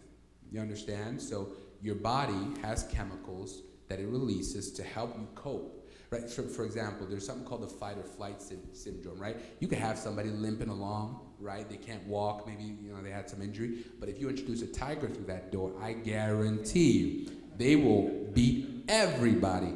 Why? Because as soon as the body senses danger, believe it, the body can heal. Don't fall for that nonsense of, oh, I'm too old. Listen, a tiger walks through those doors. The body has a funny way. It's going to numb the pain, so he cannot feel pain anymore. It's going to flood blood flow to that area, that part of the body, right? Strengthening it, and then that man will...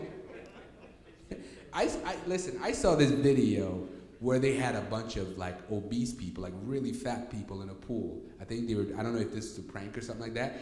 And then this was a video on YouTube, and then the dude put a tiger in there. Man, if you saw the way these big people move, they got out of there. And I think it was like a trained tiger, it wasn't somebody's pet, some Middle Eastern tiger, or something, where they keep them as pets over there. That tiger just wanted to swim, and it wasn't growling or anything, it just wanted to swim. Man, these fat people just boom, they ran out. So the body knows, if it senses danger, it knows that this is what I need to do. If I need to numb pain, I will numb the pain. If I need to increase blood flow, I will increase it. If your life is in danger, you ever heard the term you get superhuman strength?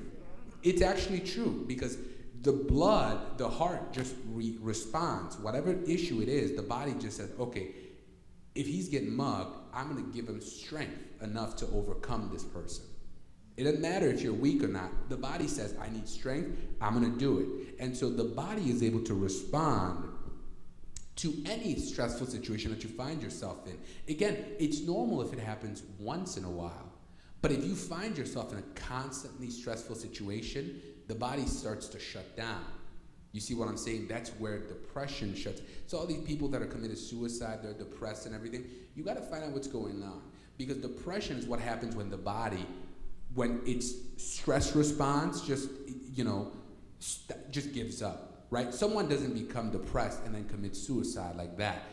The cause of the depression has been around for a long time. You see what I'm saying? They have not found the solution, so the body has given up hope. Does that make sense? So this is what happens when you are under chronic stress. You're chronically stressed, so your mind just starts to shut down. It says there's no hope, it shuts down. But again, stress should be temporary because the body makes provisions for temporary stress. But constantly, it could be your job, it could be your marriage, it could be your kids, it could be whatever, right? But when it's constant, your mind starts to shut down. Hormones that are supposed to keep you happy begin to affect your mental state and your mood and all these things. Things start to go wrong. Long-term effects of chronic stress include damaged blood vessels, high blood pressure, weight gain, hormone imbalance, insomnia, heart attacks, strokes. Okay? So again, people react differently to stresses, but in America, some of the everyday life events can cause stress, including work-related, finances, chronic illness, relationship, parenthood, natural disasters. In fact, when the American Psychological Association surveyed adults on stress in 2014, they found that 80% of Americans said they had moderate levels of stress. 20% said they were experiencing severe levels of stress. So 1 in 5 people is just not happy. They're in a stressful situation. When they asked them to quantify or organize what was causing their stress, the number one issue was money. The number one cause of stress in this country is money, not enough. The number 2 issue is work. Maybe people don't like their job, they don't like their coworkers, they don't like their boss.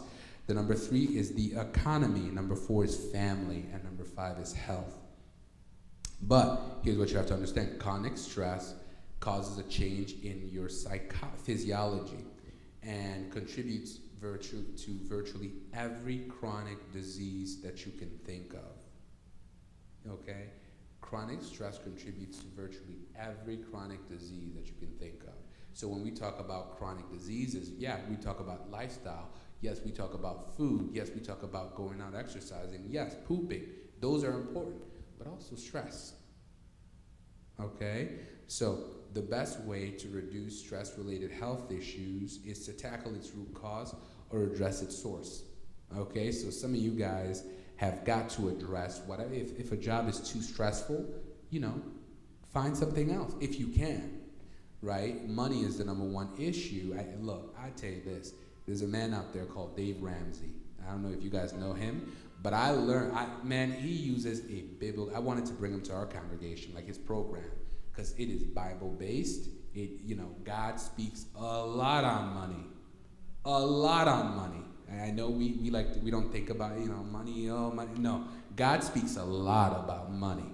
Okay, if you ever read the Old Testament, God talks about how to earn wealth, how to manage wealth, how to invest wealth and everything. And I say that to say this, how I learned God's view on money really didn't come from church. It came from Dave Ramsey and his program. You see what I mean? And I wish I had learned it in the church. But anyways, he deals with different church, he sells his program to churches, and I think it's a fine, if I worshiped here full time, I would love to bring that program here, because if money is one of the biggest sources of stress for people, we need to let people know that God speaks on money. Do you understand? The reason God's people are struggling with money is because we don't understand that God always makes provision for his own. In fact, every character you look at in the Old Testament, were they rich or poor? Rich. How rich were they? They were very, very rich. God took them and they were poor. By the time God was done with them, they were very, very, very, very rich. Okay? So, when you have the right understanding of money, which I don't think a lot of Christians do, I don't think we do, just because, at least I didn't. But when you have the right understanding of money management, guess what? A lot of these issues, these chronic stresses, right? Because money is the biggest issue that people, Christians and non-Christians alike, are struggling with. If we teach people God's views on managing money and just having money, God wants you to have money. He tells you that. If we taught people this stuff, then you wouldn't have people saying that the biggest cause of their chronic stress is money. You understand? If we have a problem and God offered a solution, then we should probably offer that solution, God's solution, to God's people. That's just me. Okay? Because money is a huge problem in our society, or at least mismanagement of money. Right? Right. Yes. Look, I changed my entire mind on money based on some of the sermons that I heard. In fact, and this isn't even controversial. I heard a sermon, one of the best sermons I ever heard, that made the case that Jesus was actually rich. Okay? Not spiritually rich, financially rich, that God had made provisions. For example, I'll give you an example. Okay? And you don't have to agree with me. I'm not here to, this isn't like a doctrinal thing. You could believe he was poor like I used to, but then it doesn't make sense because God always makes provision for his people. So, because the Hebrews, when they left Egypt, they were very rich. Okay? They got reparation and then some, right? But how many wise men came to see Jesus? No, not 3. Not 3. What did they bring? They had 3 types of gifts. The Bible never says they had 3 people. What actually, you can tell, because another perspective is, it was a royal procession. And the reason we know it was a royal procession was because they came looking for a king. And they startled Herod so much that what did Herod decide to do? Now, if 3 old men came and looking for a king, would he bother himself by saying, kill every kid under 3? No. They brought so much gold, frankincense, and myrrh because it was for a king. It was a royal procession that Herod felt threatened. He felt threatened. And so he decides to do something that only a madman would do. Kill every kid under 3. I don't care who it is. Get rid of them. So it sounds to me like, and then we get other instances of Jesus having a lot of money.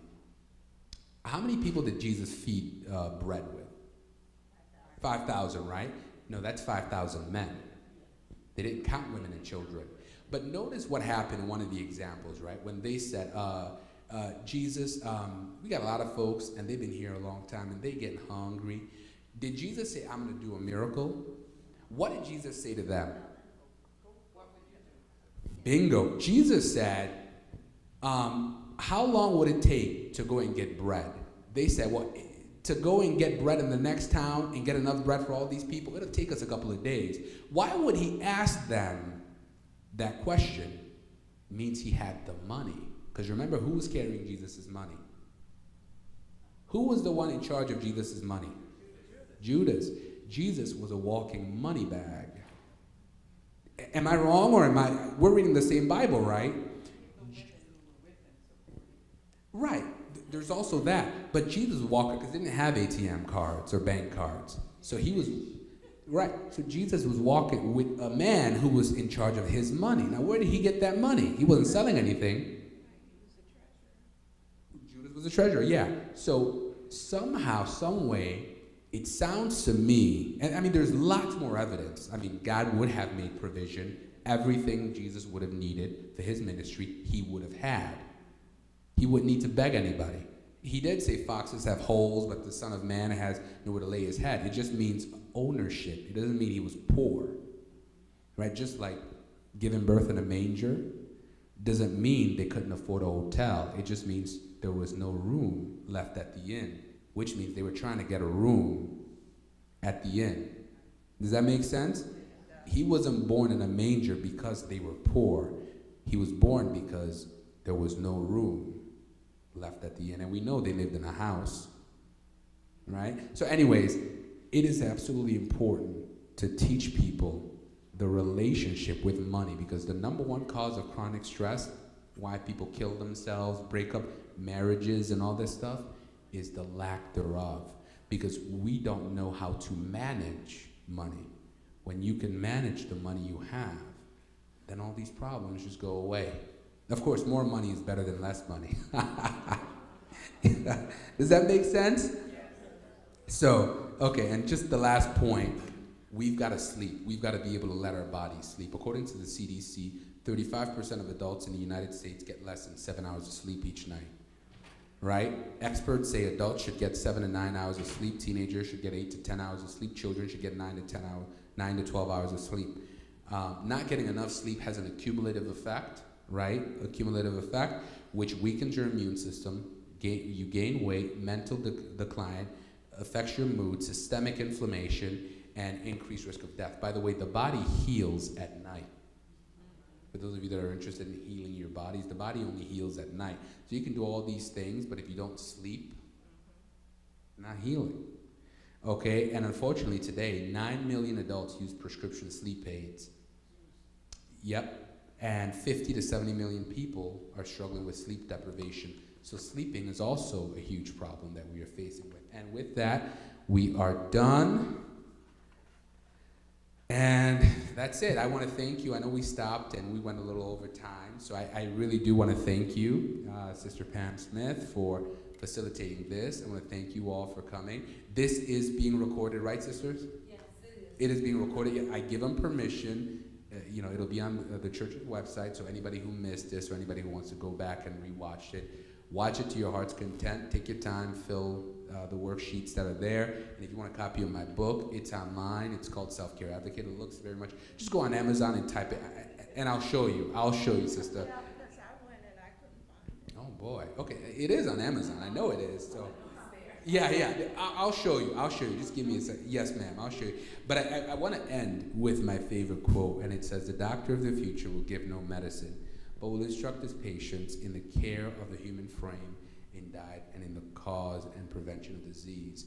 And I hope that in these few hours that I've had you here, that we've addressed these things, right? I've taught you that you are fearfully and wonderfully made. God did not make a mistake. Whenever God says something and your doctor says something, always believe God. Don't believe your doctor. I don't care who it is. Don't believe them. Always trust God's approach, right? And whenever something isn't working, ask yourself, has man tinkered with it? And chances are you'll find that yes, man has tinkered with it. That's why we're getting sick all of the time. But if you change your diet and if you change your lifestyle in accordance with the protocol that we've addressed here, you can prevent and reverse 95% of these chronic conditions. You can absolutely do it. And so I want to end with that. I thank you all. And 3 John chapter 2 says, "Beloved, I wish above all things that you may prospereth and be in health, even as thy soul prospereth." So do you think God wants you to prosper in health? Does God have any business calling any of you home? No. It is set as a coping mechanism. God wants you to live long and prosper while you are on earth. So please, do not believe in this whole, dying early or justifying it.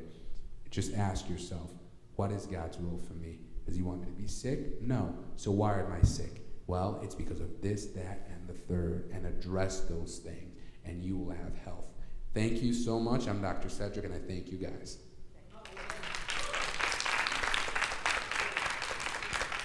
I know that we've been here a while, but this has been great information, right? And I don't know how we can absorb it all, but it is live streamed, so you can go back and look at it.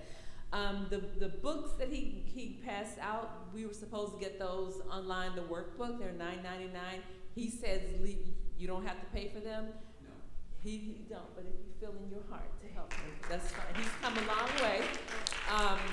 And then he has another program that he didn't mention. He didn't ask me to say anything about it, but it's a program where we can work with him online. You can, you get individual help. You can get If all of us want to get together and hold each other accountable, we can do groups, and he would be there for us.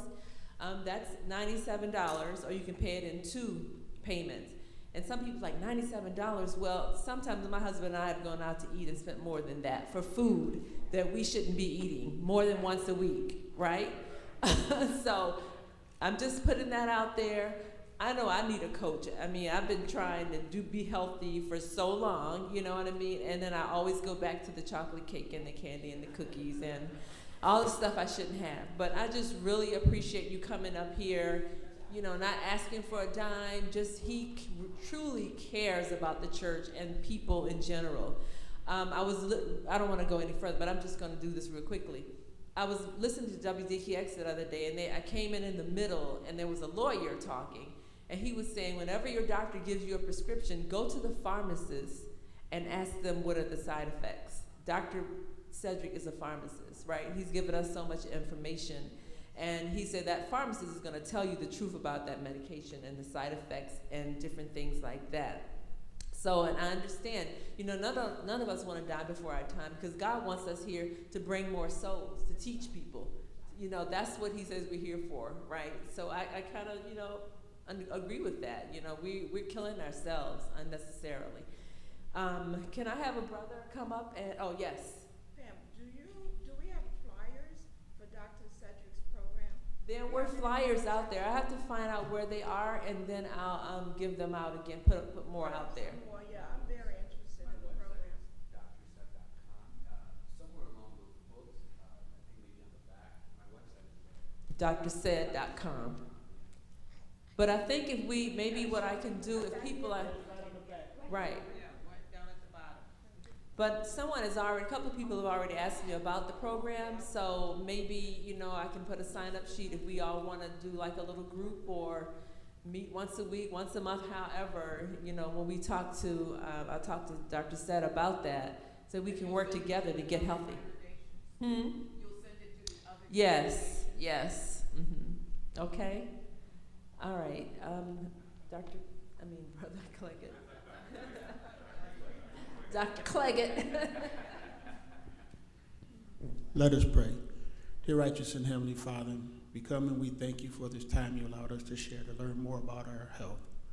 We ask, dear Father, that as we part from this place today, but never from your sight, that you continue to be with us and guide us and keep us until we meet again. In your Son Jesus' name we pray and ask it all. Amen.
But listen, like I said, let me tell you something.